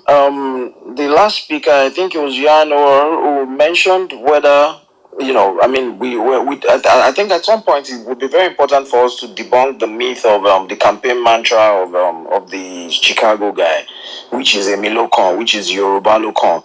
And I don't know if anyone is familiar with the space that I host on Sundays. It's Christian People's Parliament, and it starts 4 p.m. Nigerian time. And tomorrow we're going to be talking about whether truly it is the turn of the Yorubas. You can set a reminder. I just scheduled the space, and you can set a reminder. You can check my Twitter feed, and you see it there. So we need to debunk this myth, whether it's actually the turn of the Yorubas, because it's very important for us to make people understand that Nigeria did not start, in 2015. We've had a democratic process that's been going on since 1999. And if we are to go by, justice, equity, and fairness, I'm pretty sure everybody on this space knows which region of Nigeria the presidency should go to. I mean, it's fair that we all don't want to talk along the lines of ethnic bias and all of that. But also, if we are debating it on the basis of equity, justice, and fairness, we know which region truly deserves the presidency at this time. So tomorrow, we'll be asking the question whether Yoruba Lokon is actually a very valid statement. So, join us tomorrow, 4 p.m. Nigerian time, and then we'll take speakers next. Lotana. I think we should go with Lotana now, then well-meaning Nigerian, and then we go to... Okay, let's take a lady first, and then we'll come to Lotana. Nelo, are you there? You've had your hand up for a long time, and I could see that. Nelo, are you there? Okay, Nelo is not available, so we take Lotana, and then we'll come back to Nelo if she's available at that by then. Hi everyone. Yes, I'm here. Okay, Lotana, we'll come back to you. Sorry for that. Nelo, you've been waiting for a long time. Sincere apologies to you. So please go. You have 3 minutes. Okay. Yeah, thanks for the opportunity. Hi, Saddam. I've been in spaces when you've come on, and I just want to tell you that, we're very happy with how, I'm very, very happy anytime I'm on spaces and you come up, you're doing a good job. Keep it up. Thank you. Yeah, so they say, make I ask you now, which hospital is our vice president? Is it in Nigeria or is it abroad? We need to know. Anyway, so based on this election, the topic says APC scorecard. On Aderin has already said it. She has brought out the exam sheet, she has marked it, and as we all can see, it's a failure. Like that party never ceases to amaze me. The way, especially when they have their Voltrons online and they try to defend, the indefensible, and it just doesn't make any sense. It's like everybody can see that these people you have failed. Is it the fact that they told us that we're going to have electricity power? No power. Is it the fact that they said that, they were going to provide jobs? Zero jobs. Like, it's just, is it the dollar to naira? Like, where do we even want to start from? They will tell us that they built Niger Bridge, and so. So it's, I just hope that, come 2023, Nigerians will come out and do the right thing and vote these people off, because I don't, when some people say, oh, maybe if APC brings, I don't care, the way I say it, if APC, like, whoever they want to bring, the thing is, as people, we need to understand that if a party comes into power and they do wrong and you vote them in, maybe they go and bring somebody and you vote them, you are indirectly telling that party that they have done well. The only way that you can let a party know that they have not done well is by voting them out. We are all for Peter Obi now. If Peter Obi goes in and Peter Obi does not do well, we have the mandate. We vote him out. That is what every country in the world that they are serious, that want their elected officials to work, that's what they do. If you elect the officials and they don't do well, vote them out, so that the next people that are coming in will know that if they don't do well, they are going to go out. We should stop allowing these people to take us for fools. I always look at Lagos State and I just wonder why. I don't understand if it is jazz or what, because I don't understand how APC just has Lagos State in a chokehold. Every time they bring in, their people, and these people keep voting them in. Maybe they've not really had a good opposition. I don't understand it, because God knows that APC is a failure even in Lagos State. Sorry, let me interject a little bit. Let me explain Lagos issue.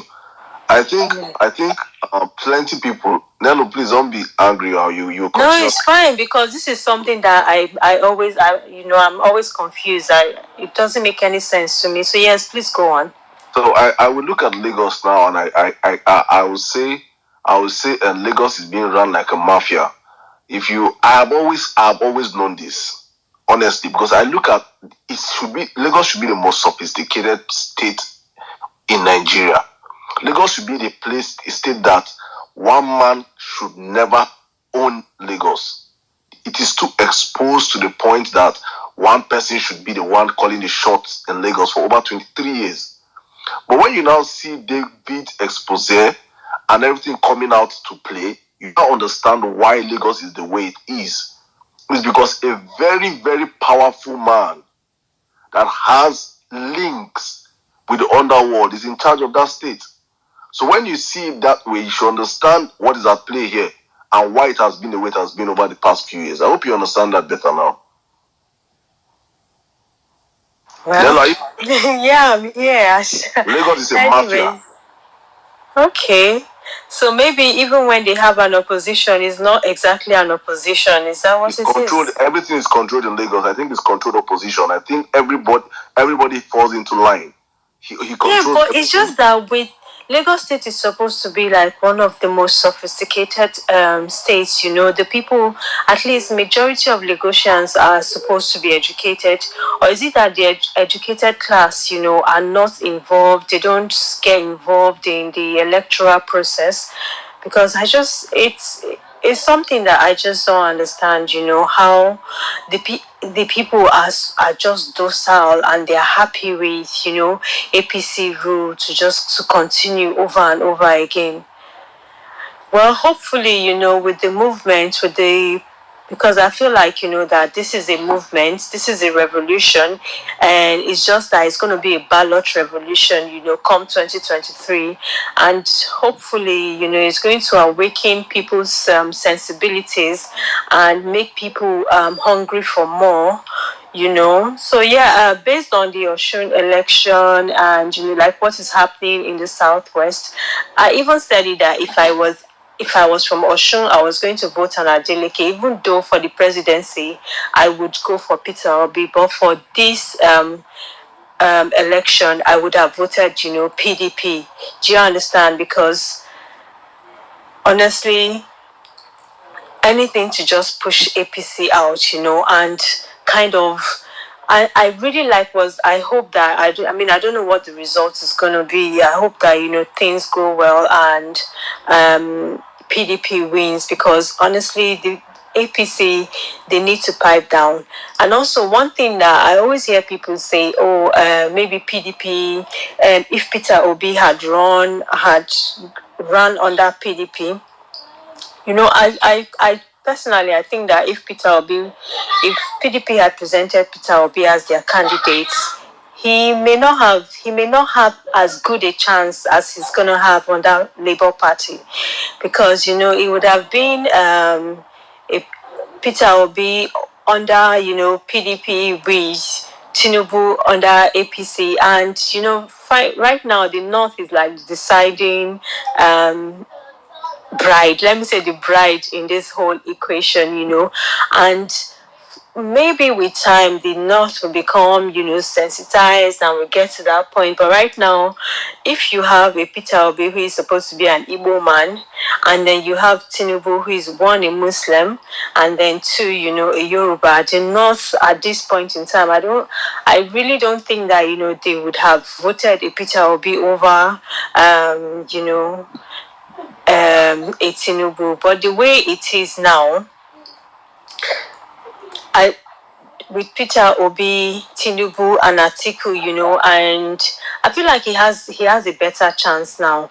And one thing that we need to do, because I just want to put this out there, the average, when APC talk about the grassroots as their strength, I do not think that the grassroots is their strength per se, but I think that for the grassroots, there needs to be a lot of sensitization. Because one thing that I've noticed is that a lot of the people in the grassroots, yes, they know that politicians are corrupt, but their mindset is that all the politicians are corrupt, all of them are thief.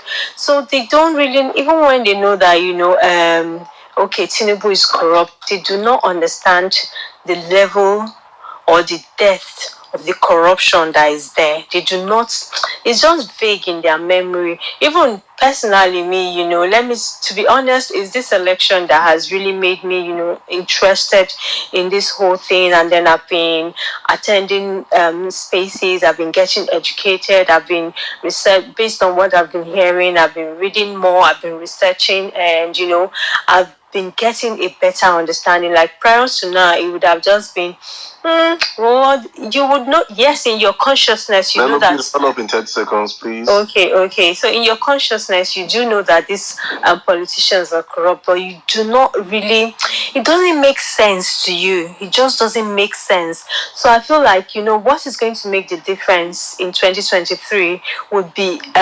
education and awareness. We need to find a way to break these things down in such a way that the average, the woman on the street that is selling pepper will understand how much governance affects her, and how much the corruption, how much how much her decision actually affects her livelihood, and basically how governance, the person that is in power, affects her. We need to find a way to break it down in layman's language, so that she will know that all those 500 naira that they give her will not make change.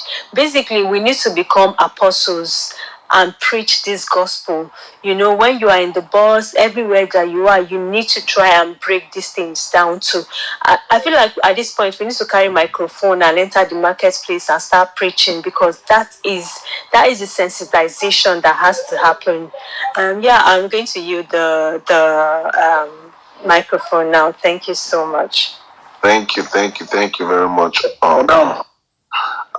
So Ahmad is back. Ahmad took a little bit leave. He's back. Omar, I'm right here. Please, I don't need to back and forth, please. I'm not going to go back to my conversation with Omar. That one is under story for another day. We're going to have it in DM. Topic. We have a lot of people requesting the mic. So please, if you've spoken and we'll bring you down, please it is nothing. It's just that we have to get everybody up here. And I want to correct Lutana next because he was supposed to go before Nelo. Okay. Nelo, let me correct something again. Before Lutana, just a second. Nelo, let me correct something, please. The North is Jamilu is here. He can confirm it for you. But the North does not have a candidate yet. The North is no man's land. We call it no man's land for a reason. A lot of people know it's no man's land for now. We don't know what will happen in the coming months, but for now, it's no man's land.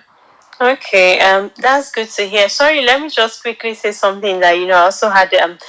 I'm saying, I wanted to say that APC doing a Muslim ticket is very, very deliberate, and I just want to beg all of my Igbo and Christian sisters to please don't. This is a bait.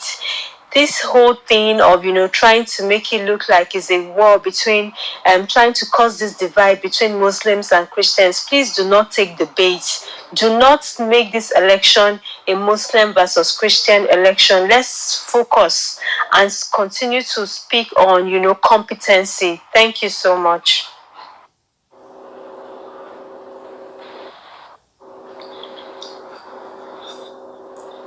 Matana, can you go on? All right, yeah, thanks. Thank you so much, guys. Thanks for organizing this and everyone who's spoken so far. Yeah, so APC scorecard in the last 8 years or 7 years, or 8 years soon to be, I think we need to actually break things down into different sectors. Because I think it's not fair if we just lump everything in and say, oh, nothing is working. But let's even break it down and face one sector at a time. So let's start with education. I remember the promises the Buhari made in when they were campaigning about education, about how they were going to build schools, how they were going to upgrade the schools, how school children will get fed. Maybe, I don't know if anyone has school children here. Confirm or Tinubu said they were going to give an egg. Do they give an egg today? I don't know. Maybe that would be a success. But outside of that, there's actually nothing. Schools have been on, ASU has been on the longest strike so far in any government. So education, zero. Let's go into infrastructure. I lived in Lagos. I was born in, I'm a Lagos boy. And I remember vividly when from Tinubu's government up until Fashola, every time you ask them then, how far? Why are things not moving as fast as Cairo or Johannesburg or Cape Town or Tripoli? They will remind you that the center is PDP, that the center is frustrating us. Obasanjo held our money for years. I remember when it was, when they were campaigning for Buhari, I carried that matter on my head. It was because for me, I felt Lagos can and should be better than it was. We campaigned vigorously. We tried our best in 2015. We wanted a change. We felt, oh my God, if APC was in the center, Lagos would be beautiful. But then, today, let's look back and see if anything has changed. With APC in the center, let's pick Badagry Expressway. I used to hope that road would be completed, It completed from Badagry all up until Cotonou and Lagos Island.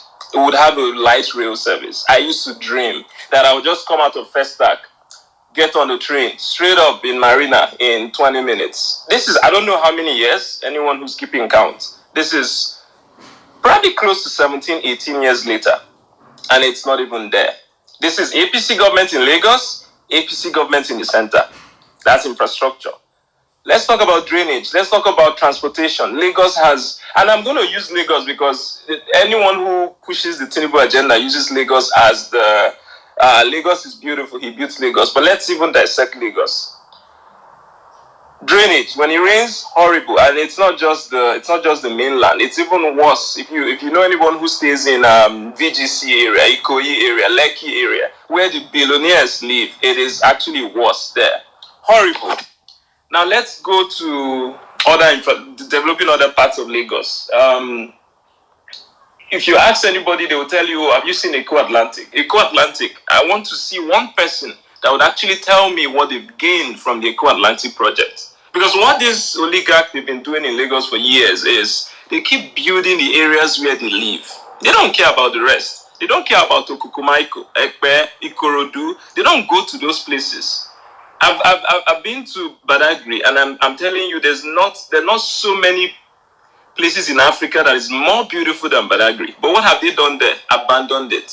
It's just a place where if you want to go to the Whispering Palms or you want to go and just go and spend time, but there's nothing, no business, no improvement, no nothing whatsoever. Every channel is going to Lekki, VGC, Eco Atlantic. You built it, a plot of land is 1 billion. What happens to the masses? The tailor, who is at Teju Osho, what are they going to benefit from that project? Nothing. Some people will tell you the deep port, whatever, Lekki Free Trade Zone. I want to actually see in numbers what that has done for us.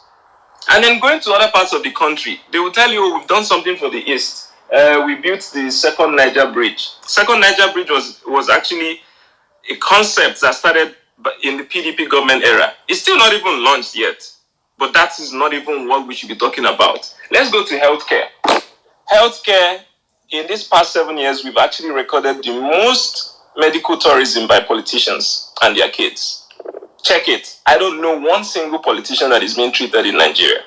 Not even in the private hospitals, not even in the Reddingtons in Lagos. Once they have a headache, malaria, straight Germany, straight Russia, straight Look, I have to come in there. I really have to come in there. Our VP's hands have been tied for 7 years. He said he was playing squash and he injured his leg. I mean, the word on the street says he might probably be treated somewhere in Nigeria. He's being treated somewhere in Nigeria right now.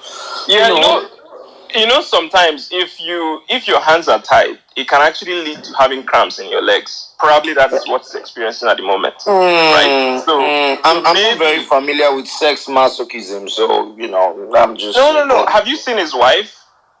So don't assume for him, right? So maybe that's what he's experiencing at the moment. What pains me so much is the way I campaigned for these people in 2015. I'm not joking. I live in an Igbo neighborhood, right? My mom, my aunties, my family, my friends, they tagged me Buhari. They called my friend Wale Usimbajo. I'm not joking. Anytime Wale Slimfit, everyone knows him. Like, we were campaigning like mad people. Imagine campaigning for this government in an Igbo neighborhood where it was predominantly PDP for many years. But for us, we wanted change. We rode on the change mantra. And I'm not ashamed to actually say it. We did all this. I remember signing up as a youth volunteer. And, I watched Usimbajo talk. And I was sold. I'm like, God, give us this vice president. And then today, for 8 years, he kept telling us his hands were tied. His hands will be tied. After this surgery, he will have another one. And maybe after the legs, he would have to maybe operate on his hands and then maybe his organs as well. And his master too, Buhari, same thing. Because these people have taken us for a ride for 8 years. And in Lagos State for more, I don't even know, since 1999. And in 2023, somebody is telling me it's your turn. Your turn for what? When you say your turn, it means maybe you haven't been in active participation for years. You've been in the government, you've been in the center, you've been doing everything, and you say it's your turn? God will punish a lot of people after 2023 elections. Now, going back to Peter Obi's chances. Yes, it's an uphill battle. And I want to actually thank every single person who is bringing out their time, their money, their effort to actually spread this gospel. The I think Jamil, I see what you do. Jack, I see what you do. Saddam, everyone, I see what every single person is doing in the north, in the south. I see what Edo State is doing. It's a hard sell for now, but we would sell it. The product will sell. Something that makes me comfortable, like kind of comforts me, is Nigerians tend to ride on the wave. We tend to support something that is flying. We don't actually look at anything crawling or walking. Look at NSAS protest. Look at the Occupy Nigerian protest. Look at Occupy NAS.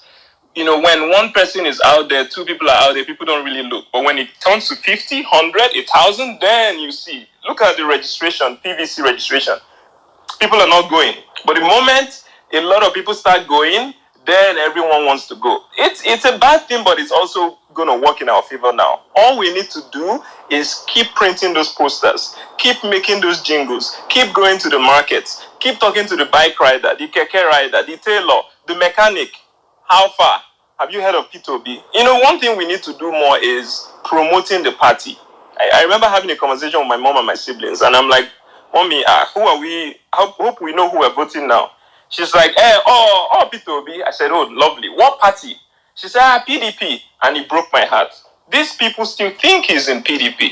And historically, they've always voted PDP whenever they want to vote against the APC. So we need to continue pushing the Labour Party agenda. We need to make the logo big. We need to... It's sad that the INEC, they don't want to change their ballot papers. Because I've never... Like, it's in a country where people are illiterate, not educated, not enlightened. How do you just print a party logo on the ballot paper and that's it? We need to have the pictures. We need to have names. Because most people know who they want to vote for. But when they get there, historically, they voted for the umbrella or the broom. They will just put their hands and they will go. So that has to change. I don't know how. I don't know if Serap can help. I don't know how we can petition INEC to maybe include the pictures and the names of the candidates on the ballot paper. But if there's a chance, Lagos... Please round up your 30 seconds, Lieutenant. Yes, Lagos for sure. Labour Party would get 35 to 40%. I am sure about that. APC, yes. Maybe Tinubu will get 45, 40. Maybe. It's fine. PDP will get whatever is left. But I'm sure he would get that. And I'm sure he would get something similar in Ogun State. The states that I'm really worried about is Osun Ekiti, Oyo, Akwara. You know, those states, it hasn't been easy entering all those places. But I know gradually people will come around. So the chances are high. The work to be done is a lot, but 5-6 months is a long time. So let's keep working. Thank you, everyone. Thank you. Thank you very much, Lutana. You know, one thing I'm just going to say in addition to your point is that I want to believe that a lot of people continue to underestimate the depth and the reach of the Peter Obi movement. It's a very organic movement that has actually spread around the country. And I would go back and give credit to President Muhammadu Buhari for this. Because I believe that, you know, in Yoruba language, they say... how do I translate it? They say if the beating is not really, you know, strong enough, the kid will still look back with disdain at the person who beat him. You know, I think that Nigerians have actually suffered to the point where they've come to recognize, you know, anybody who understands Yoruba would get what I'm trying to translate here. They say, when they give you serious beating, you won't have the audacity to look back at the person that beat you and try to say anything. You just try to change the situation. And that's what Nigerians are trying to do at this point. It's been really difficult. The last 7 years has made people understand that we should pay attention to the person at this, you know, at the top of the pyramid. We cannot look back at the office of the president as a place that is more like a retirement home for, you know, people who have failed in every areas of life, people of shady characters, people who have leverage on our collective wealth. Now is the time for us to actually make a decision concerning the future and the destiny of our nation. And I believe that each and every one of us that are involved and we're trying to play our part, I believe that posterity will be kind to us at some point. There's a particular speaker who's been, Ifeanyi Okoye. Chidebere, I'll come to you, please. But Ifeanyi Okoye has been trying to come on for so long. He's been requesting for the mic for a very, very long time. Are you there, Ifeanyi Okoye? Ifeanyi Okoye, are you there? Yeah, good evening, everybody. A very good evening to you. In 3 minutes, please. I've been listening to this space anyway. The issue of APC scorecard is not quite impressive. It's been failure upon failure. Everything for the past 7 years, the party has touched has been failure. And like the second issue, P2B's chances in the southwest, I think nobody should use the litmus test or the election in Osun to judge P2B's chances. Because the Labour Party candidate came into the race, I won't say unprepared, but a bit or quite late. And apart from this Osun election, I'll tell you categorically that 2023 holds a lot of hope in the sense if the electoral umpire and the stakes actors are able to guarantee a level playing field devoid of election malpractice and other violence associated with it, then, albeit with those grounds, I will tell you that the will of the people will prevail. And as the election is on, I've been in Osun since yesterday, observing how the process has been. I'll tell you it has been quite a bit impressive, even though there was pockets of violence in few areas characterized with vote buying, but not so obvious or similar to what's happening in Ekiti. But the issue of the vote buying was done in a very advanced manner, whereby some voters are asked to vote and snap at the polling point. Then maybe they give whoever and they pay them better. But the situation has been so good so far, and the results coming in, at least 93% of the results have been collected by INEC, but yet to be announced. And we should not forget that people say that the elections are free and fair. Circumstances, events, and timing shapes every election. And I hope Jamilu is here. Please, can you give him the mic? Because I've been trying to call him all day. He has not been picking. I think the coalition of the Northern Youth for P2B. I'm sorry I'm digressing. Please, I just want to pass a message to him. I know he'll be in the listening section. Jamilu, please pick my call when I call. There are some things a group of people want to arrange for your people who are working in the North, but you don't pick call. I've been calling you all day. So coming back to what I was saying about the Osun election, the time, chance, and season. Why is that way? Remember 2018, the same Adeleke contested for this election and his mandate was stolen. Then, this is 2022. The factors that played out in 2018 are not visible again. Because one, prior to the Osun election, if you could remember vividly, the Ministry of Interior, there was an outburst with the supposedly national leader of the APC, which is Tinubu. And as I speak to you in Osun, the Minister of Interior, Aregbesola, is not in town. He left the country. Secondly, the Vice President who did the damage for them last time, that called that there was a rerun, he's not in their camp. So the rigging this time is a bit difficult, and everybody is on his own. And for information, 30 seconds. Just round up in 30 seconds. I'm in the hotel. You see, I'm speaking gradually. So that is just the truth of the whole election. But let's wait till tomorrow, till 12 o'clock to see the outcome. And the chance of P2B is very bright. But like Jamilu and his team, you guys need to work hard. The North is a place we are banking on you people. The South is sealed.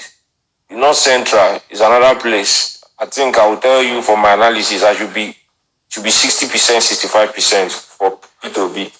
But the major challenge is the Northeast and the Northwest. But we are banking on you people. And as time goes on, I want to be seeing what you guys are doing. I'll be able to galvanize support in terms of funding for you people. But everything lies on the people because the work is much. The laborers are few. And this is the best time. So that's all I could say. Thank you very much. Thank you very much, Ifeanyi Okoye. God bless you for the amazing work you're doing. I hope you're able to reach Jamilu and you guys can network and try to like sort things out on that end. I can see the hands of quite a number of people up. Well-meaning Nigerian, a little god. Are you there? Yeah. All right. So please, before you go, so let's take it this way. We'll go with Beehive next, and then Mr. Oscar, Dr. Kelechi, Oliver. The first Oliver, there's Oliver Main, and there's Oleandre Oliver. Okay, so we'll go in that order. So you have 3 minutes. Well-meaning Nigerian, please. Okay. Saddam, I can see you are doing the Lord's work. So I mean, I'll just first say that. So and this is an advice for obedience. Before now, when I go to spaces and I see all these all progressive comedians, I call them comedians now, White Fowl and the rest. When I see them, I used to feel bad before, like, why this guy is talking like this? But like I told them today, like today, I don't know, some of you that were on the space that happened today, the one guy came shouting and all that. I said, anything they want to do, they will pin my tweet at some point. I said, today, no. I mean, the craziness that we need in these points, in this Peter Obis camp, now we donate a lot. Right? I know Saddam said one time on the space that if they think they know how to spread propaganda, we will help them. Shetima, I think Arise posted something that Shetima said today that I think in the coming days we need to learn. That was a very stupid statement to make. To say Peter Obi will become a president of North Southeast. That's a very, very stupid statement, a careless statement. It gives me, now I understand why Elisha Abu said they are irresponsible. As in, I think I understand, like somebody said earlier, they want to come along ethnic and religious line, but we also spoil it for them. For the scorecard, that will be very fair to APC. I mean, going by this list of 16 that we have here, they have 1/16, that's about what? 6.25%. 6.25% is fair enough. Oh man, this thing you have been doing here since, I've just been laughing. You have been saying the hands are tied. Okay, but at least now, I think you will say I'm fair enough. I gave them 6.5. 1/16, You are being very unfair. His hands have been tied for 7 years. You should be considerate. And he has injured his leg now, and he's undergoing surgery. And he's not aware. He is not aware. He's not aware. We have to be considerate, And since he lost the primaries, if you notice, he hasn't been saying much, because his thoughts and prayers and condolences, they suddenly disappeared. This thing happened. You can't blame him. I'm just saying, anyway. Yeah. I feel you, but I mean, 6.25%. So anybody that wants to vote, and I mean, I'm usually careful about people that are still undecided on spaces. It's because, in fact, most of the time I don't, even on all progressive comedian spaces, I don't even like to talk. But usually when I see people, I just feel like, I mean, I don't allow these people to raise people. See, Peter Obi's chances are, I'm a very, very realistic person. I don't know how many of you are realistic as me. Before I started supporting Peter Obi, I calculated. And so it's not as if I just thought, let me just join people and shout Peter Obi. So so if I'm telling you Peter Obi has a high chance, he has a high chance. I don't want to go into numbers or this and this. Is there work to be done? Of course, there's work to be done. And for every time these APC comedians come out and talk, it also motivates me to do more work. Right? So there's a lot of work to be done. Osun State election is a statement. And I mean, I don't know anybody on this space, I advise you, don't feel bad. Don't say, Labour Party is not. See, like Saddam said earlier, we are voting for people now. I've seen people saying, in Oyo State in 2023, they will vote Makinde for governor, they will vote Peter Obi for president. So it's not, it's nowadays we are looking at people. Then Saddam also said something that So one thing I like about Peter Obi's movement, or Peter Obi himself, is that I sat down when Peter Obi chose Dati Baba Ahmed. I was like, I'm sure he could have chosen. Then something came to my head. See, Peter Obi is trying to run he's trying to maintain the organic nature of this movement, and he's trying to run on a very as clean slate as possible. And there are very, very few politicians that you can pick that will have plates. As in, I mean, if you pick anybody before 2 digs, you see 1 or 2 skeletons. You get so this is what Peter Obi is running with. I was telling some of my colleagues saying that Lemon say he's no House of Rep member. Yeah, I know the tendency is that when he wins, a lot of people want to decamp. If I want me, I will advise him is you will sit them down. You are coming from PDP, you are coming from APC. Labour Party is different. I'm different. Whatever you are doing there is not going to happen here. So, and I know that's what will happen. So it's for me, it's a more personal thing. And lastly, on the PVC issue, finally, I think I have kind of a different perspective. Truth is, if I was talk to Sarah, I would almost advise them not to push too much for extension, right? See, as many of us that don't know about PVCs or haven't registered, let's go. Because I noticed before 30th of June, when it was going to close initially, there was this buzz, a lot of people were going to register. Immediately it was extended, a lot of people went back to relax. So I'm sure if people here is going to end 31st of July, a lot of people will go all out again. And why I'm very careful about pushing INEC to extend, I want them to have lesser excuse for distribution of PVC. Because if we push them too much, they will get to a point and say, we can't distribute PVC. You people are the one that kept saying we should continue with registration and all that. In fact, if I had that chance, probably we should start pushing less for extension. Because for me, anybody that really wants to register now, they should have put in so much effort and register now. So it's not as if they extend it to August. It's now August 15th to want to go and register. You get? So for me, our next task now is collection of PVC, because that's where the first set of pre-election rigging will start. So let's also start to look at that. Thank you very much. I'll give the mic.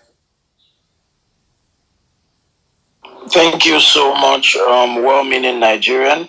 And I'm actually the picture on your app is actually very, very hilarious. I actually advise anyone to go check it out. It's making me laugh my head off, honestly. But then, just to notify you guys, later today, exactly 4 p.m. Nigerian time, on the People's Parliament, which is a space that I host every Sunday, and I co-host with a very amazing and cerebral Aderisola.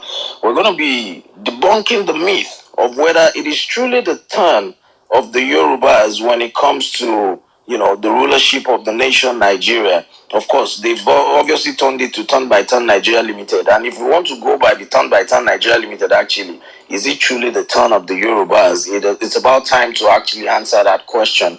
And please check the space reminder on my Twitter feed, and you can actually set a reminder for that. We'll be going with Beehive next, and then we go to Mr. Oscar, Dr. Kelechi, and the two Olivers. Chidozie, I see you. I'm going to give you the mic soon, and then you'd come on as a speaker. Beehive, are you there? Yeah, thank you very much. I just want to pick up on the last things that both of you have said. For the card thing, I think I have the same stance as well. Meaning, the longer we stretch the registration period, the more excuses INEC can come. I mean, the ones that the over thousands of cards that we saw in the gutters or in the drains, they haven't even issued a statement about it. They haven't told us how those cards got there. So we don't even know that these ones are dragging people to go and register now. That won't find it at the bottom of Third Mainland Bridge, right? So rather than, in fact, left with me, safe, I would like for us to even center our strategy on the number of cards that are available now, that are in circulation now, that are actually in people's hands. Because, from the data that we have, over 50 million persons did not vote last time.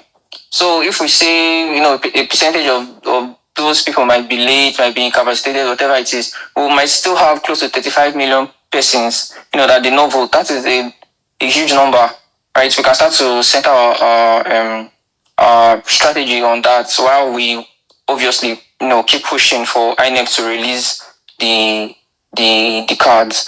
And the last thing, and Omar, was it that was speaking when you said you were trying to introduce a space. I'm talking about whether or not it is the turn of the South. I was just going to say that because some person spoke earlier and they were talking about how talking about the APC scorecard and what we can use to market Peter Obi. I was just going to say that depending on the audience, there's some persons that you can preach his competence to and how stainless his records and all that how beautiful all of those records are. Well, obviously, depending on the audience, some persons are more sentimental to things like tribe and this turn by turn thing and this and religion. We will not come on spaces and promote that, right? But those of us in the grassroots, if you are in the church, obviously we expect pastors to tell their members that we are going to vote against APC and we are going to vote for a more competent and a more balanced ticket and all of that, and just subtly lean towards Peter Obi. If you're even speaking to the Yorubas and some other persons, you can subtly tell them too that it is, if you are doing this turn by turn thing, the Igbos have actually never been president. So depending on the audience, some things will fly. Those when you get to those APCs, as that guy said, all those all progressive comedian spaces, you see that those guys are really going to fight dirty anyways. They even fight dirty already. That's actually a very brilliant christening. I've never heard that before, but all progressives, what did you call it? Comedians. Yeah, somebody said it on this page all of minutes ago. Yeah. God bless whoever said it. They are complete jokes who are delusional. Please go on. And he called that guy white fowl, and it was very interesting. It was very funny and interesting to hear as well. So I was just going to say that those guys are going to fight dirty anyway. So obviously, as when we come on spaces like this and when we are discussing what we want to preach or the competence of our candidate, but when we get to the streets, when we are talking to Christians, that they're going to accept these sentiments. Tell them that these guys are insulting us and they're putting their hands in our eyes. They think they can foist the Muslim ticket on us, and we're going to vote against that. We're going to vote a Christian. We're going to vote Peter Obi.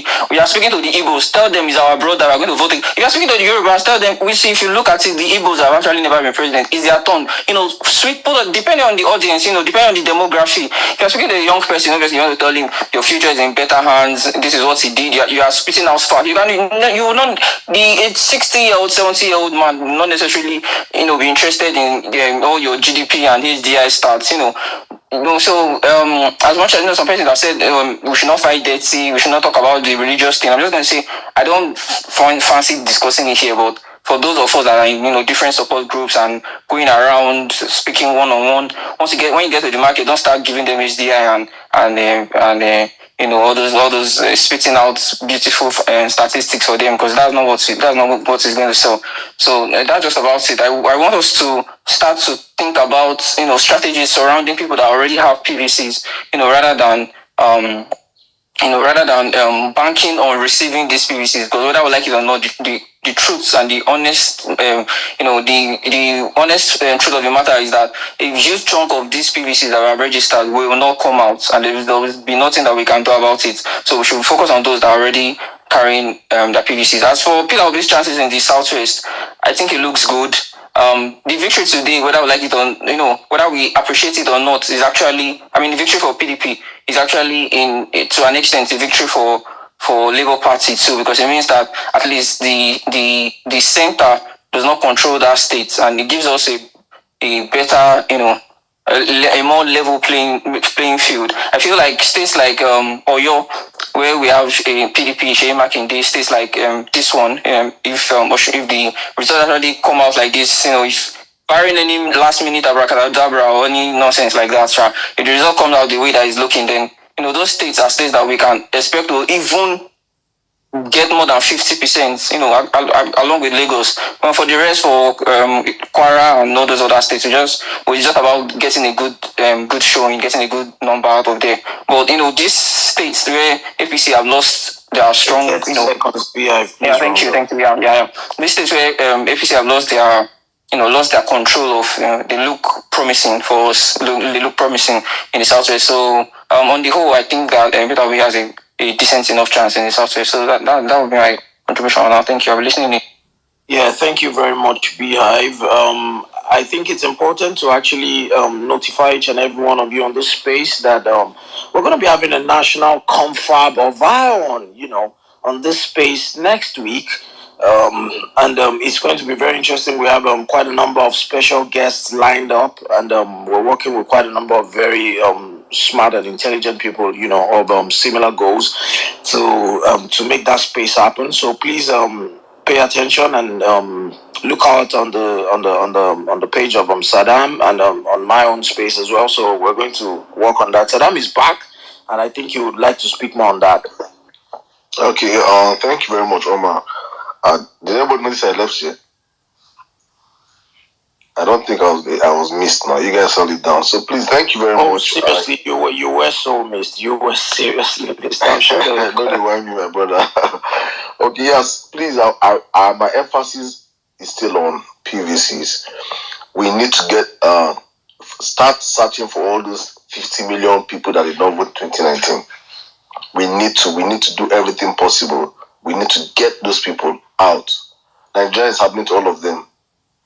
I am very, very happy. I saw something from channels, the percentage of people that voted this election today in Osun, and youths accounted for a very high percentage of the voters. So that shows something, that the youths are getting interested in the political process of the country. It's a very, very, very good sign for us and for our candidate, that is Peter, is all about the youths. That youths are coming out today is because Peter is on the ballot. And Osun, as the last speaker just said, is if Osun falls into PDP, it's a very, very, very, very, very, it's a win for us also. It's a very big win for us. The center does not control Osun. The lesser states the center controls, the better for us. So we just keep pushing the gospel, keep pushing the Peter Obi message out there, keep doing all you can do offline and online. We must learn something. That's what I want everybody to understand, that we must control the narrative online till the very last day of election. APC and PDP, we will choke their neck. They will not breathe on Twitter. This Twitter that Buhari banned and came back, we will make sure we choke their neck. They will never breathe on this Twitter. It's not possible. Everywhere you see them saying nonsense, enter there and chop them. Don't give them breathing space. There's no breathing space. There's no peace for the wicked. Understand that this mission is what we must do. Don't, if they call you anything, as wear it like a badge of honor. Do you hear them calling Peter Obi supporters terrorists again?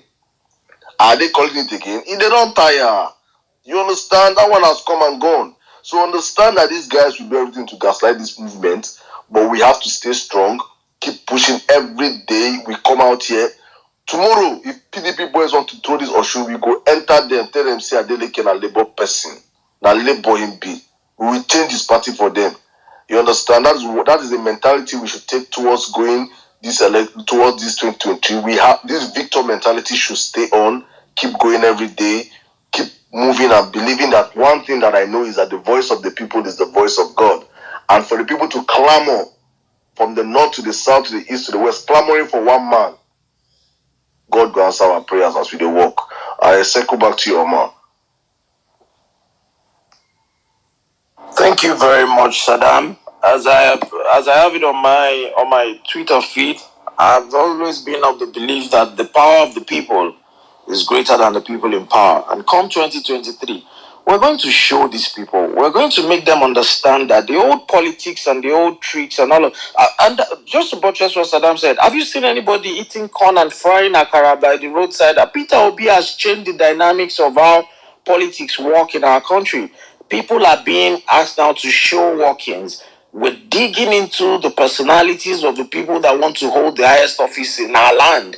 And that's the way it should have been all along, because if we've been going along this trajectory for a long time, Nigeria would not be in the place that it is right now.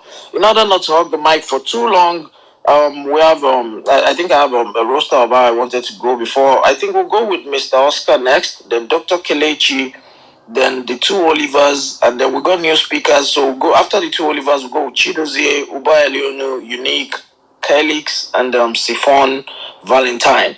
Are you there, Mr. Oscar? Hello, good evening. Mr. Oscar, you have 3 minutes. Okay, so I've not really been speaking on these spaces, though I've attended a few of them and I've been listening.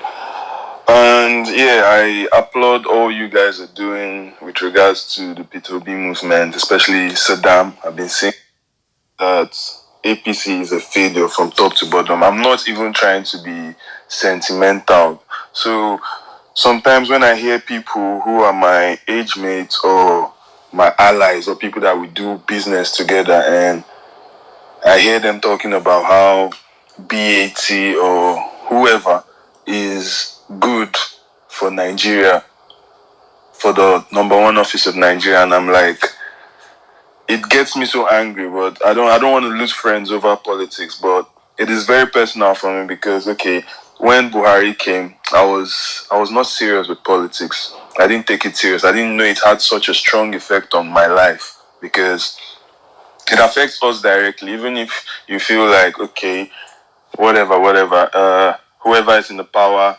Nigerians, we've always been used to doing things for ourselves. Like we sustain ourselves by ourselves. Everybody has their borehole in their house. We all run our generators. You understand? We are self-sustained. So we operate separate from the government.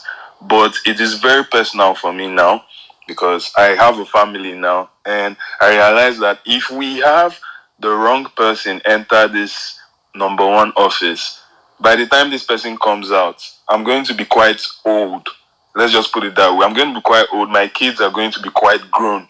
And I'm going to be like, I'm going to feel so bad that I didn't even try.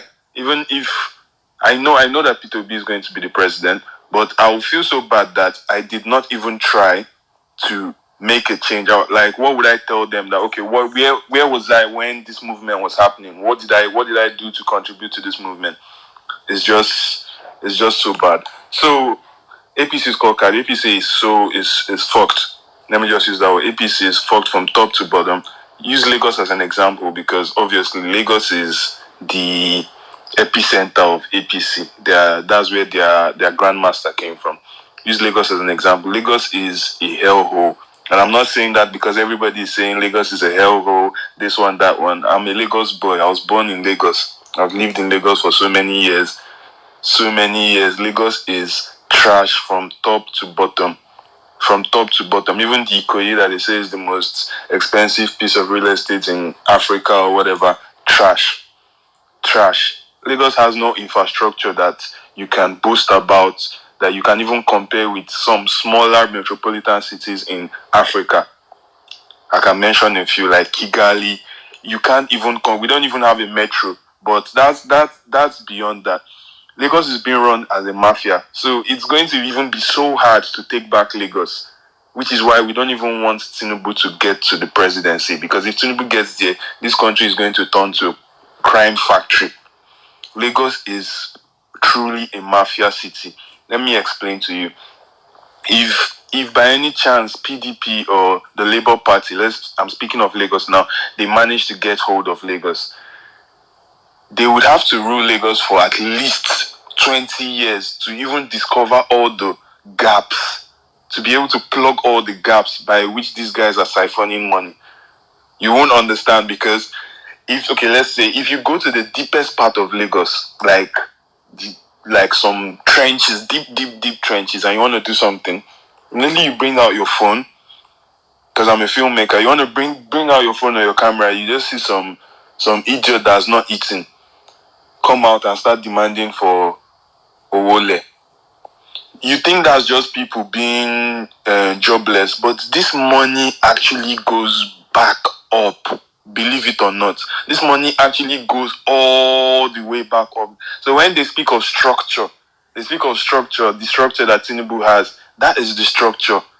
Tinubu empowers all these people, all these riffraffs that are all around Lagos, and they all remit back to him, and they get a percentage of it. That is the structure that they speak of. It's all so when they're supporting Tinubu, they're supporting Tinubu for their own pocket. You see, people, they can't actually speak of actual things that this guy has done to change their life. It's just, it doesn't exist.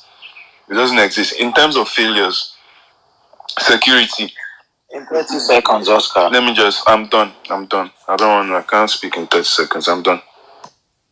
Oh, a minute. If you want to round up your thoughts, I'm not trying to cut you short. So if you can take a minute. All right. Thank you very much, Oscar. I would just like to remind Nigerians of what is coming if you fail to vote in the next elections. I just want to remind you. Don't blame me, or I'm just a messenger.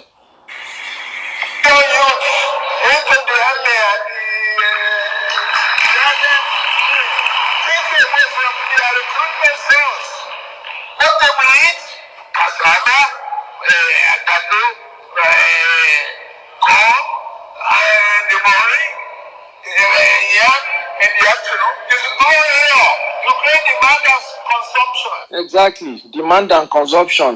You won't say I did not warn you, Sha, because me, I like to eat healthy, and I can't imagine a diet of cassava in the morning, àgbàdo in the afternoon, and the suffering is not going to, it will be, Buhari, you wish for Buhari to be back, and I'm sure nobody wishes for that anyway. So we'll take the next speaker. Dr. Kelechi, are you there? Yes, Abia, good evening, everyone. They want to make all Nigerians have protein, energy, malnutrition. Now, kwashoko by force for everybody. Saddam, I hail you. Any of this space, this all progressive comedian space I enter as I see you, they get strong feet. You understand? Because I don't say if that's as they talk rubbish, you are there to counter them. So, without waste of time, APCScoreCard. Of course, some people were saying that they don't even have scorecard. When you look at it, person will get report card. Like when we were in school, we had report card and we were fighting and working so hard to make our report cards, good enough, to have good grades, because at least we get report card. But people will not get a report card. At the end of the day, they have nothing to lose. They are not going to do anything, So I guess that's the ideology for those people who said they don't have a report card or a scorecard. Now let's look at some of the things they said they were going to do. I will jump to number. I put something on the jumbotron. Let me jump to number 11. It says no Nigerian will go outside the country for medical treatment.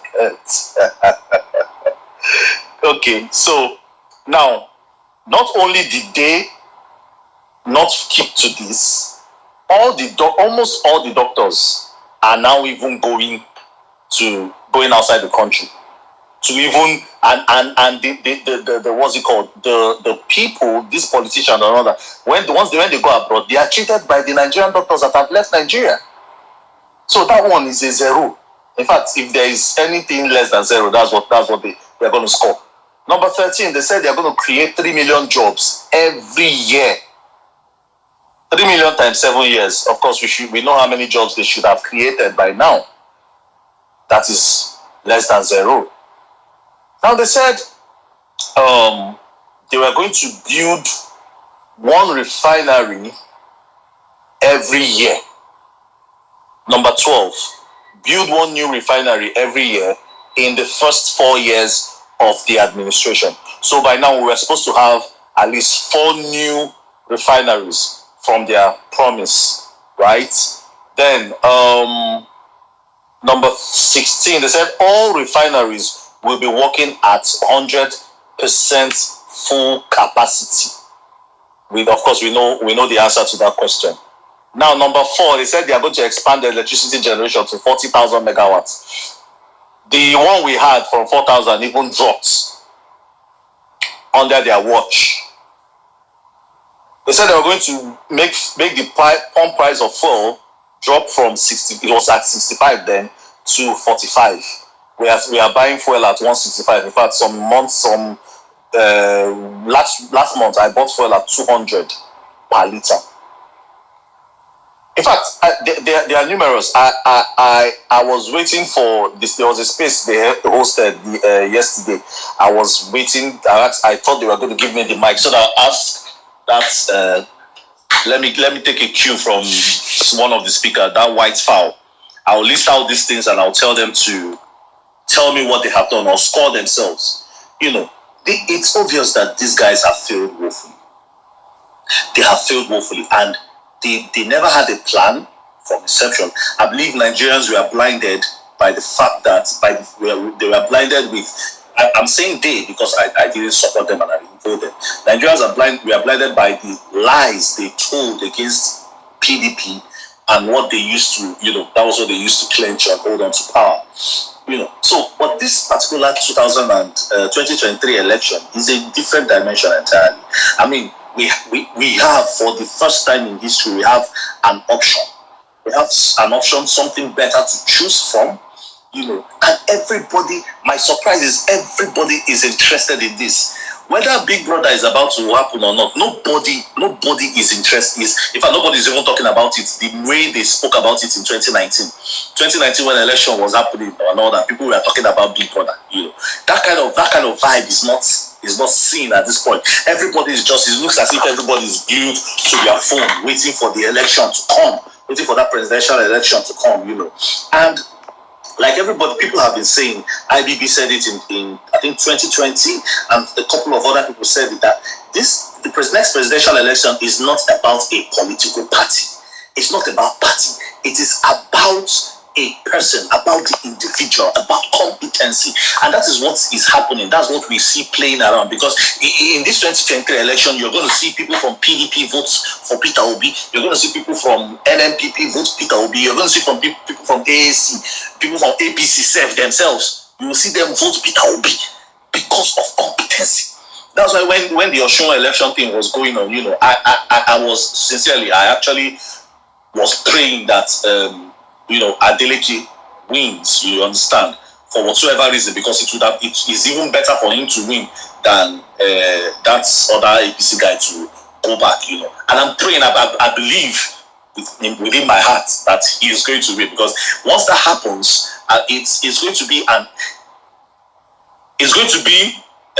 a neck pressing tool for APC and Whitebird, and I believe that he's already collecting his tears to use to fuel his own car. He let him be collecting. In fact, please hold on first. Hold on, please. Hold on. It's my man. I'm the only one permitted to drag him. So I hold the belt for neck. Tell the guy say I won't buy jerry can for him.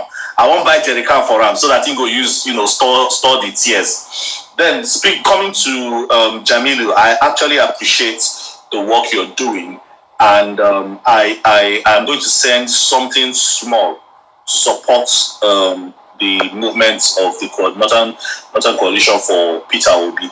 I mean, I'm a nationalist. I'm a Nigerian. I'm a human first, a Nigerian, and whether east, west, north, and south, I don't have any problem with anybody.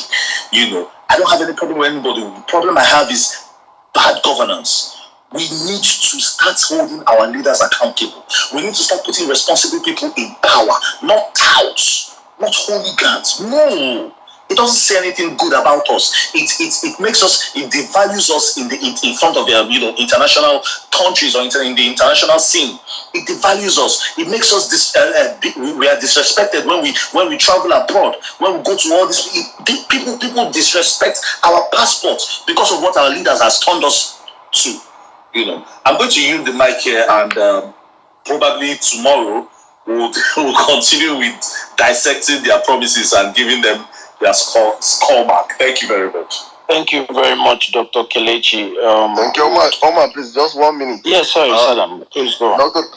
Kelechi, you just reminded me of something. A friend told me that these guys have already reimbursed a whole lot of these guys online right now. They paid most of them as far back as beginning of this year, even celebrities. Some of your actors, some of your musicians have been paid by APC. They have paid them since like some don't use the money to Easter and Sabbath. So they never saw Peter Obi coming into the picture. So they just felt that it's going to be an Atiku, Tinubu stuff, and they're going to attack Tinubu, and say they're all the same thing, blah blah blah. We are choosing Jagaban, Then this man Peter now came up, and we are now pressing their neck all around social media. They don't know how to breathe. These actors don't know how to tweet. These celebrities don't know how to. So they're just keeping quiet. They don't know what they cannot. They say that I've been calling them from Lagos. So, guys, if you will not tweet, refund our money. And these guys cannot refund the money because they don't chop them. You see what you guys are doing. So please continue the neck pressing. Make sure this social media is uncomfortable for any individual. I don't care who you are. We don't care. We go drag you till you call us bullies, till you call us terrorists. We are terrorists till we collect our nation back. Nigeria belongs to us. You understand? So please, Omar, take it up for me, I beg. Sorry, Oman. Let me say something. One of them categorically said these words. They said that Nigerians have short memories, and that Shebi we'll just talk about it in a few months, in a few weeks, we'll forget about it. So I want to encourage every Nigerian here, please, between now and the election, keep talking about it. See, if you have shared it today, share it tomorrow, share it next tomorrow. Don't stop talking about it, because this is our country. It's about us. Keep talking about it. Let them know that we don't get short memory. We remember. If it is NSAS, bring up what happened in NSAS. Bring it up. Bring up everything. Their failed promises. Bring everything. Let them. Snake that swallowed money, bring it up. Elephant that swallowed money, bring it up. Monkey that swallowed money, bring it up. Bring up everything. They are mad. Thank you very much, Dr. Kelechi. The animals have suffered so much at the hands of the APC, just as the humans have. And that is quite unfortunate, because animals are innocent as far as I'm concerned. But yes, we're going to heed your advice, and we'll continue to keep this on the burner up until the 2023 elections. So tomorrow at 4 p.m. Nigerian time, we're going to be having the People's Parliament, where we'll be debunking the myth of whether truly it is the turn of the Yorubas. And next week, at about the same time, we'll be having the confab space, where we're going to be dissecting the issues that actually divides us as a nation. And we'll be trying to find the way, melting point of all regions. So we're going to have speakers from all regions, and even guest speakers that will be able to address this topic. So we'll go to the two Olivers now. The one with the airplane on his 21. I mean, okay. Oliver, please help me. You have 21, you have a syringe, and then you have an airplane. Can you explain that before you go on in 30 seconds, please? Can I do what? Can you explain this 21, the syringe, and the airplane that you have on your hand? The 21 is my birthday, June 21. Then the syringe, I'm a medical student. Just that signifies like my field. Oh, okay. Then the plane. I want to leave this country. Like I want to leave this country one day. So that's just it. I pray that God grants your heart desires. I'm a nurse. You're not going anywhere. Nigeria must know. Yeah. All right. Okay. All right. APC. Okay, thank you. APCScoreCard. APC have failed woefully because this government is the only government you are seeing in this world that snake swallowed money.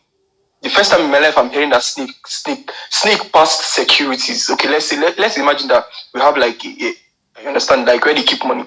Snake passes through the door, passes security, passes through the armed forces, and goes to the bank where they used to keep money and take it and swallow it. How? Like, are we stupid? Like, I imagine this and I want to cry. Okay, let me. APCScoreCard, we shouldn't even be talking about it because they are total failures. Inflation rate now, as I'm talking to you, is about 18%, more than 18%. As of 2015, inflation rate was about 9%, but currently inflation rate is 18% under APC. It took APC just 7 years to take dollar from 200 naira to 620 naira. What are we looking for again? What are we waiting for again? Like they have failed. APC have failed. So as I'm talking to you now, currently I'm not in school. I'm back home. If this country was working, I'm supposed to be my 500 levels now. But APC have kept me 300 level for how many years? Like how many months am I going to stay at home? Like it's very frustrating. It's very frustrating. Now somebody said something that one of the tests, the first test for a leader is the first test a leader gets, it's the ability to choose once they choose you as a presidential candidate, your first test is to choose your vice president. Your role Tinubu have showed us the kind of person he is by choosing, not just choosing somebody that is very incompetent, but also choosing somebody that he knows that by choosing a Muslim is going to cause like a disaster, like it's going to cause so many havoc, it's going to bring so many sentiments, and he decided to go ahead and choose him despite all the criticism and everything. Now, that shows us the kind of person Bola Ahmed Tinubu is, that we cannot even trust him. Now they are saying Lagos is this, Lagos. I stay in Lagos. I'm currently in Lagos now. Lagos is shit. Lagos is gold. See, most people want to come to Lagos. Everybody wants to come to Lagos. I beg, if you're in your state, stay in your state. Lagos is shit. Like, Lagos is nothing. There's nothing working everywhere. Potholes. Like, currently now, this flood that is happening in Lagos, people's stuff are drowning. Lagos is not working. Lagos is not working. And I also want to make us understand that Nigerian politics is more about identity over idealism. I know that the narrative we are trying as much as possible to change the narrative this 2023. We're trying to change it by 2023, but Nigerian politics is more about identity over idealism. So I want to really encourage our brother, the guy that is from the north, that is really working for Peter Obi coalition in the north. Please, let's try to sell our vice presidential candidates. Let's try to sell him to the north and also sell Peter Obi to the north, because we let's removing all sentiments. We know that Shetima is more popular in the north than Baba Ahmed. That is very obvious. But we still have 7 months to the election, so we have to work towards trying to sell our candidates, especially in the north, where we get the bulk of the votes, like where we get the most votes. So let's try to sell our candidates there. You get. And also, let's start winning states. I know that we say we want to just put Peter Obi at the presidential level, yes, which everybody wants, but winning states will also make us, give us more confidence and help us understand that we can actually do this. So we know we can do it, yes, but let's start bringing out our gubernatorial candidates early, so that they can start early and start running for position.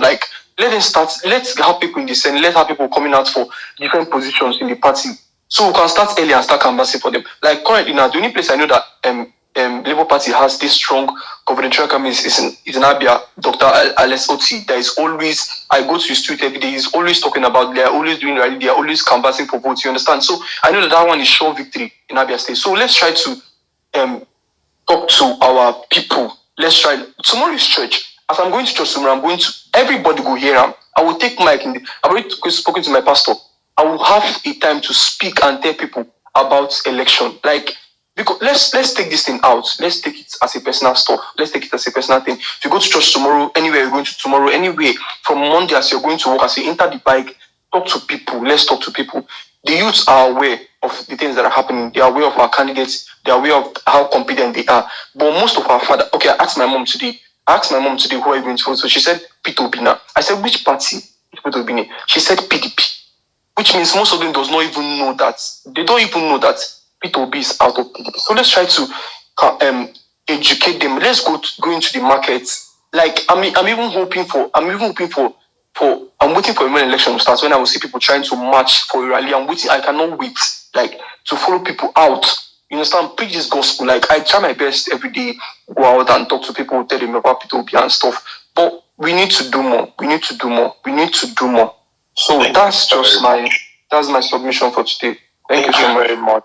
Omar, sorry for me interjecting. Let me just wrap up a bit. I'm going for another strategy meeting. Please let me just wrap up before I go. Saddam, thank you for having me. Yeah, Saddam, thank you for having me on the space. I've listened to a lot of the suggestions people have talked about. We've taken notes. I usually sit down and I write some of these things. I usually take notes of some of these things. I have to take care of the north. But I keep saying it and I'm going to still say it. The north is no man's land. You need to play your campaigns right. There are certain strategies that when you deploy in the north, I keep going back to Kano in 2003 and I keep looking at Konkoso and Shekarau. Go back to Adamawa State and look at Bindo and Fintiri in 2019. There are ways to beat around this system. The north is still no man's land for now. The elites, the masses, three things make up the north. The elites, the masses, those are the major components, and each of them, nobody is decided yet. The elites jump where the masses go to, usually in the north, and nobody is decided yet where the masses are in the north. So it is what it is. The north is still no man's land, regardless of what people say. We're going to keep hounding people there. We're going to keep reaching out. But the thing I just want to say is that tomorrow, the Labour Party, the National Youth Leader of the Labour Party is going to be on my space by 7:30.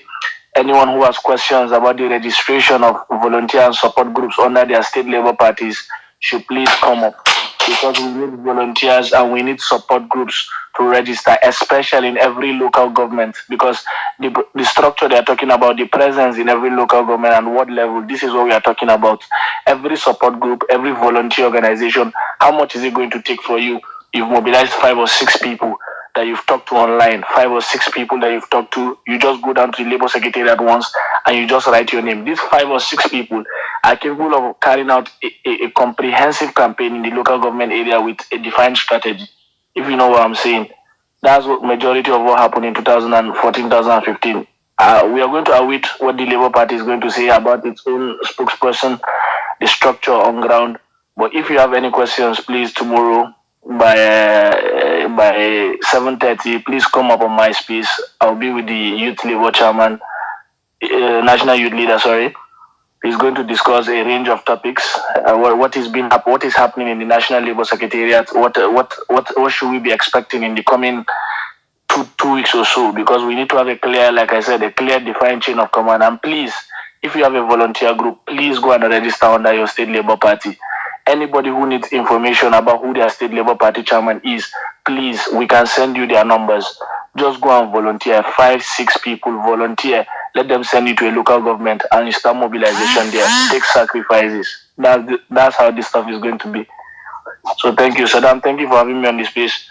Omar, it was wonderful hearing from you. We are going to finish up our conversation with Omar in DMs, definitely. Thank you so much, Ahmad. I followed you already, actually, so I'd expect you to follow back.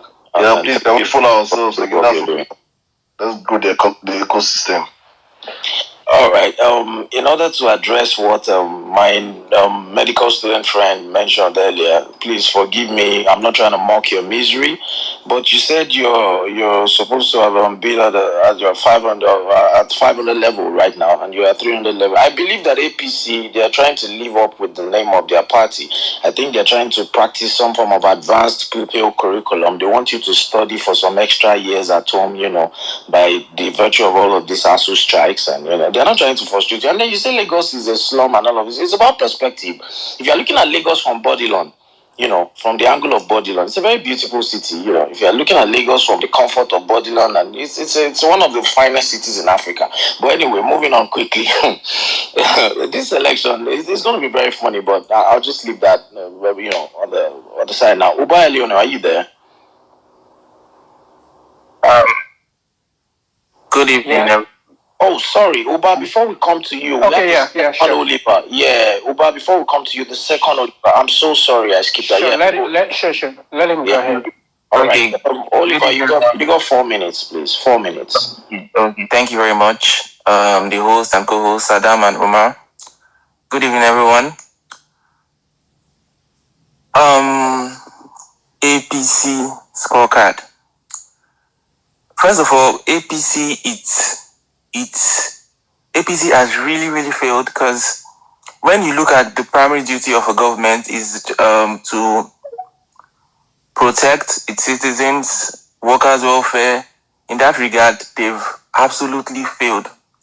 And in secondary school, when they teach us economics and you hear about the causes of underdevelopment, you hear things like corruption, unfavorable business condition, unemployment, poor workers' welfare, etc., etc. Especially for me, the government policy really affected me personally, because I'm into football business, and normally I when I travel, I'll just take my MasterCard and put it in the ATM. I will just withdraw. It converts automatically, but that's prior to 2015. But after 2015, this Buhari came into power.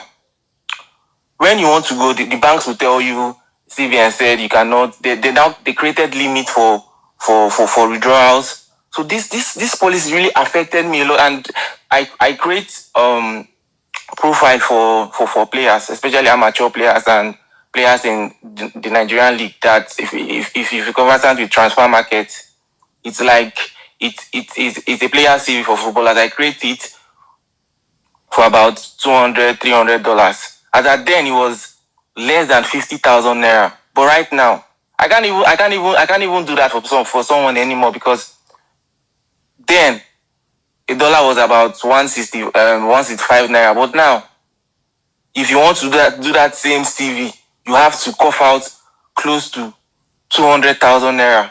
So that's this APC government really affected me personally. So in fact, I'm getting emotional now, because normally I have an academy where I train players and we groom them to sell them abroad. Because I also play football. So when I was playing, when I was like 16 years, 17, the things I was thinking about are quite different from what this current 16-year-olds they think about. You see a boy of 16 years thinking of feeding his family, thinking of doing things that are meant for adults. So like this APC government made everybody just became an adult all of a sudden, and it's my God, they really failed. And talking about Peter Obi's chances in Southwest, I'm a Lagos boy. I grew up in Lagos. I schooled in Festac. Currently, I stay in Etiosa. Etiosa has like 20 local governments and about 10 to 12 wards. In my ward, I'm doing all I can to make sure Peter Obi wins my polling unit.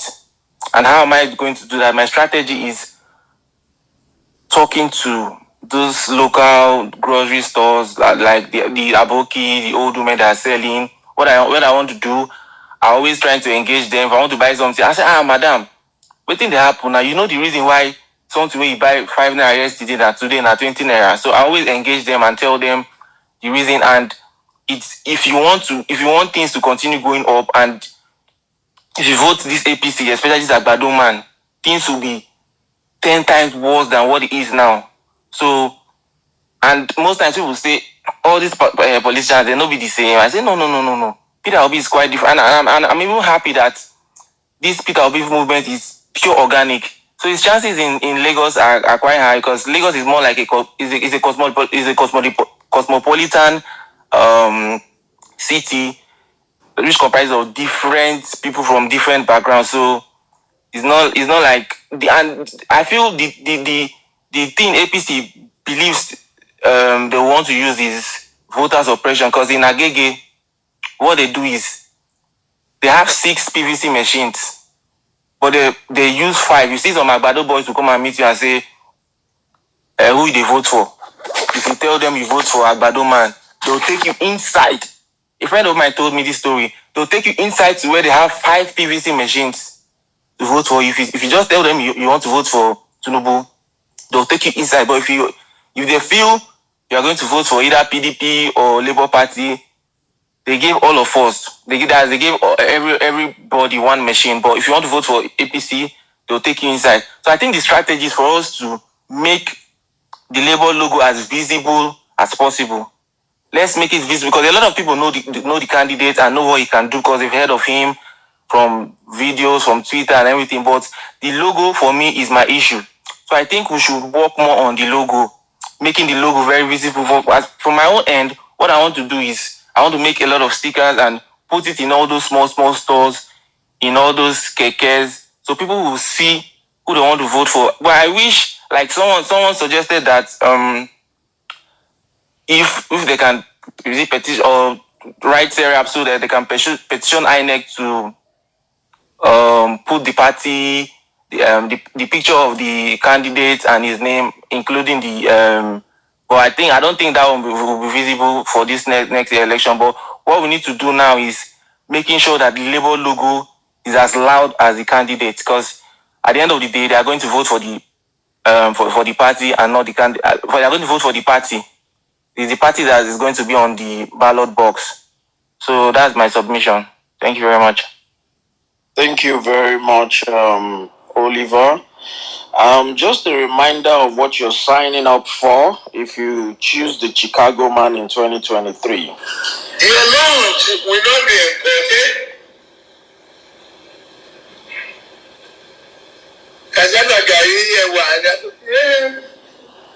All right, that's just a very subtle reminder of what you're going to be. I don't know if you like cassava gari, but honestly, I really love good food. I like to eat healthy. I'm not signing up for all of that crap. Anyway, moving on quickly. Uba Leono, please take it from here. All right. Hi, Saddam. Hi, Omar. Hello, everyone. Good evening. Or good morning. Yeah, it's morning. So first off, I must commend those behind this. It's very, very remarkable, I must say. I'll go straight to the point. So I'm going to try to assess the APC misrule, like incoming vice president likes to call them. I would like to assess it from an economic perspective because that's like my area. I'm a finance person. And you see, there's something Peter Obi's campaign or words have been hinged on. And for those who may not be within the economics or finance space, you may maybe just hear it as fancy words or, oh, okay, it's making sense. But those words are deeper than what he's saying. Every country that is what its name in today's current global standing, their success is hinged on economy, right? And that is why you have even countries that have zero or nothing as regards natural resources being up there, thriving. Whereas you have countries that have all the natural resources, especially African, sub-Saharan African countries, still third world, still classified as third world countries or developing. And that's because in today's world, what thrives are sound economic policies.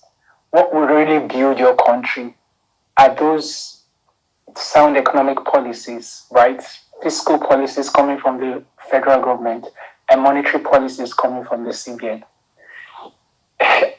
Honestly, no sane government should still have Godwin Emefiele as the CBN governor. But unfortunately, because he's a tag carrying member of the misruling party, he's still there. This is someone whose every single monetary policy Emefiele has put out there has been a failure upon failure.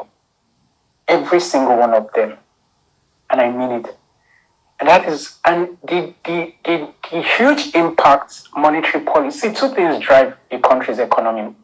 The government's fiscal policies and the monetary policies coming out from the monetary, or rather the CBN, right? In our own case. And where you have zero, and when I say zero, I mean 0% failure as regards monetary policy.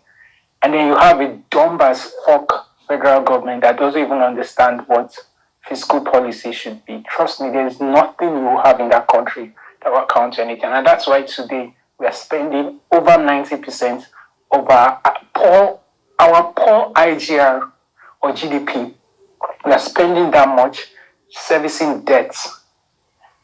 Like Peter Obi has said, and like a lot of analysts have said, 50 years from now, Nigeria will still be servicing the debts that these guys have rolled us into. And trust me, debt is not a bad thing in a country where things are done right. I mean, the most indebted country is surprisingly the US. But it's never a problem where it's serving the purpose for which it should. Unfortunately, we are in a country where debt is servicing recurrent expenditure.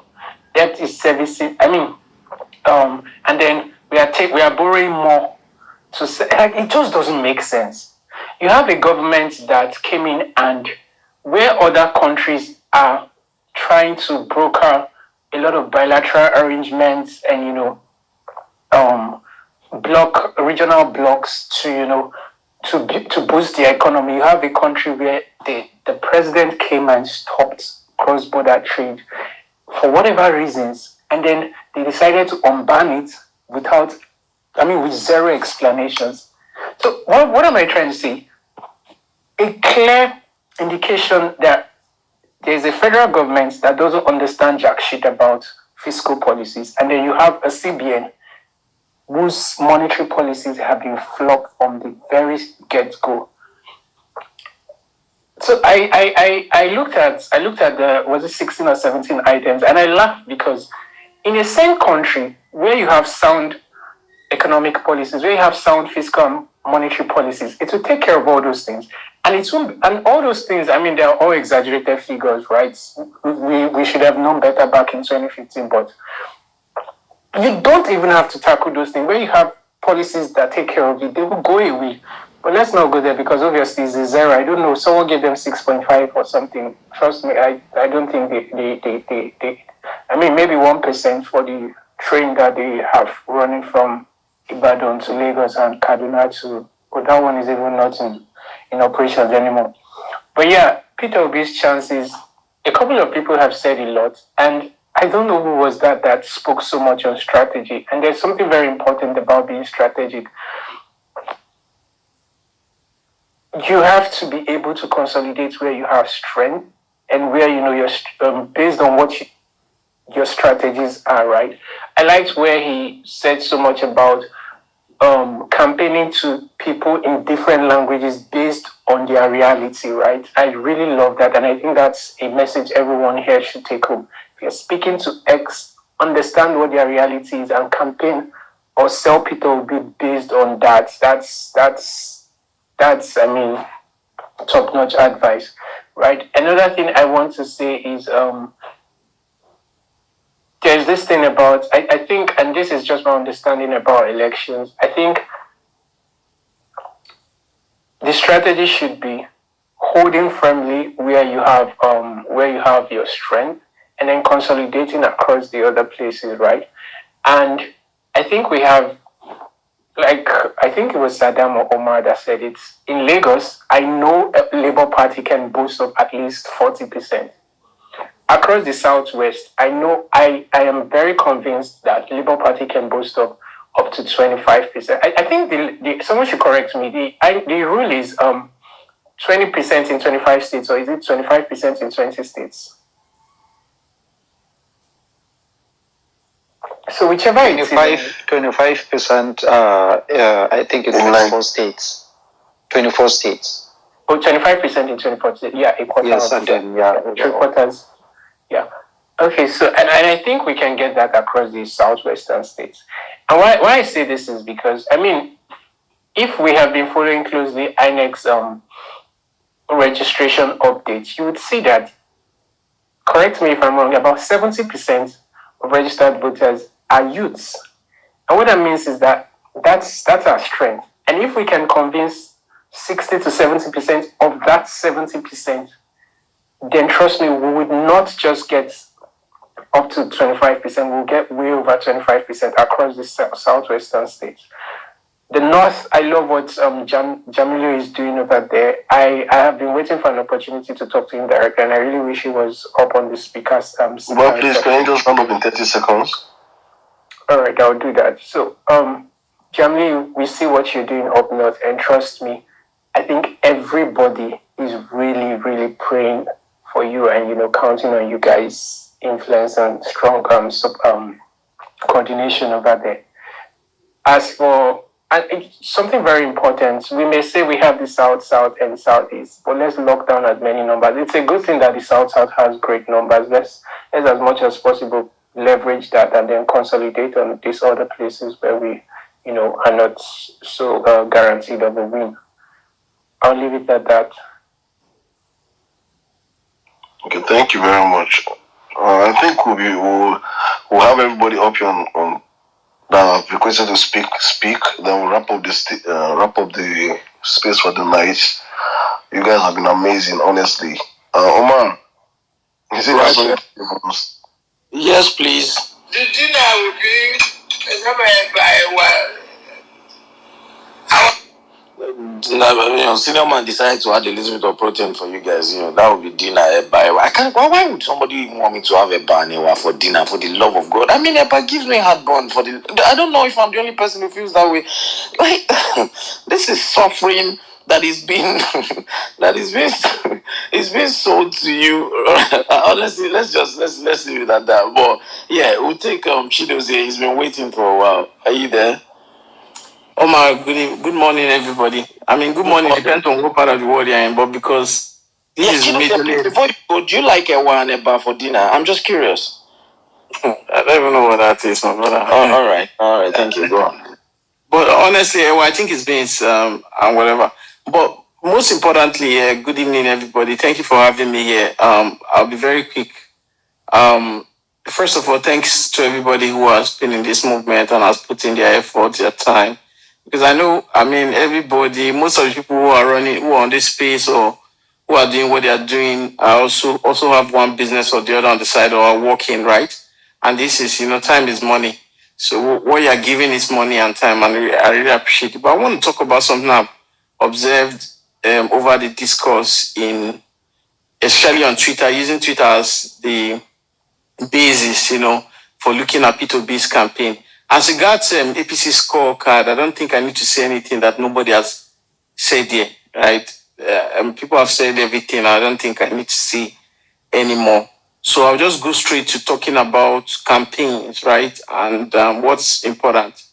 So I've always maintained, and if there's anybody here, I mean, some strategy groups and everything, but if there's anybody here who, you never really know. I know some of these things can get to PO and all the rest of them. I'm not so close to PO and all that stuff. I need one or two people before you can get to hear what I have to say. But if there's anybody who is very close to PO, I think it's very important, the discourse on Twitter, right? So for instance, Nigerians have suffered a lot, right? There are two ways campaigns are won, basically, in messaging, right? It is either fear or hope. But these two things depends on the situation of things. Let me explain. And I will use America as an example, and maybe APC as an example, right? In Nigeria, when Obama wanted to win his election in 2008, his message was a message of hope that America, we can be better than what we are, right? We can be better than what we are. We can go like this. We can do like this. And he just lit up a fire in young people, which is very similar to what is happening with Obi's campaign currently, right? It is that fire that he light up in young people that attracted young people to register in America. And if you look at Obama's first election, it was unprecedented. The number of people that voted, volunteers, put their time and all that stuff. Then you fast forward to about 8 years later, you look at Trump's campaign after Obama had finished his tenure. And his campaign was based solely on fear, right? America is dead. America is being destroyed. Let's stop the bleeding. And that is the messaging. And it attracted a lot of extra voters because people were feeling like, oh, this America is on a downward spiral and all that stuff. I mean, everybody will argue based on where they stand in that conversation. You look at APC's messaging in 2015 that defeated, what's his name? Goodluck Jonathan. That messaging was a message of Nigeria is a total mess right now. And you understand, Nigeria is a mess. Things are getting bad, but there's hope. We have hope. We change, hope. So there's that message of hope mixed with a bit of fear, but mostly a hope, APC, right? And then everything just goes southwest, down south, right from there. Now, I've said all these things because I want to say this. PO's messaging has to be a bit consistent. I mean, all that carry the messaging here, right? Because see, even looking at Oshun's election, Ekiti election, right? There's something about Nigerians. I don't know. I call it cowardice, but I won't be so hard on us, right? Because all of us are all Nigerians. There's something about Nigerians that I don't know if they have their level of pain and tolerance. I don't know whether you can even see the limit, right? Because ideally, what has happened in Nigeria, if it had happened in some other Sri Lanka, what have they suffered that they've changed their president out of the presidential palace and all that stuff. Just because they didn't have fuel since the beginning of the year, and then fertilizer, and then, the things, inflation just hit anyhow, and then whatever. You understand? But we need to, PO's messaging has to, all that carry PO's messaging has to be consistent. If you ask a majority of the people that got into this movement for PO, why they entered this movement for PO, it's not because of somebody tweeted something fantastic on Twitter.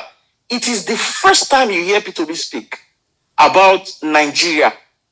It paints a picture in your heart that no matter what the Abado Master talks about and the Dubai Lord talks about, right?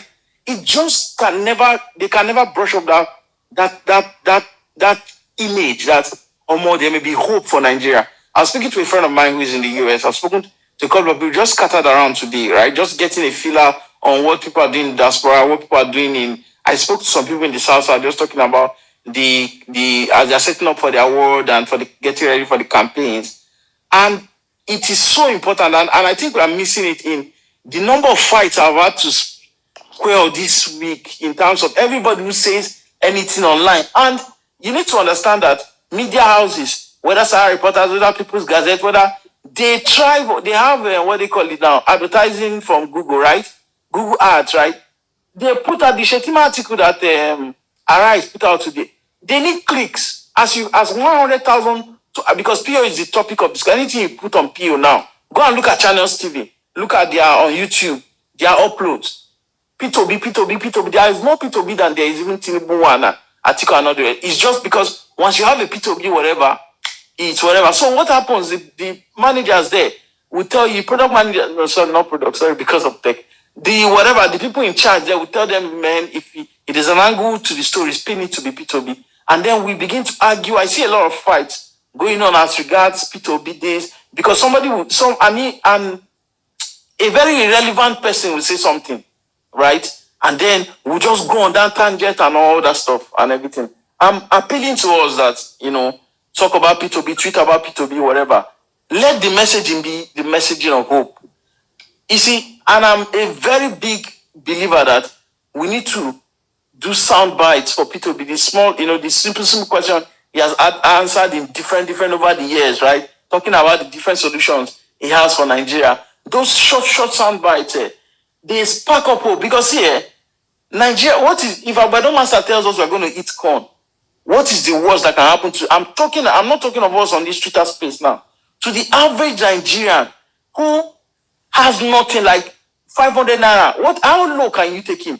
If you take away the 500, what can you I don't know if somebody has 100 naira and you take away the 100 naira, it's not as impactful as when a person like us now, young people, maybe I want 10 million, I want 20 million, and you know that if this drug kingpin enters now, or your business can close down, it's more scary for you. But the messaging has to be about we need to stick to talking about P2B, the solutions you can bring to the problems, and just light up hope in people's hearts, right? That's how people bond. That's how people go and deliver their polling unit.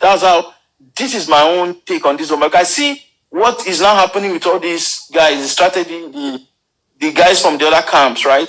What they are trying to do is take you away from the conversations around what are the issues. In a minute, Chidozie, can you wrap up? What are the issues? How can we solve them? Is there hope for Nigeria? Because see, when people believe that this country is redeemable, right?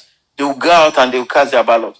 But when they don't believe that Nigeria is redeemable in any way, no matter what kind of fear you put in their heart, they will not go out and vote because they don't believe that their vote will count. You see the work we are doing now with making sure that people believe that their vote will count. There's still more work to be done and everything. But I just want to talk about messaging. And I think we should pay attention to that. Thank you. Good evening, everybody. Good morning, rather. Good morning. Thank you so much for your submission. We'll take Dan J quickly. 3 minutes, please. Hello, everyone. Hello. Can you hear me? Hi, Dan J. Yes, we can hear you clearly. I'm going to the.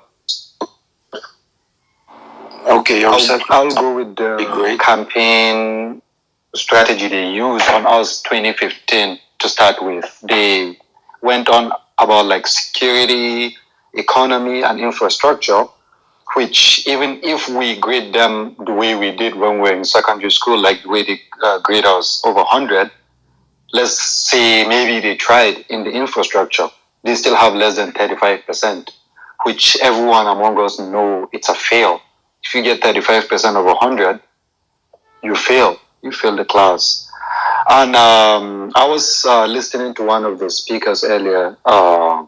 He left, I think, and he was talking about North is not no one's land. It's actually APC and PDP. So work has to be done. A lot of work has to be done there. I am from the same place as Deti Baba Ahmed.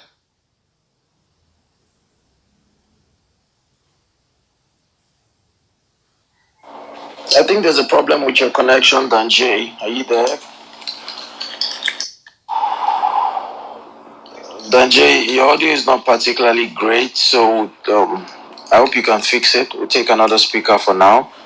We can't hear you. Am I the only one who cannot hear Danjay? I can't hear me that he's okay, alright, so we take Mecca. Mecca, go next, please. 3 minutes, please.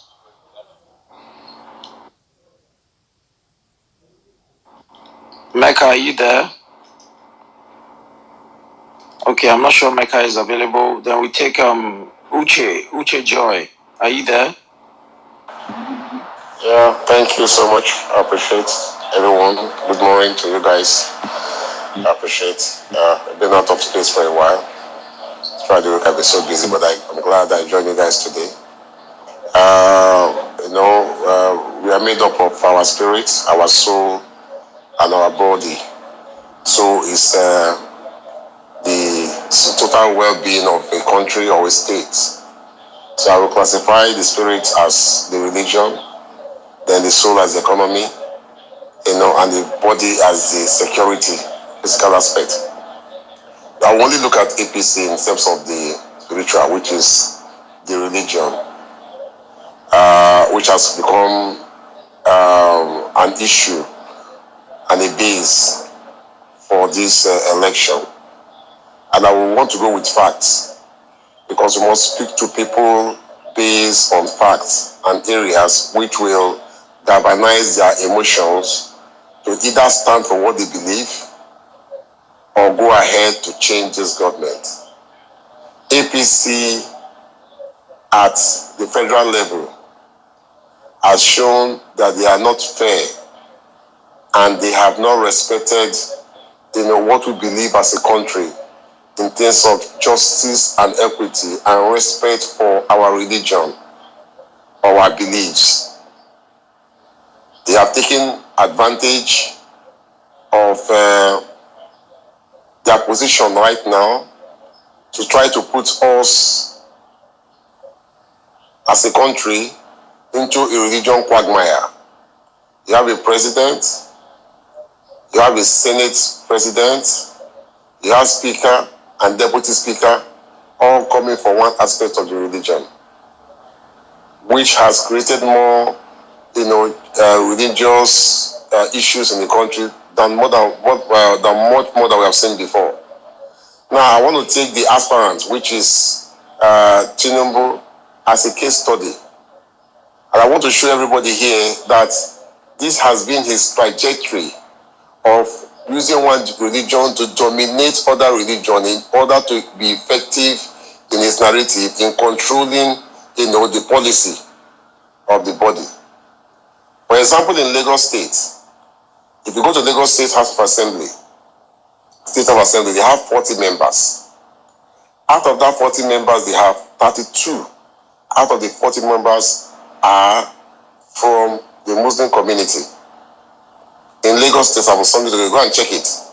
32 out of that 40 members. And that 32 are all from APC. The other 8 members, 1 or 2 or 3 are from PDP, and the other one's from APC. 32 members from APC. 40 members of Assembly, State House of Assembly in Lagos. If you come to national, Lagos have 10 House of Rep members. Out of that 10, 8 is still from the Muslim community. To the Senate, 3 2 is still for the Muslim community. If you go to the local government, Lagos State have 20 main local governments and 32 LCDAs. So for 57 in all. If you go to that 57 local government chairman, only about 8 are from the Christian community.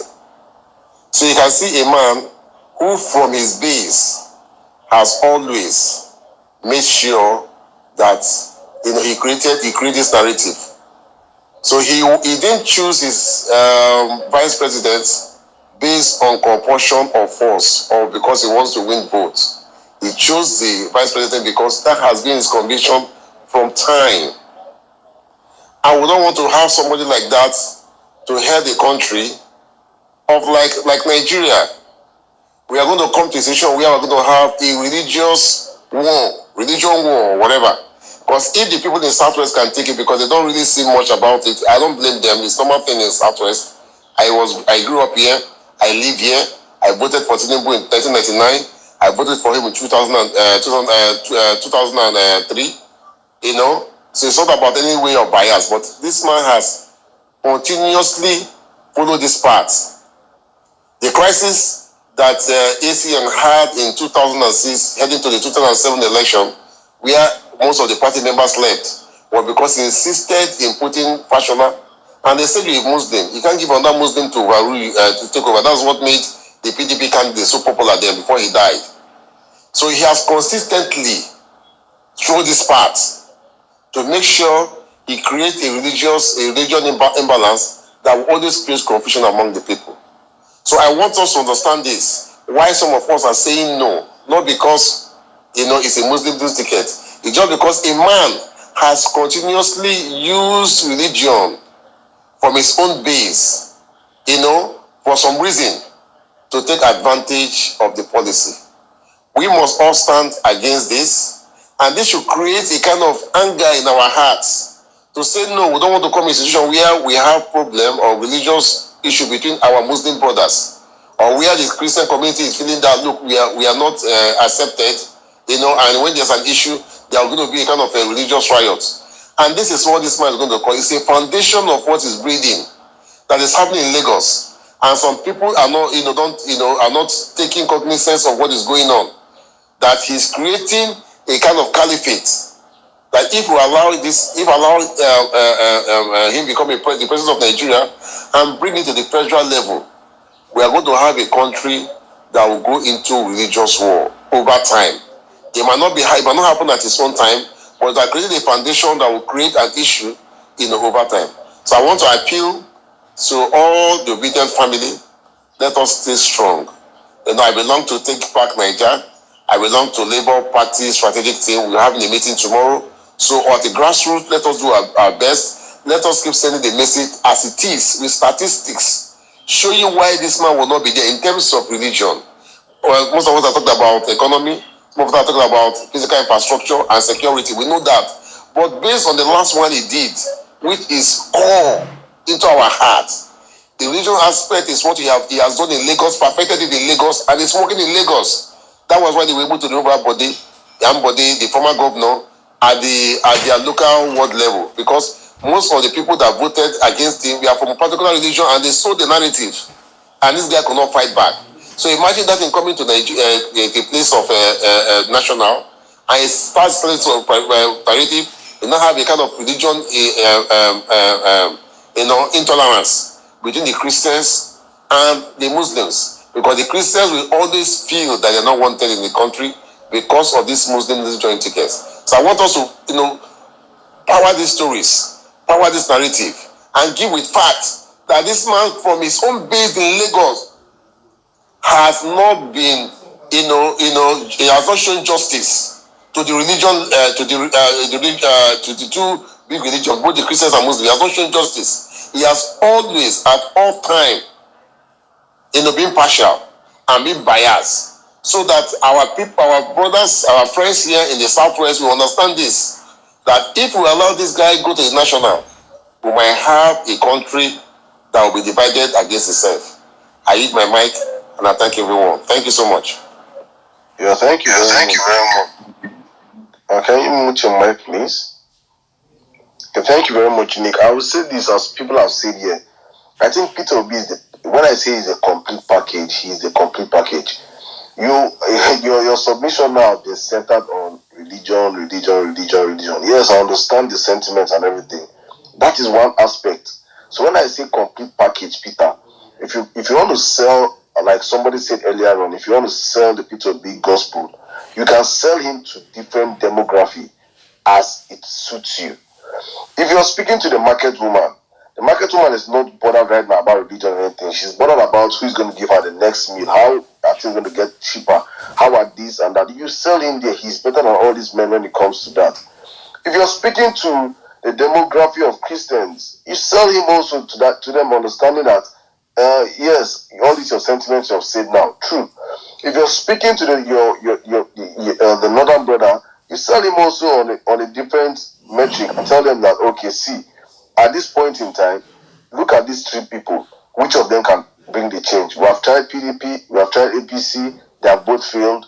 Look at this man, look at his antecedents. That's the most important thing, looking at the man's antecedents. I feel like Peter is the easiest person to sell. He has a whole lot of things going on for him from what he has done that he can easily just pull up from the internet, show them, see, he did this, he did that. The average northerner is a very, very, very, very simple going person. He's just all about waking up in the morning, having a good day, praying saying his prayers and ending the day. He's not all about the hustle and bustle that we see in Lagos or see in the east and everything. The average northerner does not want problem. That is the truth. If you have lived with them. And that is the reason why Buhari had that cult followership. They looked at him as who they call Megiskia. That's what they call him. He has this cult followership. They loved him because they felt he was a sincere person. He was someone that would come in and fight corruption. He was someone that would come in and tackle the government. That was who they looked at him like. And he's not that person. And he failed them. The person that they look at, Buhari, is who Peter Obi really is right now. He's the only candidate that you can tell them, and that's the only governor he was living. He left billions in naira and in dollars, millions of dollars back in his state. No any other governor can come out and say that. He is the only one, including the Tinubu that is running today. He's the only one that you can point to achievements. These are things he built, from schools to hospitals. He did everything. He touched every sector, to roads. He touched every sector. He's the only one you can point out to. And these are the selling points you sell to the northerner. The northerner will look at you and say, oh, really? I have converted a whole lot of northerners on Twitter here. I see them when they come out of spaces and they're like, tell me what Peter Obi can do. And some people go and insult them. I go into their DM and I'm like, no, please, brother, see. Look at what this man has done. I send them videos and they watch for themselves and they're like, oh, really? This man is like this? So there's this wrong notion that has been sold about Peter in the North that we are trying to change.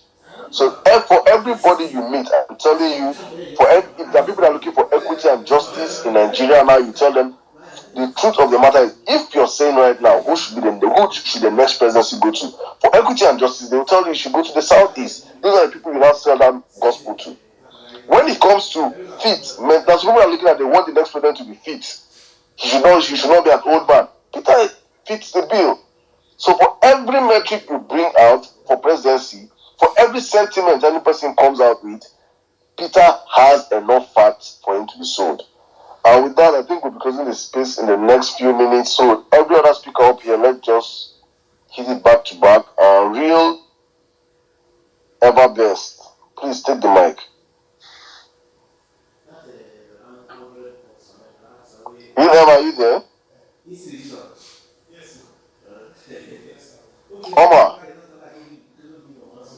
I'm right here. Okay, I think we'll be wrapping up now. But please, before we go, thank you very much, everybody that tuned in. It's been we spent close to 6 hours here. It's been entertaining. This is like my first space. I'm always a contributor on other people's spaces. I feel privileged that you guys came up here tonight, and I've heard a whole lot, learned a whole lot. We'll be doing this next week Saturday again, same time, 7 p.m. Please. Next Saturday, we'll be discussing on the very, very important issue, which is the confab space, national confab space. You guys that know about the confab, that's what we'll be discussing. And still, way Peter how we can take this to the next level. And tomorrow, my brother Omar will be having a space by 4. We'll still discussing on issues like this. And 1 o'clock, Bishop says we're ruling 1 o'clock. Let's just keep occupying all these spaces, please. The more time you spend on our kind of spaces, the better for us. Don't go and spend your time in APC spaces. They'll depress you. Those guys have nothing to discuss. Find our ecosystem, build our ecosystem, we stay together and we keep pushing. Thank you very much, everybody. Omar, you have a parting word? Yes, please. Thank you so much, each and everyone that's been part of this space. We appreciate your presence. Hopefully, would gather together again tomorrow on the People's Parliament at 4 p.m. Nigerian time. And next week, at about the same time that this space was held today, we'll be having the confab space. And let's keep pushing this movement. We can change our country together. And don't believe the naysayers. Peter Obi will win. Trust me. Thank you very much. God bless you all. Good night. Good night, guys.